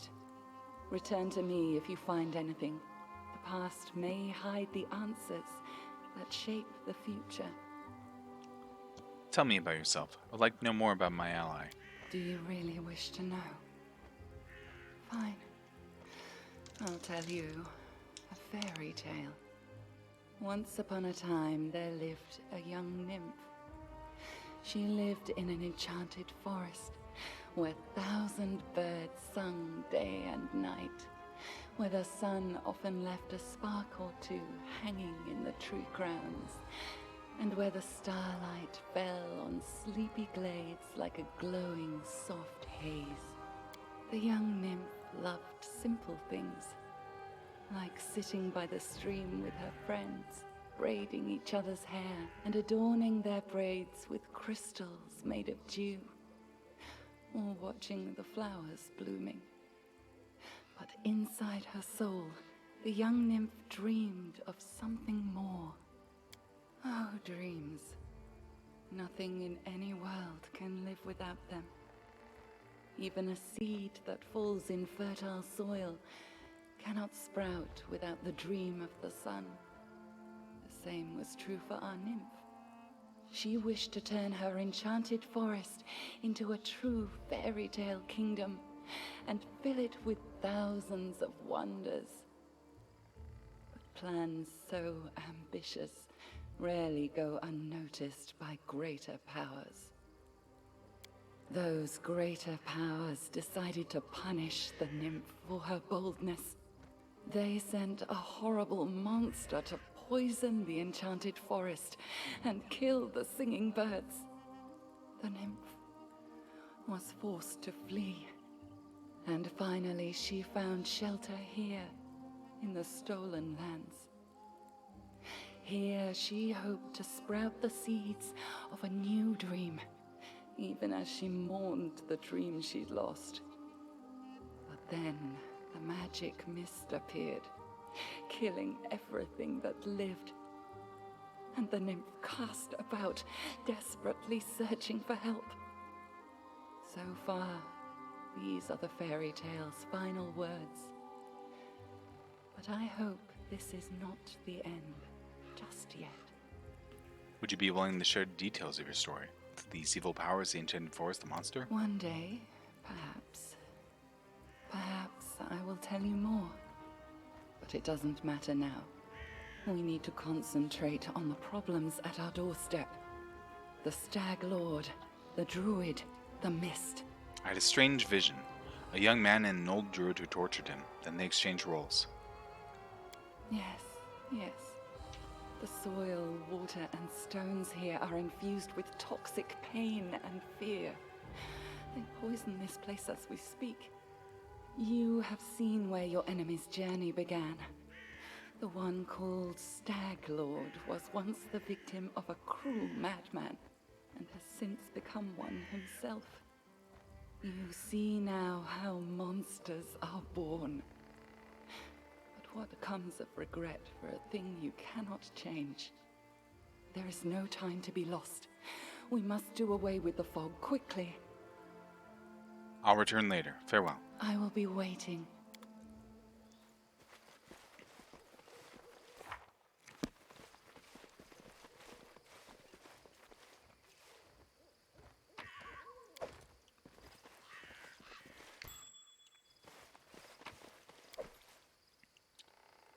You come again. Found the Did you druid. find something? Found the druid's notes. They mention a temple of the elk. Can this help us?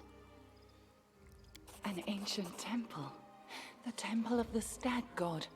Yes, yes, that must be it. The place of power where the druid created the fog. Perhaps we'll be able to cleanse it from there. The temple hides in the thicket not far from here. You'll need to go there and purge the place of whatever evil still lingers there, summoned by the druid's sinister ritual. Take care. You are my only hope.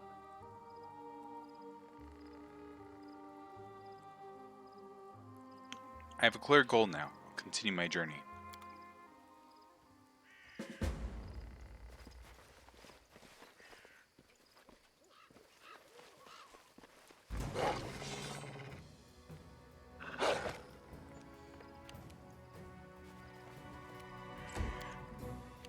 Tear them apart!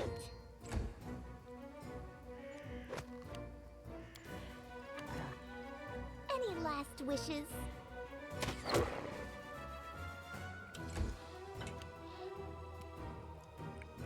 The Eidolon can't get in there.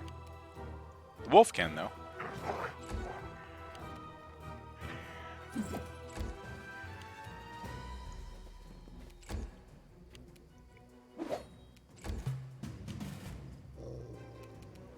Let's attack the touchies. They go down! There we go.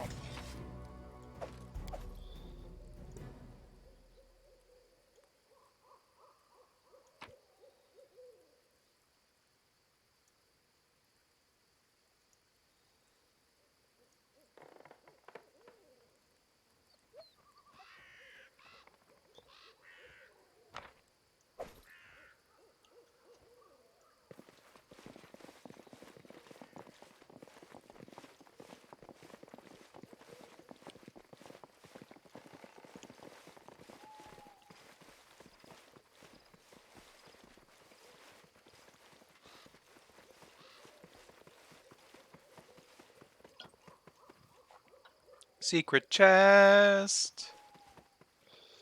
I'm not sure what you mean by secret chest.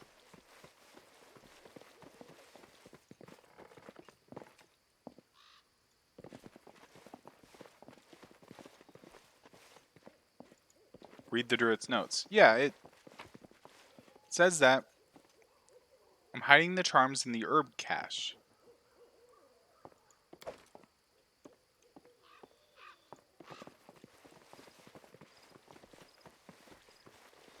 Oh, wait.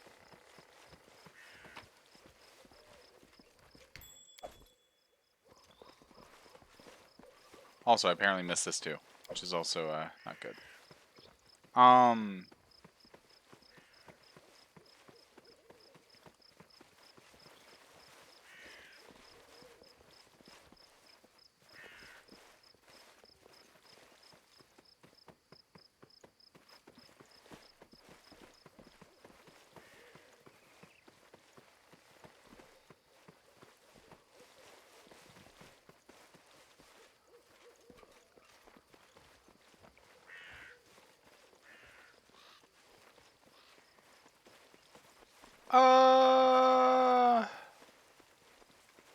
Go ahead, because this is actually something I've never discovered on my own. I've played through this section a few times, so go ahead.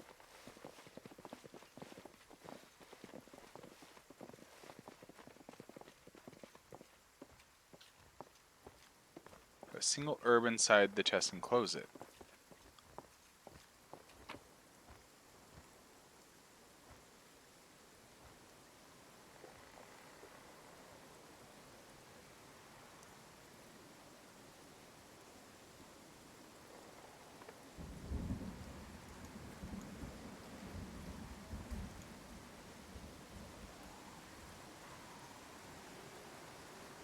Pick an herb at the start of this area, you think? Okay, I'll go ahead and give it a look.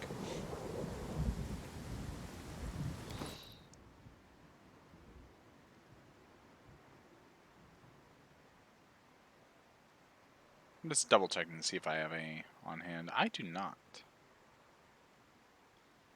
Oh, also, copy the recipe for sweet pancakes.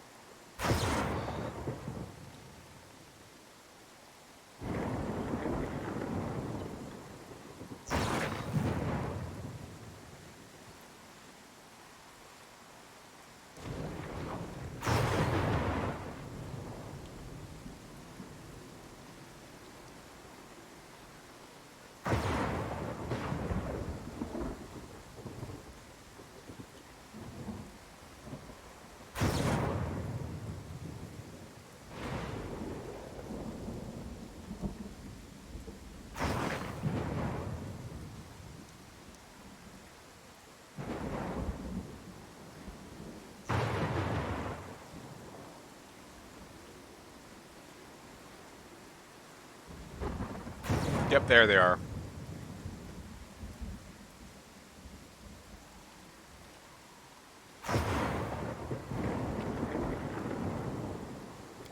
Oibs! Lots of oibs. Oibs for sale.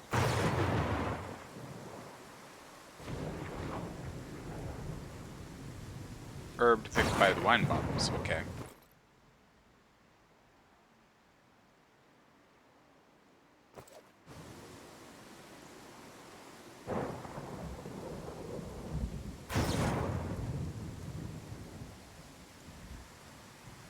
Oh, you mean back with back at the ford? Oh, damn. I don't know how I missed that.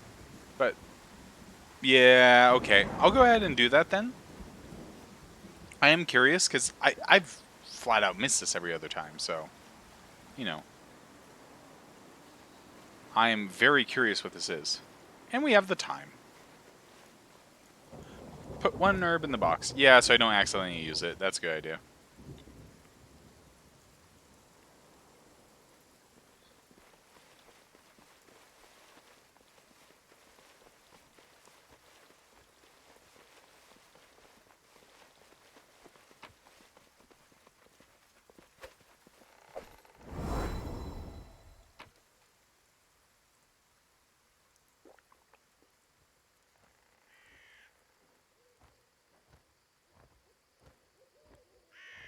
Oh.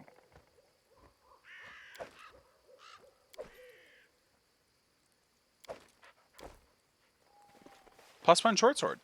Okay. Not bad. That's nice to just get. That's cool.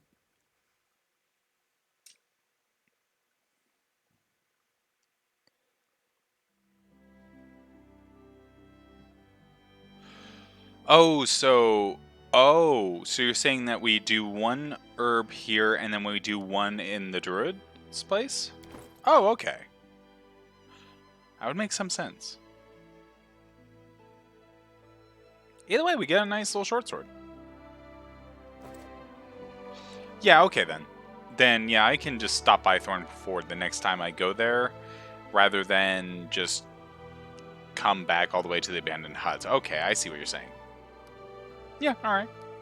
Cool. I've never gotten that before, so that's actually cool to know about that. It is cool to know that that exists.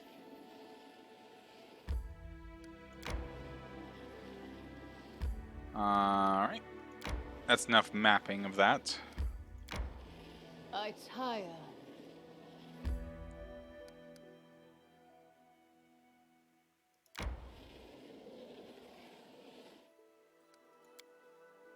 Yeah, that's a really cool thing. So here's what we got so far. Today, Amiri killed 10 kobolds, a troll, a hoe dog, and more goblins than the fingers on 2 hands can count. You know, I don't think our readers are going to believe all this. But it's the truth. I can cut them all down easy. You just need to find them.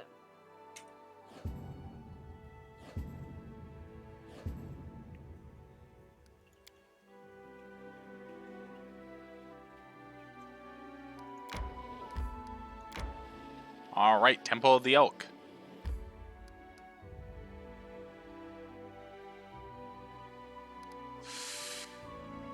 This is gonna be rough. This'll be rough.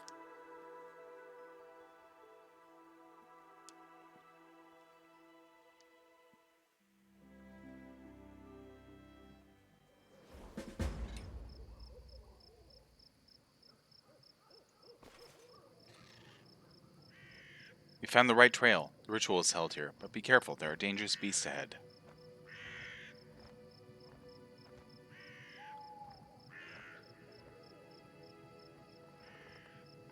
They are both guards of this place and tokens of the druid's evil magic. Please be careful. So we're gonna save because she's right. They are dangerous. So, we're gonna do a couple things. Namely, Emery's gonna cast Mage Armor on herself. We're gonna throw out a Bless.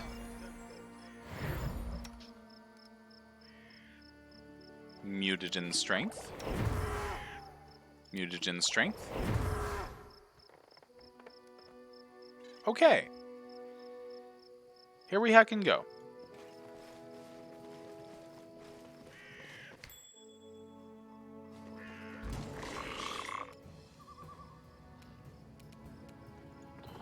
Charging dog!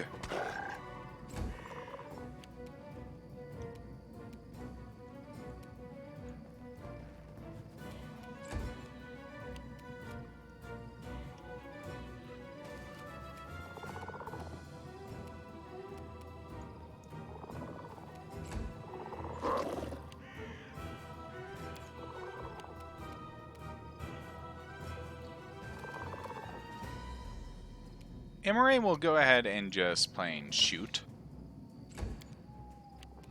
Renea. Well, with all options being equal.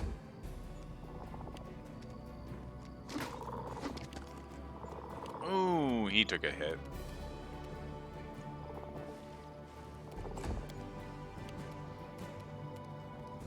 Amiri. Charge! You can't. Can you hit? You can still hit. Alright. That's fine. You can just kill one of them outright. This is where I step in. We don't need inspiration here. But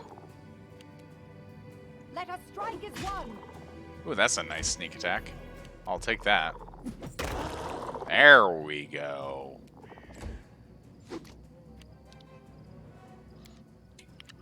Yeah, she would. Should do it. It's just one of those things where I'm saving it for the slightly tougher encounters in this area. Because, the next two are rougher, and then the final one is really rough at this level. I often like coming here when I'm level 3, but not always a thing that you can do. Can you 5-foot-step and hit that? You can. Please, because that is a touch spell. Charge! 21.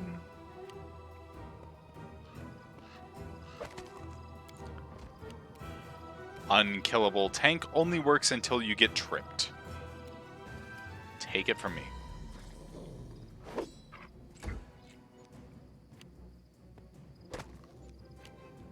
Take it from the person currently having gotten tripped.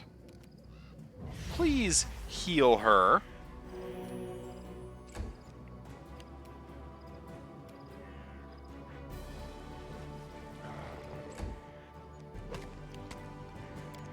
Oh, and she got tripped.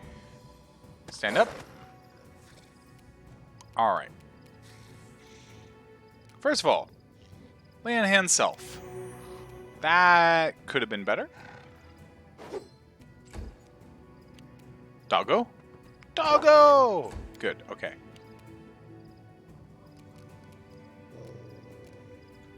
I need you to convert that into Cure Light Wounds, please. There we go. Okay. Imare.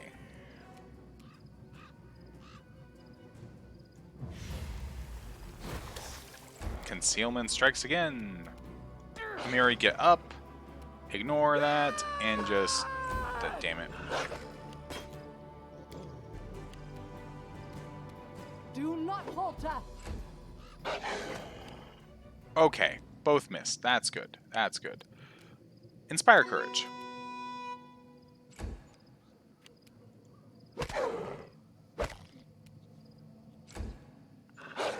I'll survive. I always survive.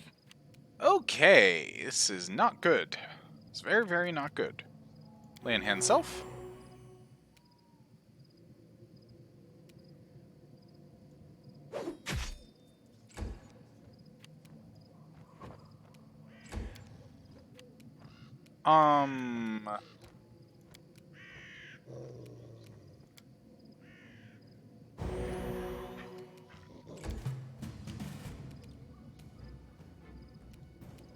First of all, 5-foot step back. Second of all, hit that.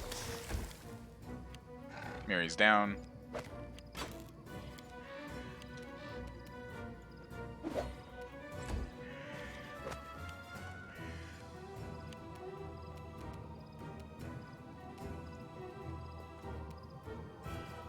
Serves you right. Please shoot him.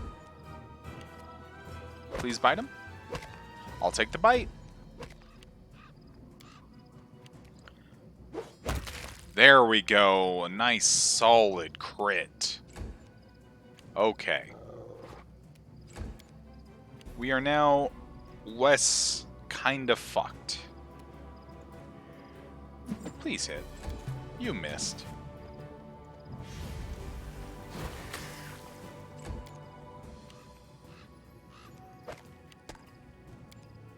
Renea wasn't knocked over this time, so that's good. Critical sneak attack. That's what I like to see. You deserve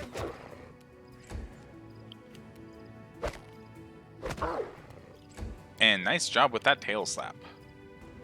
This one's pretty low. We missed! What a waste. Imare, just keep whittling them down, or attempting to. You're mostly there for the Eidolon, let's admit it. You're mostly there to give a big ol' scary monster physical presence in this world.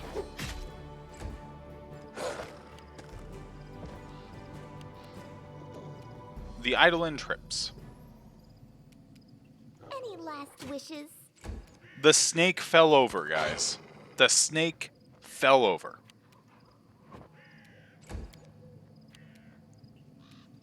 Become as dust. Alright. This isn't good. This is not good. The Eidolon is pretty fucking hurt.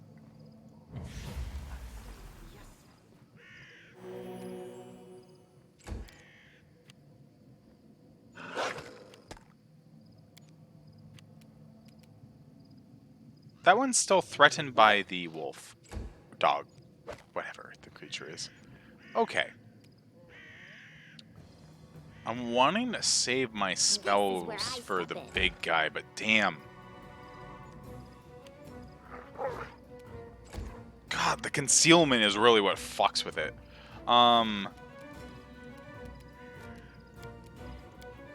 Heal living?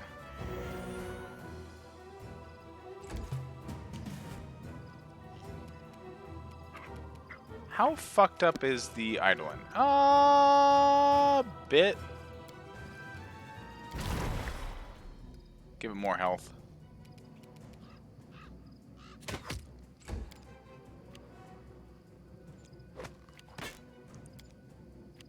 Onwards! Okay. That one's down. Serves you right. Get up. Attack. Yeah, there you go. Renea, stay down. Just stay down. Okay. I'm beginning to think we'll need to. Yeah. Yes, I'm still here.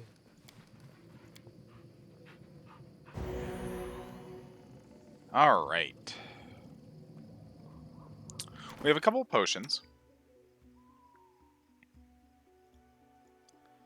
So let's go ahead and make use of these.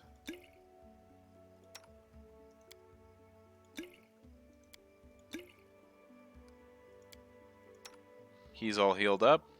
All right. We're good at the moment. Let's clear up these. Oh god, one of them is coming. Lost.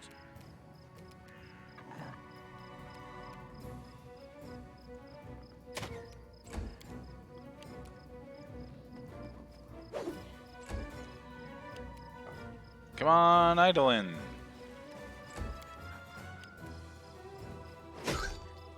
Nice sneak attack.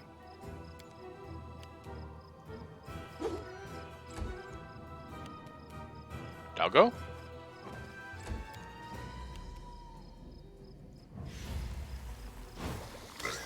There we go. There's some more points of damage.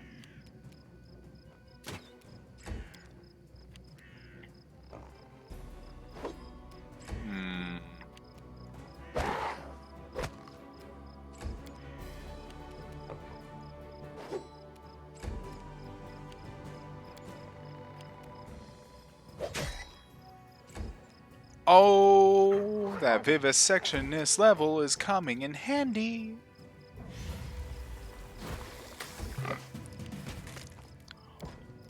Hot damn, that 39 fucking crit.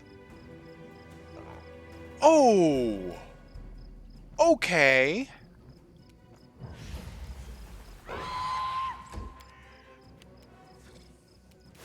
Smite evil.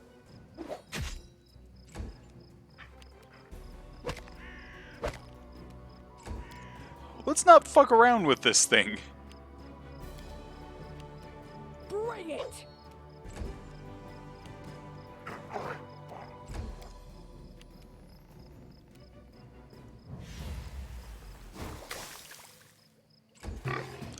They're neutral. Survive.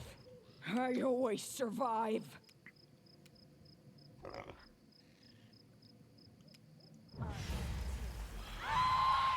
Some of the effects of the Smite Evil will still work on neutral.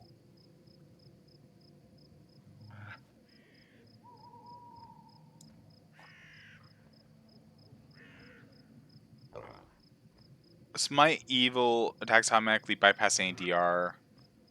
While Smite Evil is infect, the paladin gains a deflection bonus equal to their charisma bonus to her AC against targets made by the target of the smite. Basically, we're doing all the other stuff rather than the charisma to damage, is what that is. They have to be neutral or evil for the rest of that to work.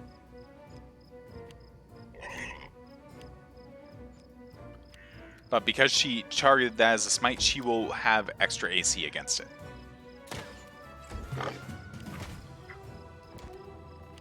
Which is important given the situation. Oh, damn.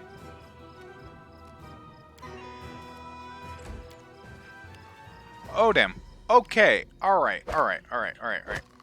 God fucking god damn it, son of a mother. This is just hard.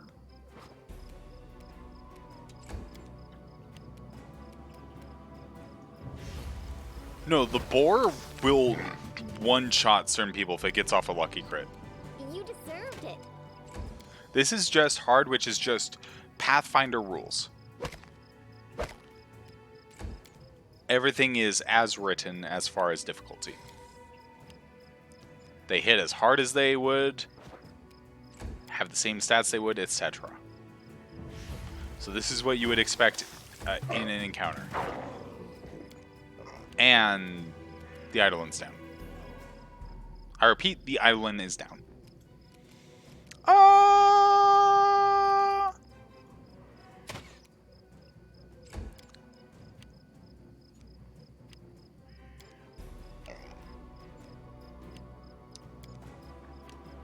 Let me double check what we're at. We are at, hold on.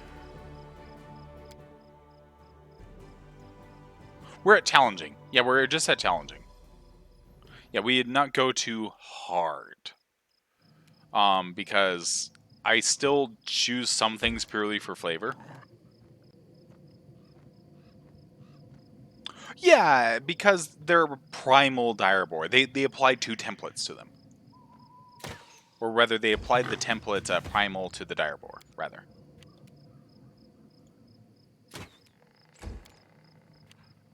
It's just he happened to have, like, get fucking mean. Like, he got off that crit on Valerie and is like, well, that's it. That is indeed a crit. Please hit it, his touch AC. Well. Any last wishes? Okay, good. It's gonna die next turn. It will die next turn. We depleted its health.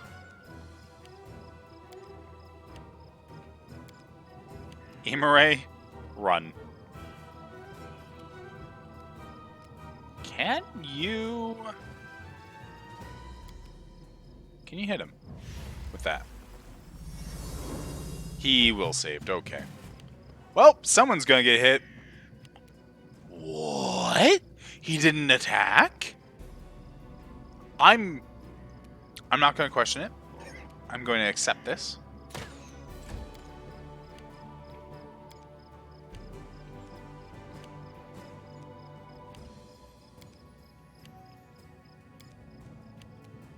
We're gonna let him die.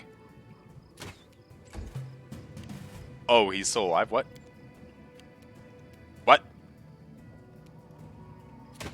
What?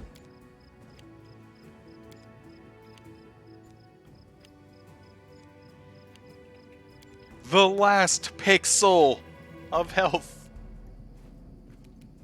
Okay, please hit him with acid. He's still coming for us. I don't know why he's not attacking. I'm not going to question it because otherwise we'd be dead. But you know.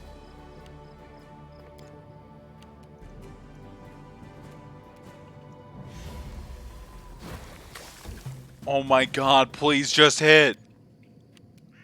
I understand you're level 1. I understand you can't do much. Please, just hit.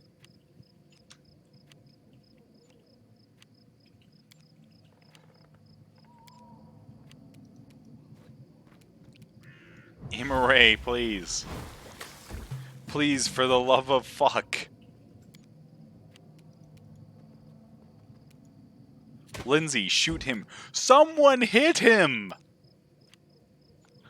We are just getting menaced by this boar.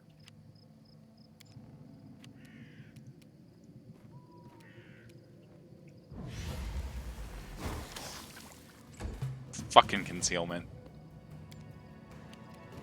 The amount of times I've seen concealment pop up on this primal dire boar. Case in point.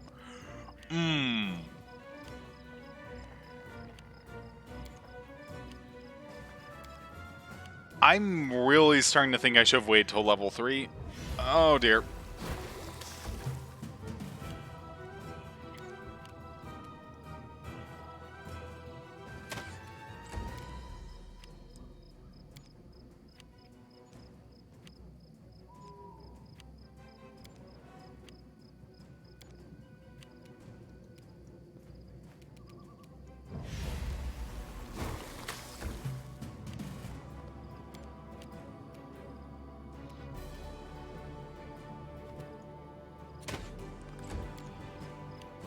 So how are you all doing?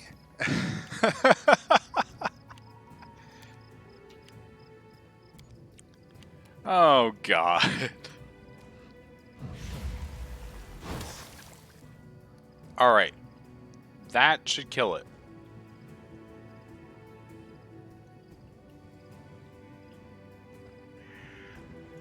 That should kill it. With any luck, that will have killed it. With any luck, it is in its I survive past being dropped below 0 for a turn state.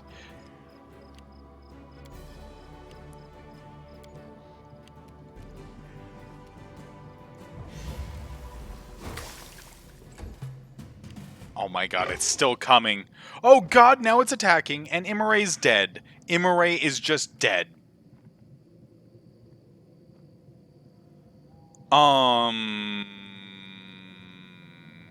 Okay. You deserved it.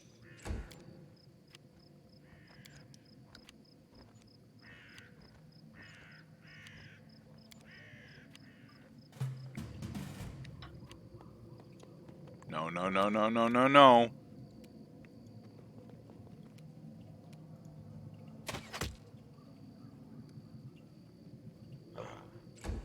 How much health do you have? 58 points, but you know, like, I mean, like, how much health do you have left? He nat 20'd us. Like, he nat 20'd our tank. For 58 health. Or, like, some other, like, ridiculous amount.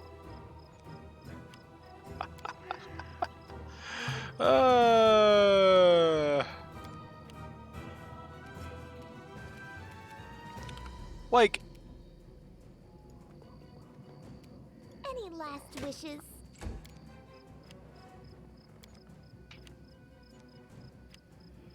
Okay, this sucks. Okay, alright.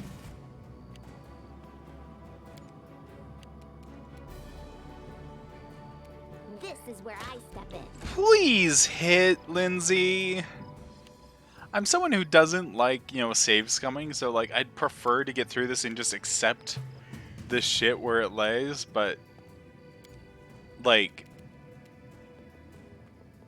Serves you right. oh my god.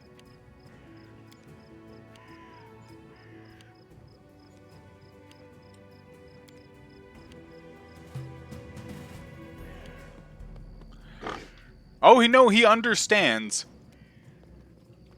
It's just because this isn't a grid. Alright, we hit him for 4 more damage. Is that enough to trigger his I'm dead state yet? Apparently not. Alright, 2 more damage.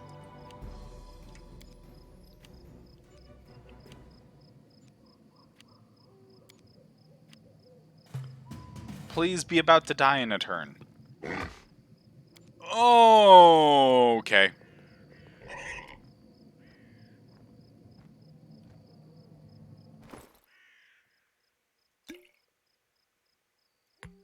Oh no, you have a scroll of Cure Moderate Wounds. Okay. Use the scroll of Cure Moderate Wounds now, please. Okay, you're alive. Good.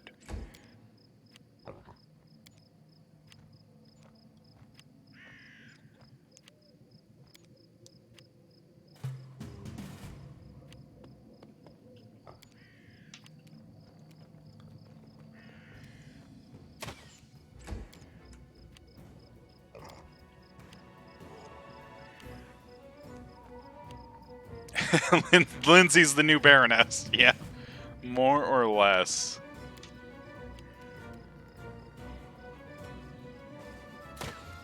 Misconcealment. God, mother.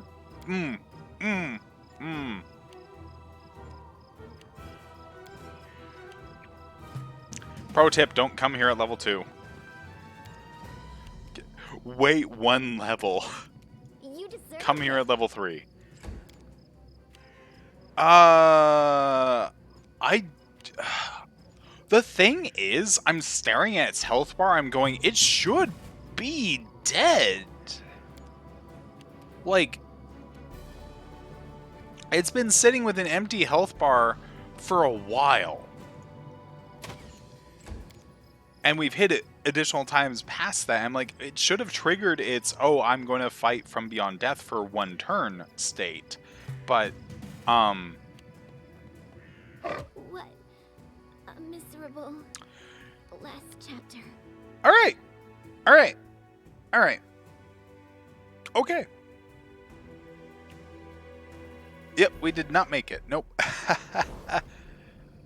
Alright. Show's over, folks. Hope you enjoyed the stream. Okay, wow. That was...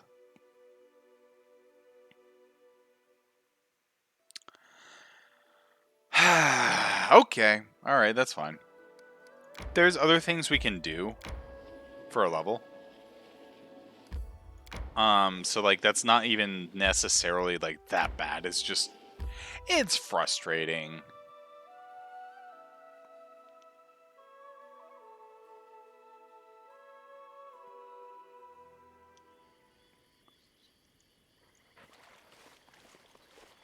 Like we have this encounter.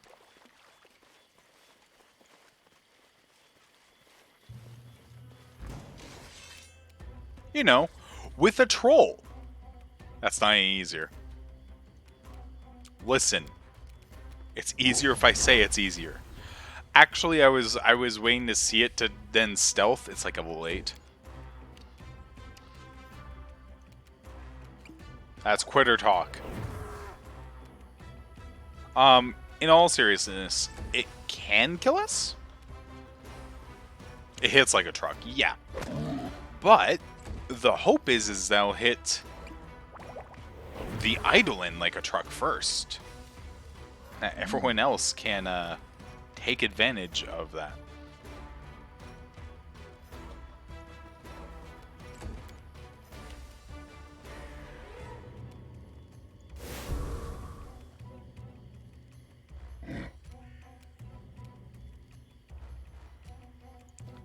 I could.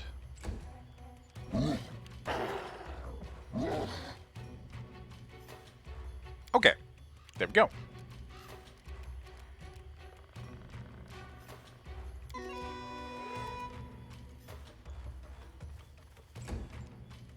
Doggo!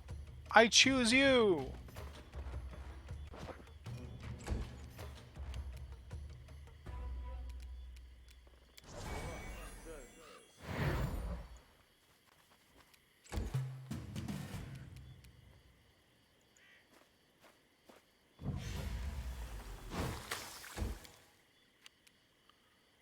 Alright, Valerie.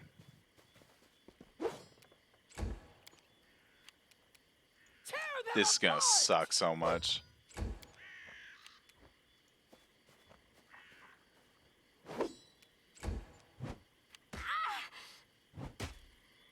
Okay, yeah, no.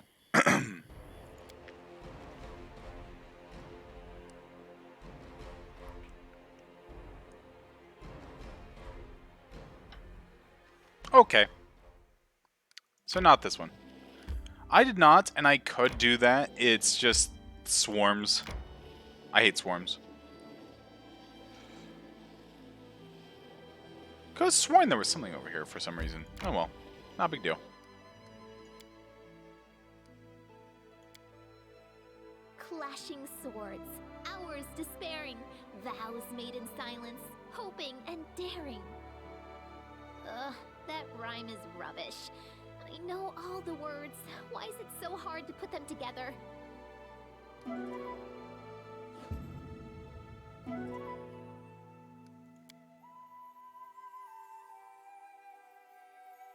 Yeah, I'm not afraid of the spider cave. It's just the spider cave is annoying. That's really all it is. It's just I'm annoyed by it. And hey, look, we're at Thorn Ford again.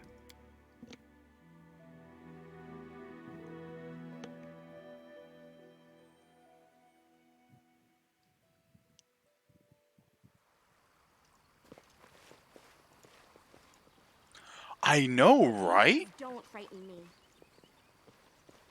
Like, even I'm sitting there going, technically, you there? There it is. Herbs.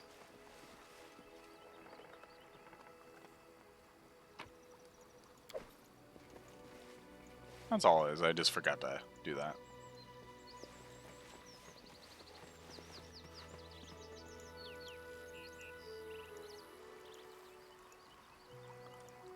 With the EE? What?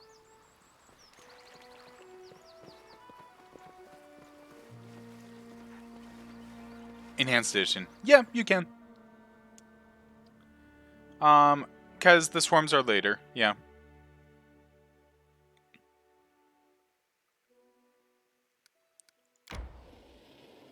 But there's the wand of Cure Light Wounds in there.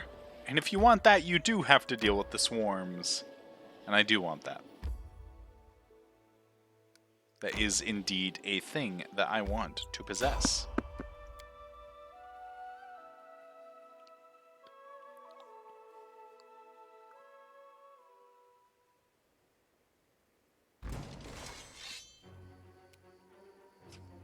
Oh no! Centipedes! Actually, this is an oh no moment. Because they have stat damage. Fuck stat damage.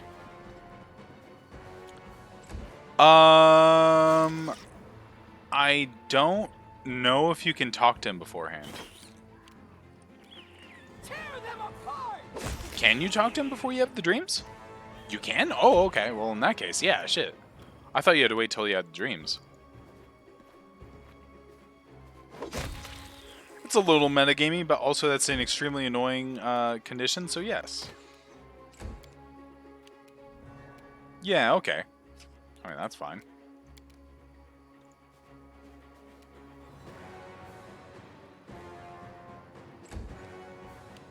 Doggo!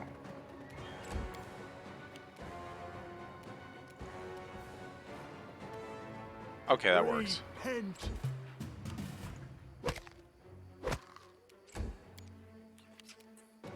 Stand down.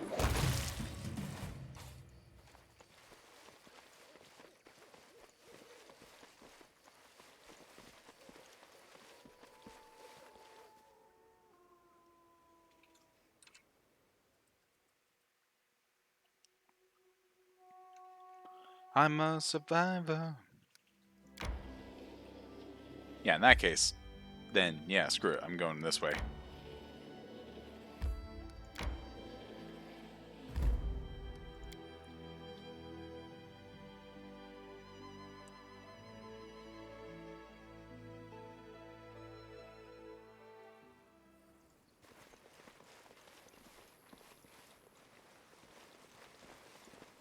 Five coins across the river.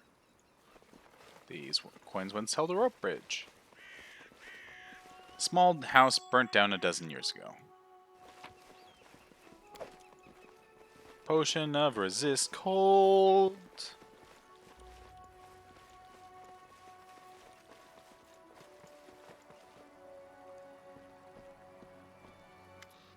The corpse's face is bloated from being so long in the water. The stench from his toothless mouth is so foul that your eyes begin to water. The hand clenching a sinister-looking spear is covered with scabs. Suddenly you feel faint, as if a cold, wet hand is placed heavy on top of your head. Wet hair sticks to skin, trickles of icy cold water run down your face and shirt. A hoarse whisper rises inside your head. There you are. Who are you? Davok Nettle. Storm of bright images flashes before your eyes. Long time ago, this person, then a living man, came here from Brevoy, constructed a rope bridge, built a house, and lived in it, collecting payment from those who crossed the river. How'd you die? You see a vision of a lovely spring day. Sunbeams shine warm against your cheeks.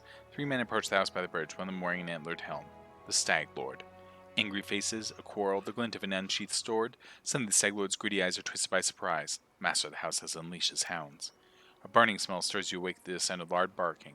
Flames are curling up from the walls. Sound of breaking glass, the bare cold air. You're outside. Outside the house, and something is wrong. An arrow strikes deep in your shoulder. You hear the guffaw of 10 throats.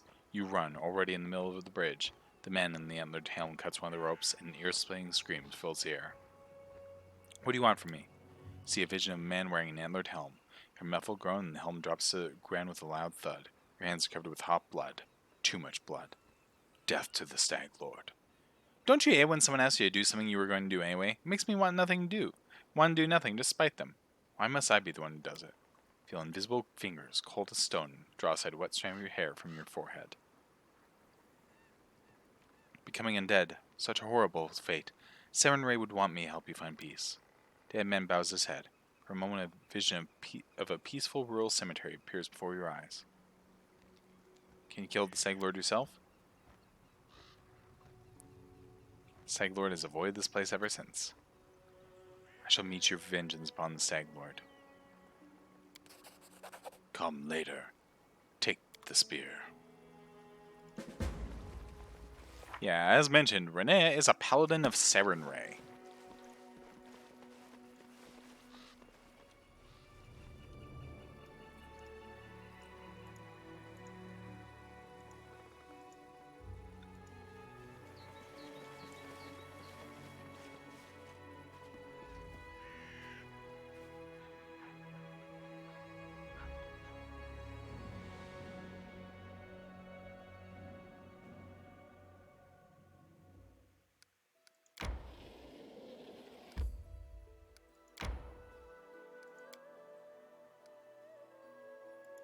Welcome home! My cape is all worn out. Gotta catch a bear. A big one's hide would fit me just right.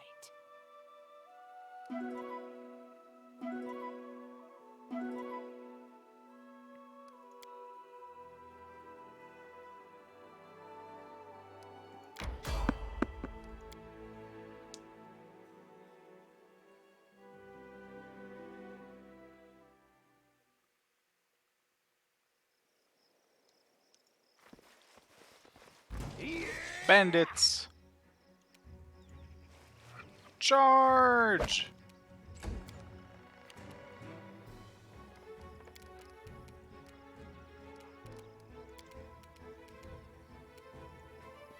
Get the Conjurer. For 49 damage, yeah, okay, at level 2, sure, yeah, that works.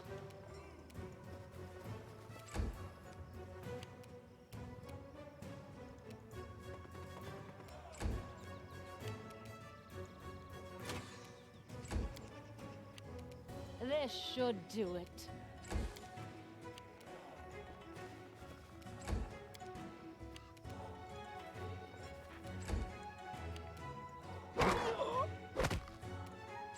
Ooh, that's gotta hurt. They go down! Let us strike as one!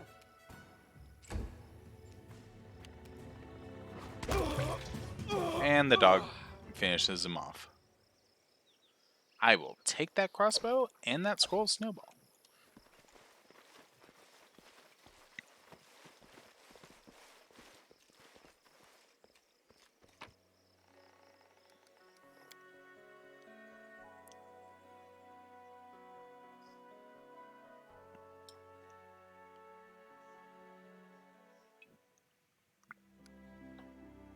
Alright, onwards to the Fangberry Cave.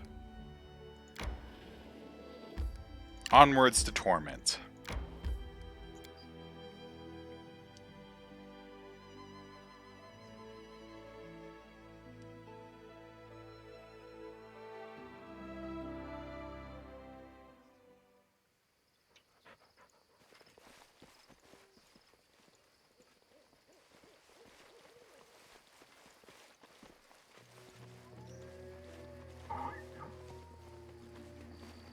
Planescape Torment was a good game. So I hear. One day I will absolutely play it. I will happily play Planescape Torment for you all. One day. That day is not today.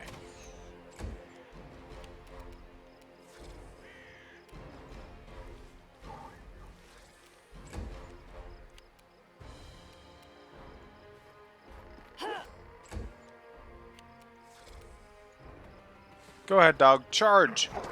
Knock it over! You actually did. Oh, shit.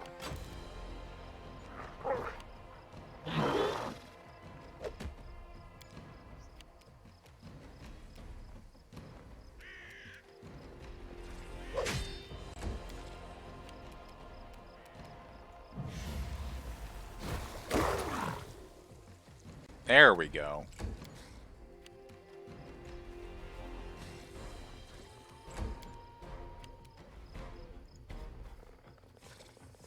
Take out one lizard. Shoot the other one. I said shoot the other one. Hopefully we get a sneak attack off. Nope. Okay, dog, can you knock him over again? No, you can't. That's fine. Yep. Yeah, they never redid Sigil in the Planescape setting, which I'm very sad about. That would have been cool. I would have liked that. Sigil's such an interesting concept.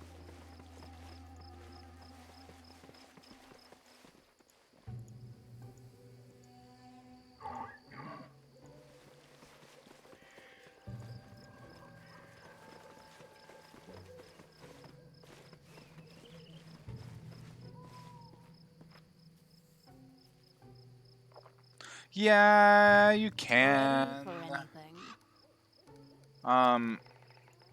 But the war's already been triggered. By going there and having by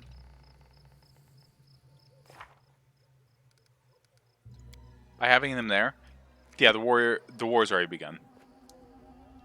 Yeah, you have to do that right at the very beginning. Yeah. Yeah, for other ones, yeah. It's a way if you want to get some early experience. Ooh, that was a nice crit. We'll take that.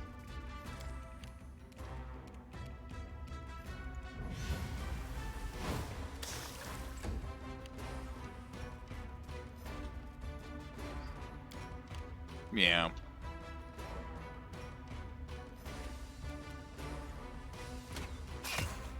That's a nice strike against that. Dog!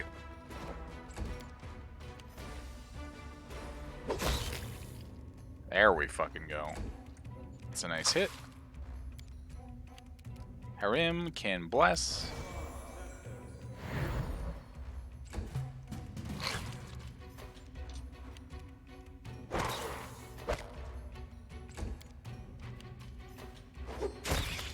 There we go, that's one less spider. We have done a good deed upon the world.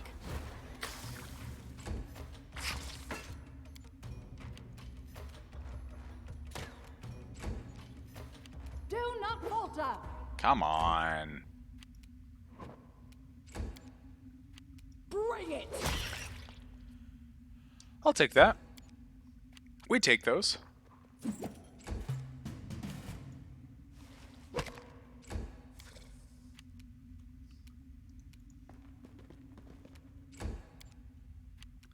Yeah, no, I kind of agree.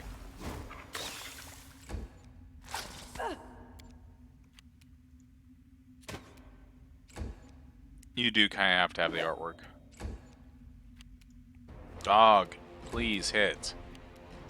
I don't want to have to waste spells on these, of all things. The dangers don't frighten me. Okay. So.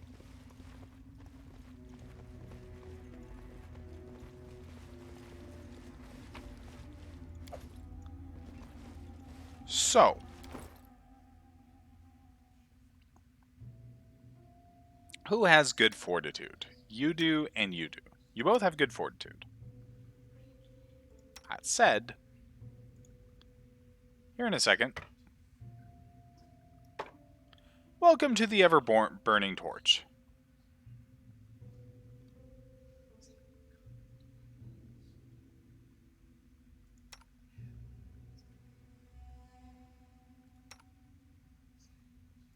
You can cast Acid Splash. We're gonna give...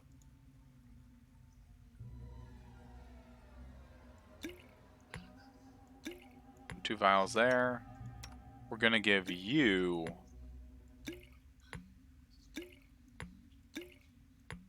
5 Alchemist Fire. You 3 Alchemist Fire. And Never Burning Torch. And I will give head pats. Good. Yep, somebody redeemed head pats. I appreciate the person who redeemed head pats. That would be Zetchryn. I had a feel. Yep. They're pretty good about that. Yeah, they are pretty good about that.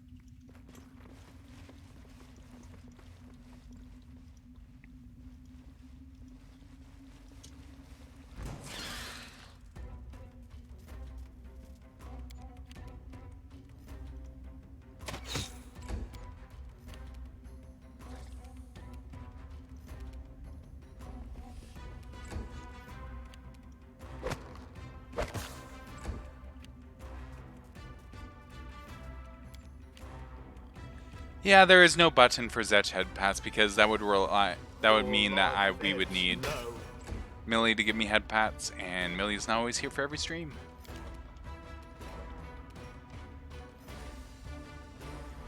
It's a damn shame it is. Oh, that's not good.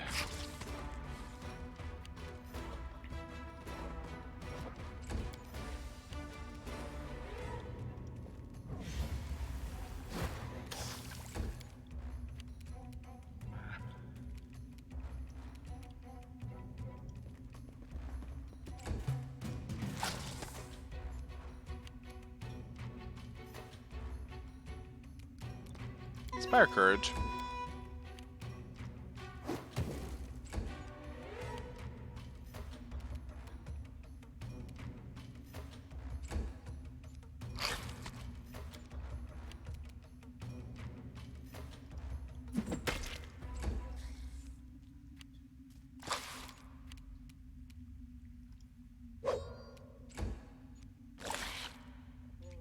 Okay, this is not good. This is very, very not good.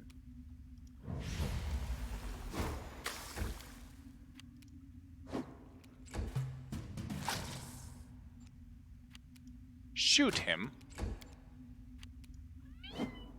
Hi, Bean. Love you, Bean. What's up, Bean?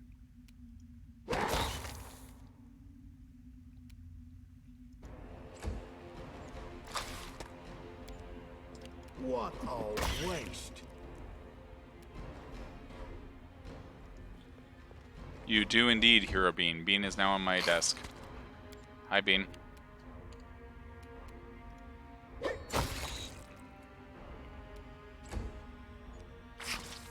Hello, sweetie.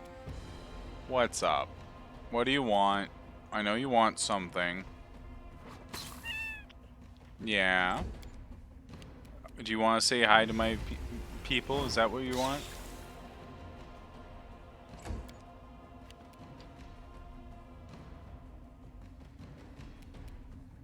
Aww. Bean right now is just rubbing up against my head for pets. I am now playing with one hand because Bean demands pets. You deserved it. Aww. That is my microphone.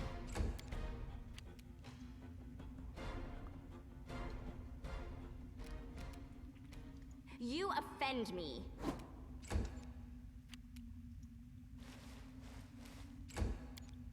Being that is my face. Yep. You hear the purrs.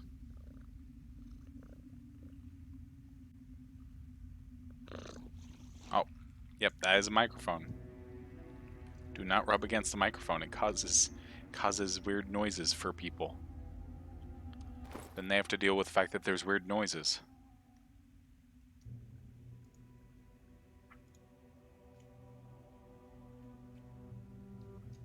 Do we have any restoration potions at this level? We shouldn't. No, just remove blindness. Okay.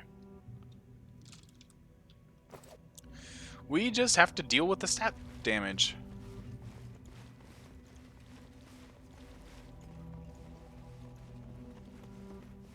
But we have the fangberries.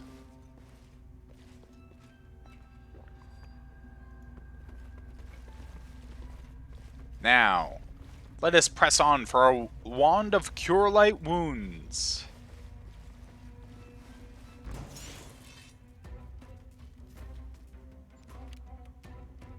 Lindsay.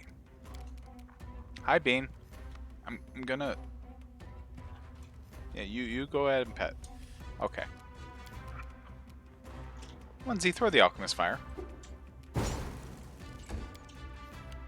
Lindsay, you had one job.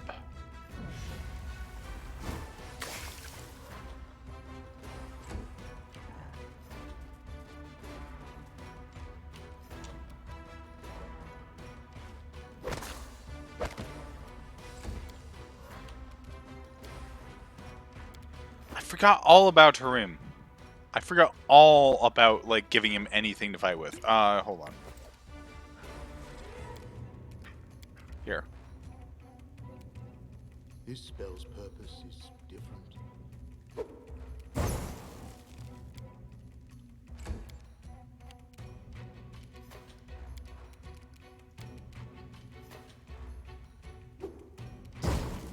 There you go. Your time is over. Onwards!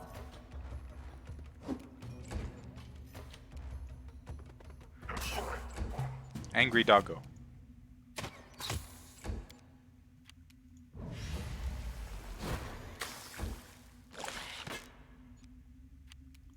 Alright, and then the Eidolon's gonna bite.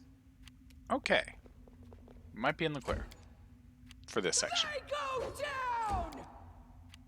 Away, you rascal! Okay. Let us continue.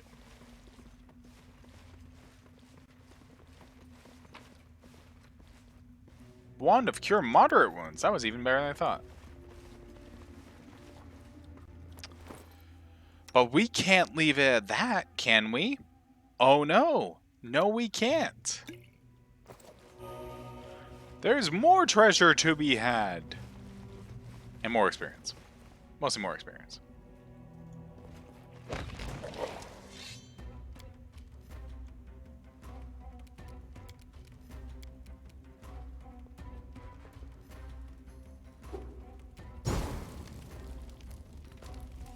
Good fucking throw, Lindsay.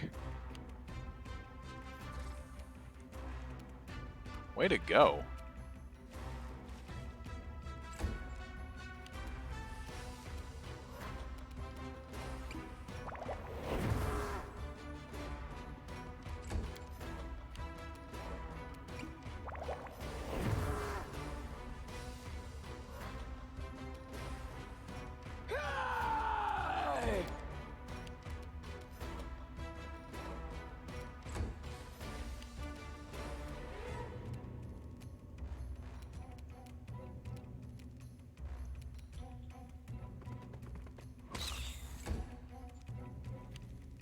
No.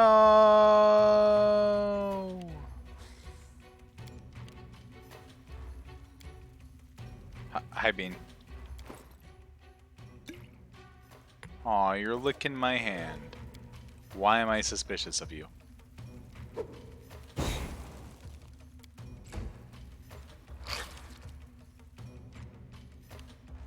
I'm very suspicious of you, Bean. I'll have you know I'm very suspicious of you. God damn it.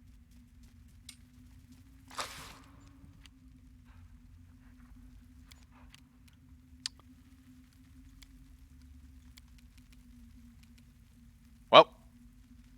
Stand down.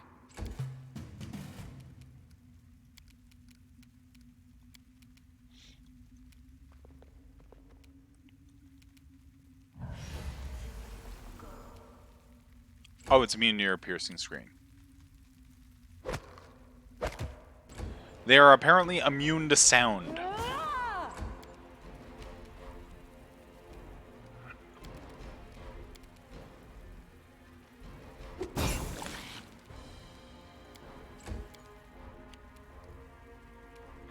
This will hurt.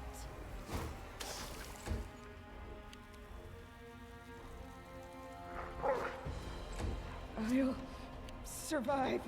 I always survive. This is not good. Alright, acid time.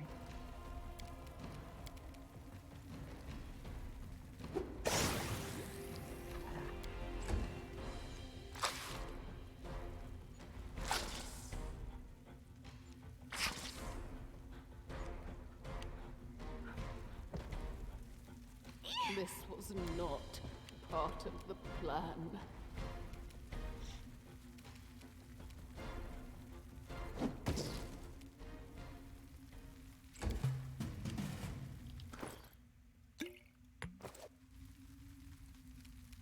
Anxiety.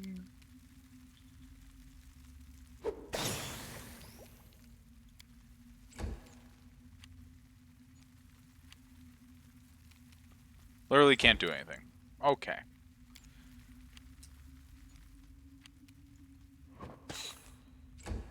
We have alchemists, technically. Very technically, we do have alchemists.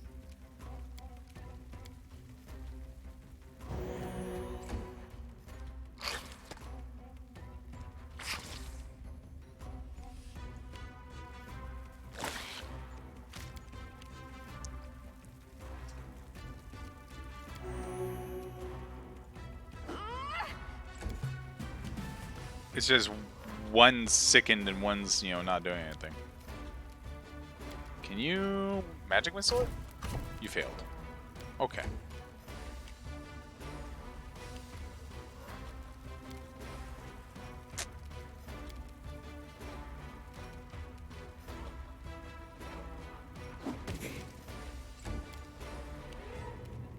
I'll survive. I always survive.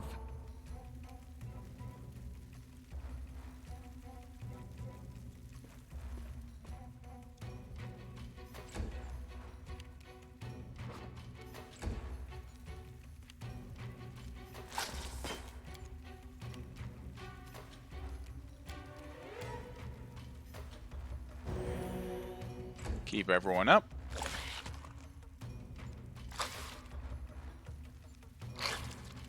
Yeah, they are. I know. That's what I was saying. Technically. You offend me.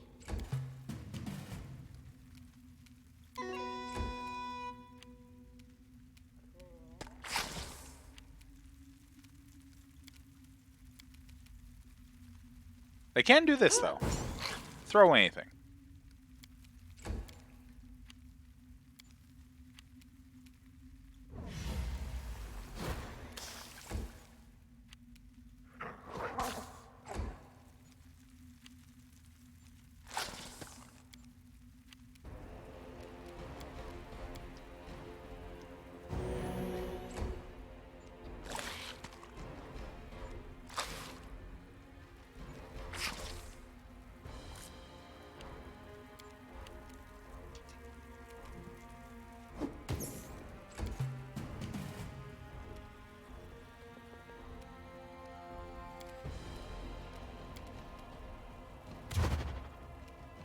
It's immune to magic missile. Okay. Alright. Alright. I forgot how much I fucking hate swarms.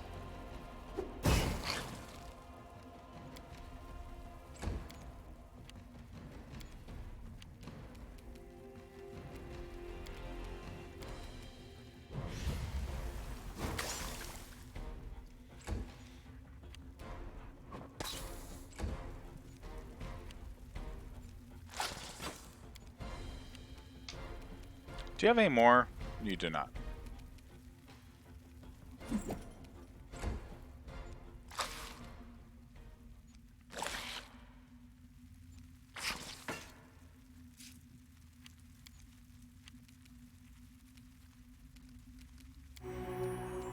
Your time is over.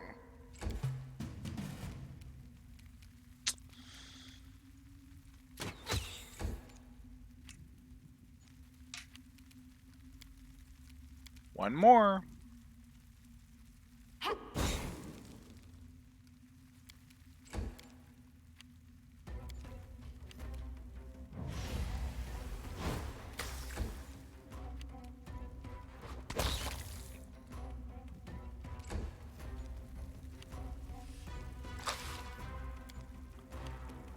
Become as dust. I won't lie, instead of a summoner, I almost did just pick up a kineticist, but I was like, well, we get a kineticist later on. You know.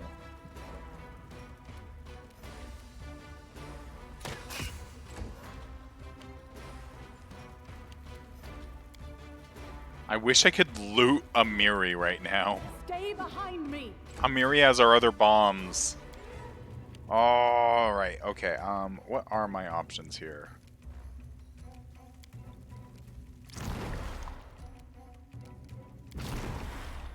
Calm down. Not dead yet. That's an option. Let's try this way.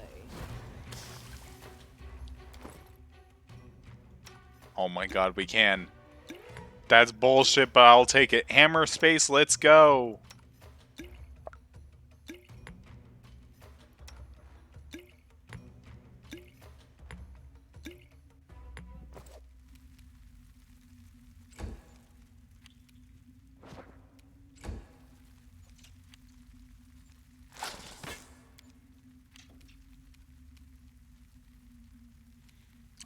Bane.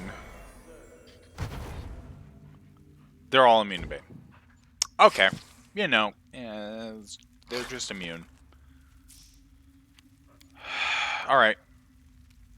This is fine. Stand down.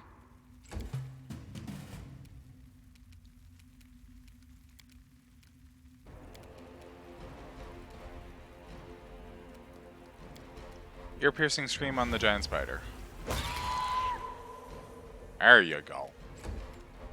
Now you're thinking with...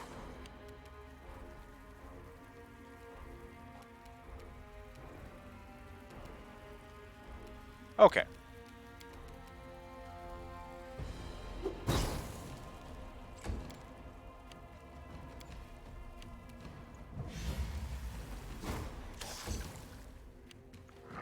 Come on, dog.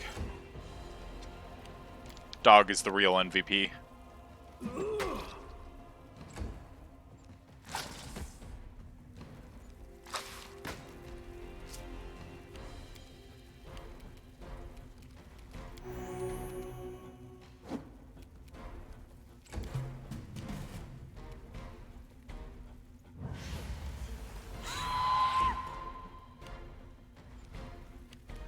Hi, Bean.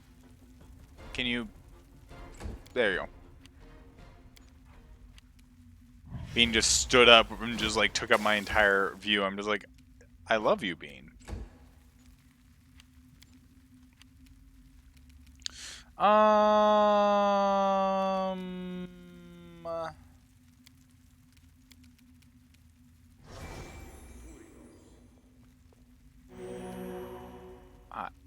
Hi, Bean. Hi, Bean. I can't keep this up much longer. Hi, Bean. I love you. Oh, I love you, Bean. I love you, Bean. Calm down.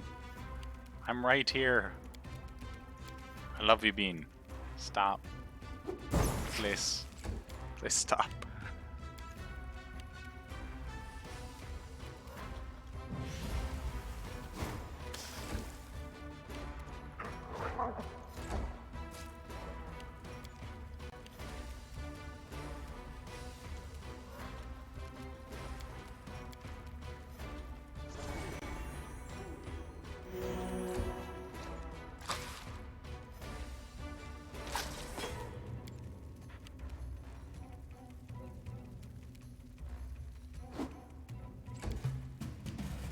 Any last wishes? Alright. The things we do for treasure.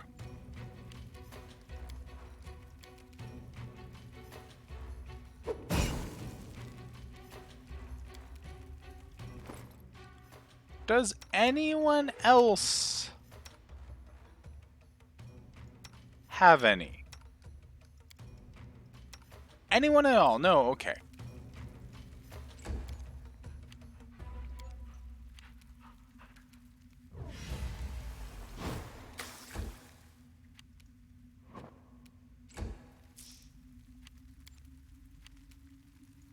Go deal with that spider herm.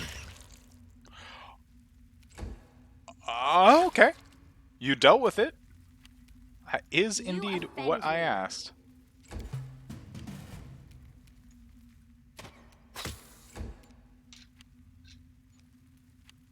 Alright, Valerie.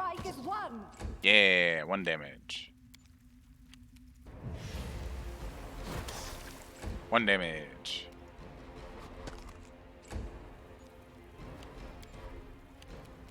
Repent. Okay, now it's just this last swarm.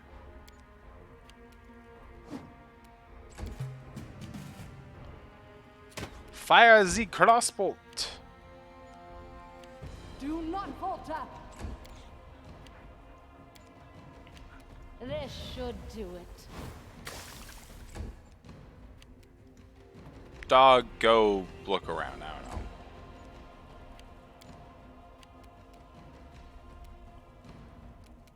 Can you touch of chaos them? You can. I don't know how useful that is, but you know.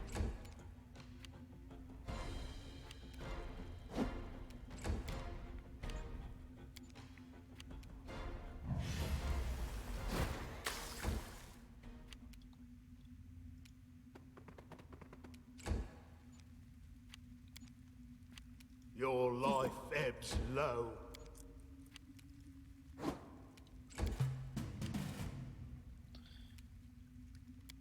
You don't have any cantrips, right? Of a damaging sort?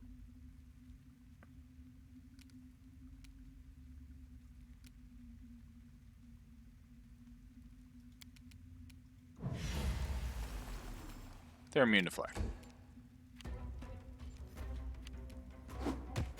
There we go. Okay. We did it! Now we get our hard-won treasure. The Orc Double Axe +1, a Potion of Cure Moderate Wounds, and some coal. And a Masswork Dagger. Congratulations, everyone. We did the thing.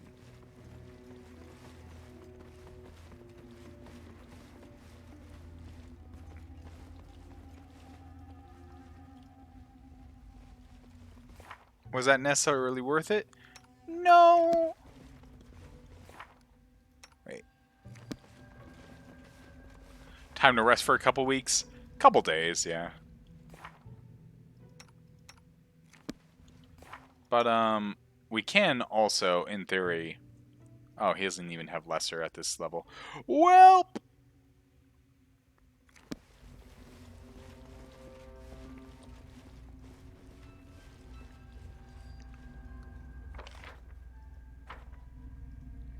Luckily, because we need to return to Oleg's anyways, resting at Oleg's restores all stat damage anyways, so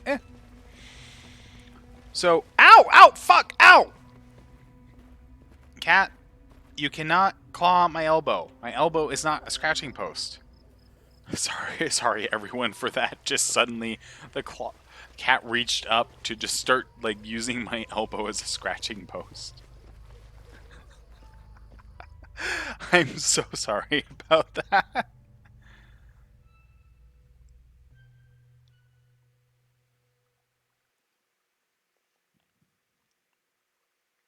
Bean is a character. We have been yep. Everything is scratching post. Yep. We've been streaming for a good 5.5 hours now. We made a lot of progress. And we've hit some different areas.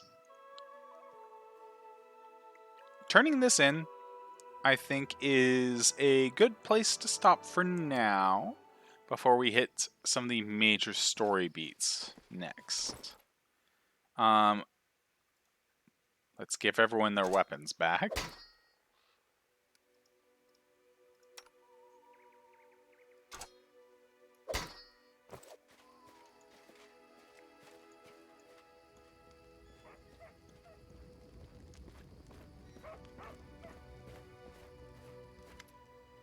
Listen, since you dispatched the bandits with such skill, maybe you can help us with another problem.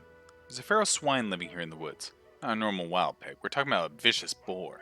As big as a bear and wicked as a devil. The locals call him Tuskcutter. Many owners have lost life and limb to him. Feckle Benson found his lair and went to kill the beast, but came back with one leg. He put a bounty on the boar's head. It looks like there aren't any heroes around here bold enough to claim it. Maybe you'll rid us of this monster. Hey, we're better than the local wussies, right? Well, I bet I can chop off this Tuskcutter's snout with a single swing? Come on, let's find out. Don't we have enough to do without bothering with this Tuskcutter? Come on, listen, they sent us here to make things right. Bandits is one thing, but we're still supposed to get rid of monsters, too. And the reward is a good thing, right? Is this something personal? Well, not exactly. I'll tell you some other time, probably. Now let's just go and slice that monster into bacon strips. Alright. Right, that's the way I like it. Let's do it. Yep. Ah, Fangberry, so fresh. You've been good to an old man, thank you. Take these potions. If you need more, feel free to return. I'll even give you a discount. What do you use these Fangberries for? As I've gotten older, I've gotten kind of particular, and my appetite is almost gone. Everything I eat is practically tasteless to me now. I can barely force myself to swallow a bite. One thing I can still taste is fangberries, so I add them to my porridge or to roasted meat. I even add them to my potions. When I ran out of fangberries, I stopped eating entirely. Svetlana tried to help me, the dear. She baked pies for me, cooked me fish soup and stewed venison. I just couldn't eat any of it. I was desperate. Those damn spires had sucked the last bit of joy out of my life. If not for you, I pretty much have starved to death, miserable to the end. Alright. Has a nice little boost of experience, and not enough. God damn. She's over 2,000 behind us. That's the one thing I really hate about the mercenaries.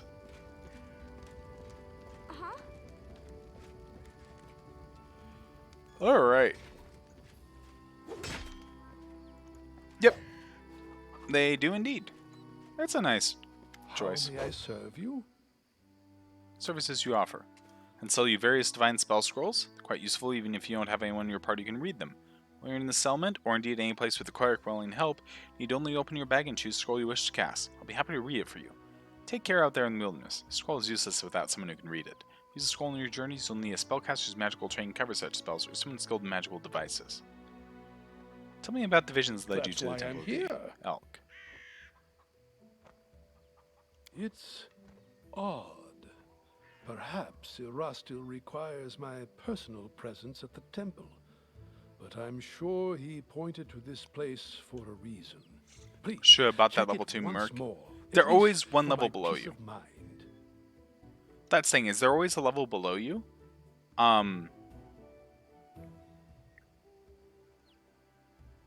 Which sucks. So it would have just been an increased cost and they wouldn't have been a closer to my level. They would be level 2? Well, shit. I might, in my own personal time, quote-unquote, fix that then. I might go back. Yeah, I might go back and fix that then, because yeah, that would help.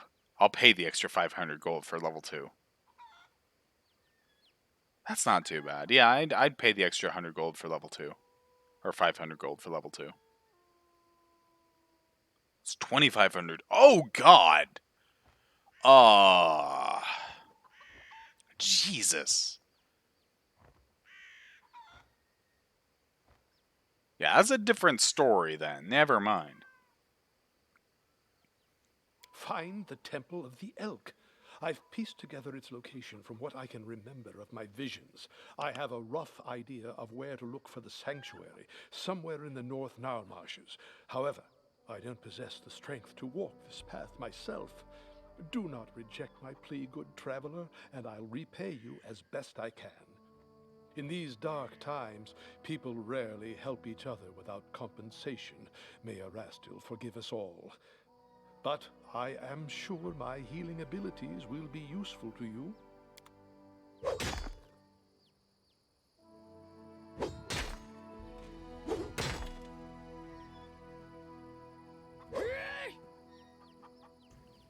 Like, she'll catch up.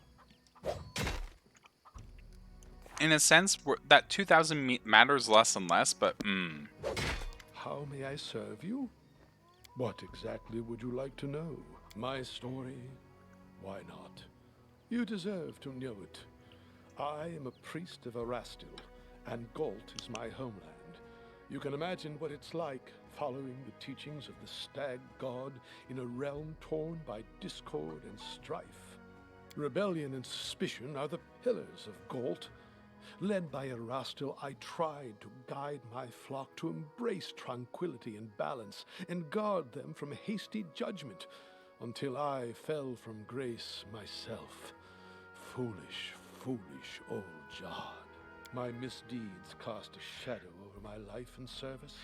In search of redemption and a balm for my soul, I took to the road. I had come nearly to despair when Erastil sent me a vision of the Temple of the Elk. I knew that very moment that the Stag God had shown me the way to redemption. Well, if you truly wish to know, I'll have to start from the long time back. Werewolves preyed upon the lands around my village. They murdered people for fun or sport, and left the corpses to rot on the roads. One night, they broke into a young woman's house and dragged her into the streets. One evening, a traveler came to our tavern, tattered and dirty from days on the road, like so many others roaming Galt. He sat quietly in the corner of the tavern, drinking cheap ale, and in an instant, I knew he was a werewolf. I felt it in my soul. It was like Erastil himself had whispered it into my ear. Led by Providence, I left to gather my flock, and we surrounded the tavern. The retribution was swift. However, I was tragically mistaken. The young man was no werewolf. He was a bandit, sent to spy on the village by one of the local gangs. We only found out after, when we went through his things. Indeed, I remind myself of this every day when I awaken, and again when I go to sleep. I, who admonished my fellow citizens for the chaos they spread and the transgressions they made, but then I myself. Whatever the case, I knew Erastil was no longer pleased with me. It was terrifying. Imagine how my mind raced when here in the Stolen Lands I heard the voice of the Stag God once again. He gave me another chance at service to atone for my guilt. Now I have regained hope, and that very hope is my most precious possession. For some, it is a land of freedom, where power belongs to the people, not to lords or kings. For others, it's a land of never-ending revolution, a realm surrendered to anarchy. It depends on who you ask. For me, I found Galt a violent place. Crowds eager to lynch a stranger for that accent or appearance, where a single word uttered at the wrong time or place can spark the people to riot and cities to burn. For me, it is a place inhabited by the frightened and the desperate, always suspicious, watchful of trickery. All too often they are deaf to the voice of reason. They cannot grasp that chaos and lawlessness lead only to yet more chaos and lawlessness. All my life I've tried to break through to these poor people, but alas, I don't seem to have made much progress. As you wish. Of course, it would be my pleasure. Erastil is one of the eldest gods of Golarion. His faith emerged when the first people appeared upon the land. Erastil helped our ancestors cultivate the land and hunt. Even now, his blessing lies with those who uphold the old traditions and keep to simpler ways, far from civilization and the noise of the city. Tell that to the peasant robbed of all he owns, spending his night in the gutter, hoping to live to see the sunrise. You won't see such things in a village. I'm glad to hear you agree. These days, many are deaf to the wisdom of generations. The word demand does not befit the Stag God. Honesty and friendship, loving families, merry weddings, and newborn children in their mother's arms, they bring a smile to Erastil's face. He loves his people and rewards them with fortunate hunts and plentiful harvests. But he has no temper for sloth and vanity. He never bestows gifts upon his faithful without first measuring their worthiness. We ourselves must win our daily bread, but the Stag God comes to our aid in times of need and strife. I see it more clearly every day. Erastil himself led me to meet you. Your keen spirit will serve you well. I am happy to help. So he sells several things.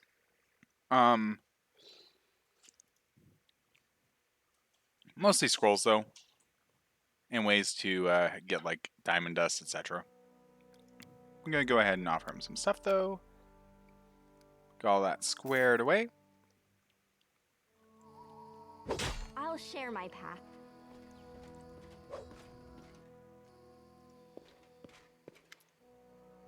Here's your ring, Svetlana. Cressel gave it to me, having managed to convince her not to fight me. Suppose I should tell you the truth about her. Cressel wasn't her real name. Her real name was Irina before all this. She was the daughter of my mother and her second husband, my half-sister. Can't help but feel like everything that happened to her was my fault. She always had a wildness to her. She'd wander the streets, hanging out with a bad crowd, till the day she passed, Mother complained about Irina constantly. Back then it was just cruel games and strange escapades. She never really hurt anyone back in Rostov. Her father didn't live much longer than her mother, so I decided to try and help Irina. I brought her here to the Stolen Lands, though Oleg was against it. Once here, she immediately fell under the Stag Lord's influence. She never even needed to meet him. The stories and rumors from local hunters and bandits were enough to win her over. She would tell us how he was a real leader, unlike Rostov's softies. Eventually she ran away, only returned under a new name with a pack of thugs to collect taxes from us. What's worse, she participated in torture and execution of prisoners alongside the Stag Lord's minions. I don't know if there's any way to set her back on the right path, but I'm grateful for your kindness. Perhaps there's still hope. For the sake of my mother's memory, I'd like to believe that.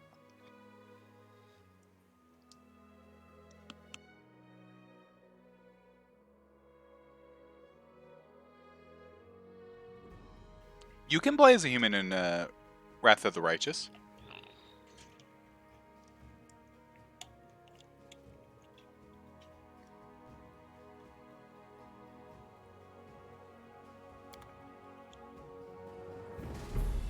But not in Kingmaker? You can play as a human in Kingmaker.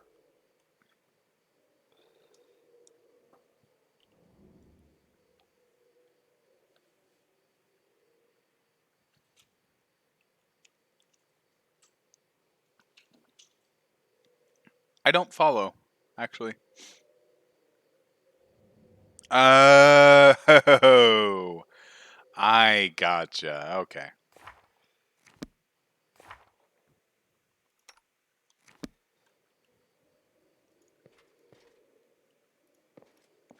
Um,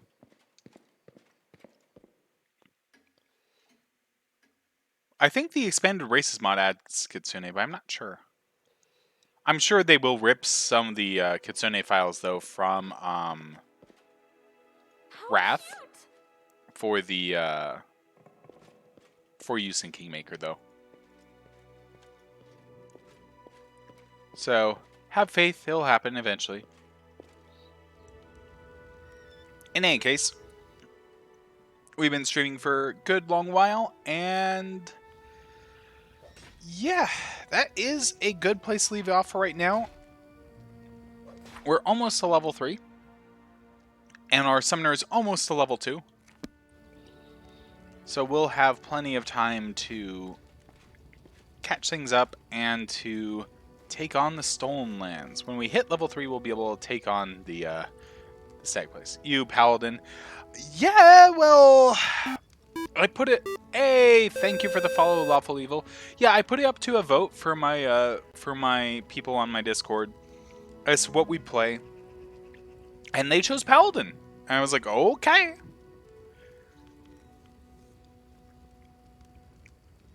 I like role-playing Paladins. I don't necessarily like them as a class. But, like, I had a character in mind for it. Like, I've played this character many times, so it was fine. Just, yeah, Paladin. But Paladins are a bad class. Paladins... I would not say Paladins are a bad class. I would say that there are better options. They do what you need them to do, but, yeah. Now, that said, you still have to, like, level Stupid Incarnate. That is the stereotype, and that is how most people play them. There's a lot of ways to do lawful good without being lawful stupid. Yeah, it entirely depends on the player. Like, there's so many ways to do lawful good without being lawful stupid, but you have to do it good. You have to do it right, because otherwise, yeah, you are absolutely a problem. Hospitaller is good. Hospitaller is one of the better archetypes. The only reason we don't go Hospitaller is we need to multi-class for this build. Well, I'm very sorry to hear that. You will see it with this. Renea holds herself to a code of honor and to, in general, a code. But she does not expect everyone else to be up. She doesn't hold everyone else to the standard she holds herself to. And so that's something, like, Renea is absolutely the type of character that if she was in a party with a rogue, and they were needing to investigate a city for, various things, etc., and she knew that the party wanted to do something maybe potentially illegal, what Renea would do is go, I'm going to speak to these people here, here, and here. I'm going to go take care of that on my own. She would personally go elsewhere and still be of use, because, that's still stuff that needs to get done. And while she wouldn't approve, she would understand that that's what they're going to choose to do is, go ahead and look elsewhere for, break into places, spy, etc. And she knows that sometimes that's necessary, even if she doesn't approve. But she won't have any part in it herself. So she would make herself busy elsewhere. And yeah, like Zetchryn says, lead by example, not by force. Yeah, that's the thing, is she would rather take the high road herself and, Yeah, no, that's a fine way. And god damn it, cat! Move! Unplug my monitor. Give me a second. I don't see any of you anymore. There we go. Okay. Yeah, no, yeah. You are a murder hobo. Haha.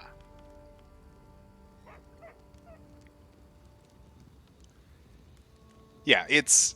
It's not a popular way to play Paladin, but it's the way you should play Paladin in my mind. Because that thing is, what people don't understand a lot of times with Paladin is a Paladin is not there to be the brute force fucking hammer of justice and smack everyone. That's lawful neutral. That is lawful neutral. Lawful good is trying to uphold the law and such, but recognizing, trying to set an example rather than enforce a set of ideals. Because there's still that good that's attached.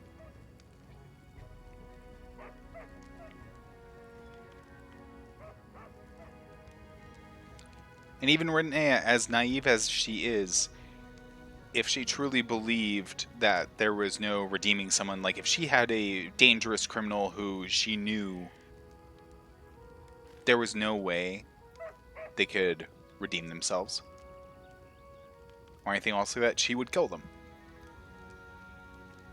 And even if she otherwise gave a character a chance to be redeemed, she would view that person she's quote-unquote trying to redeem, that person who is dangerous and evil, as her personal responsibility. Because by letting them live, all their future actions are on her. So...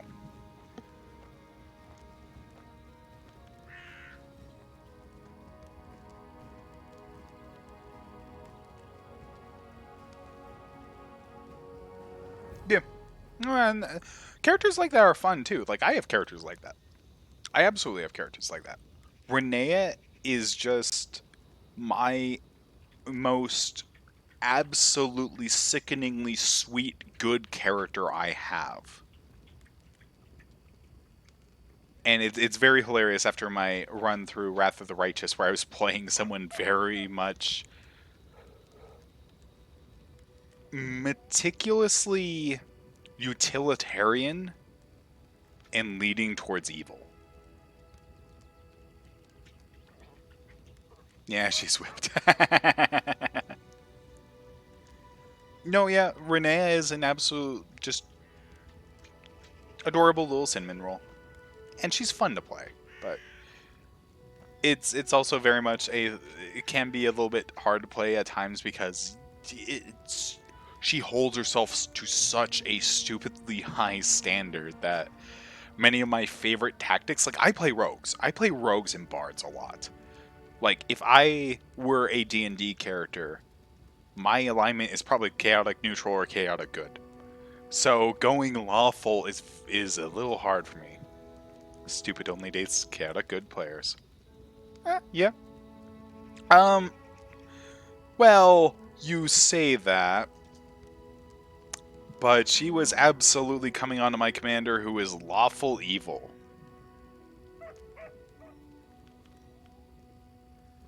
Just happened to share a lot of her views and be nice to her.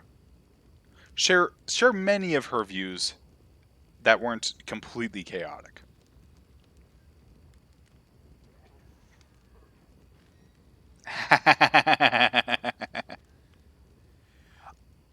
In the game, she looks for good, but also in the game apparently there are ways to corrupt her back into being a demon. But also, like in the game, my character's lawful evil is evil because of her goals, not her daily actions. Only will they chaotic good. That makes sense. Bad end, bad end, bad end. Yep, no, yeah, absolutely. Turn her back into a demon. Alright, bad end.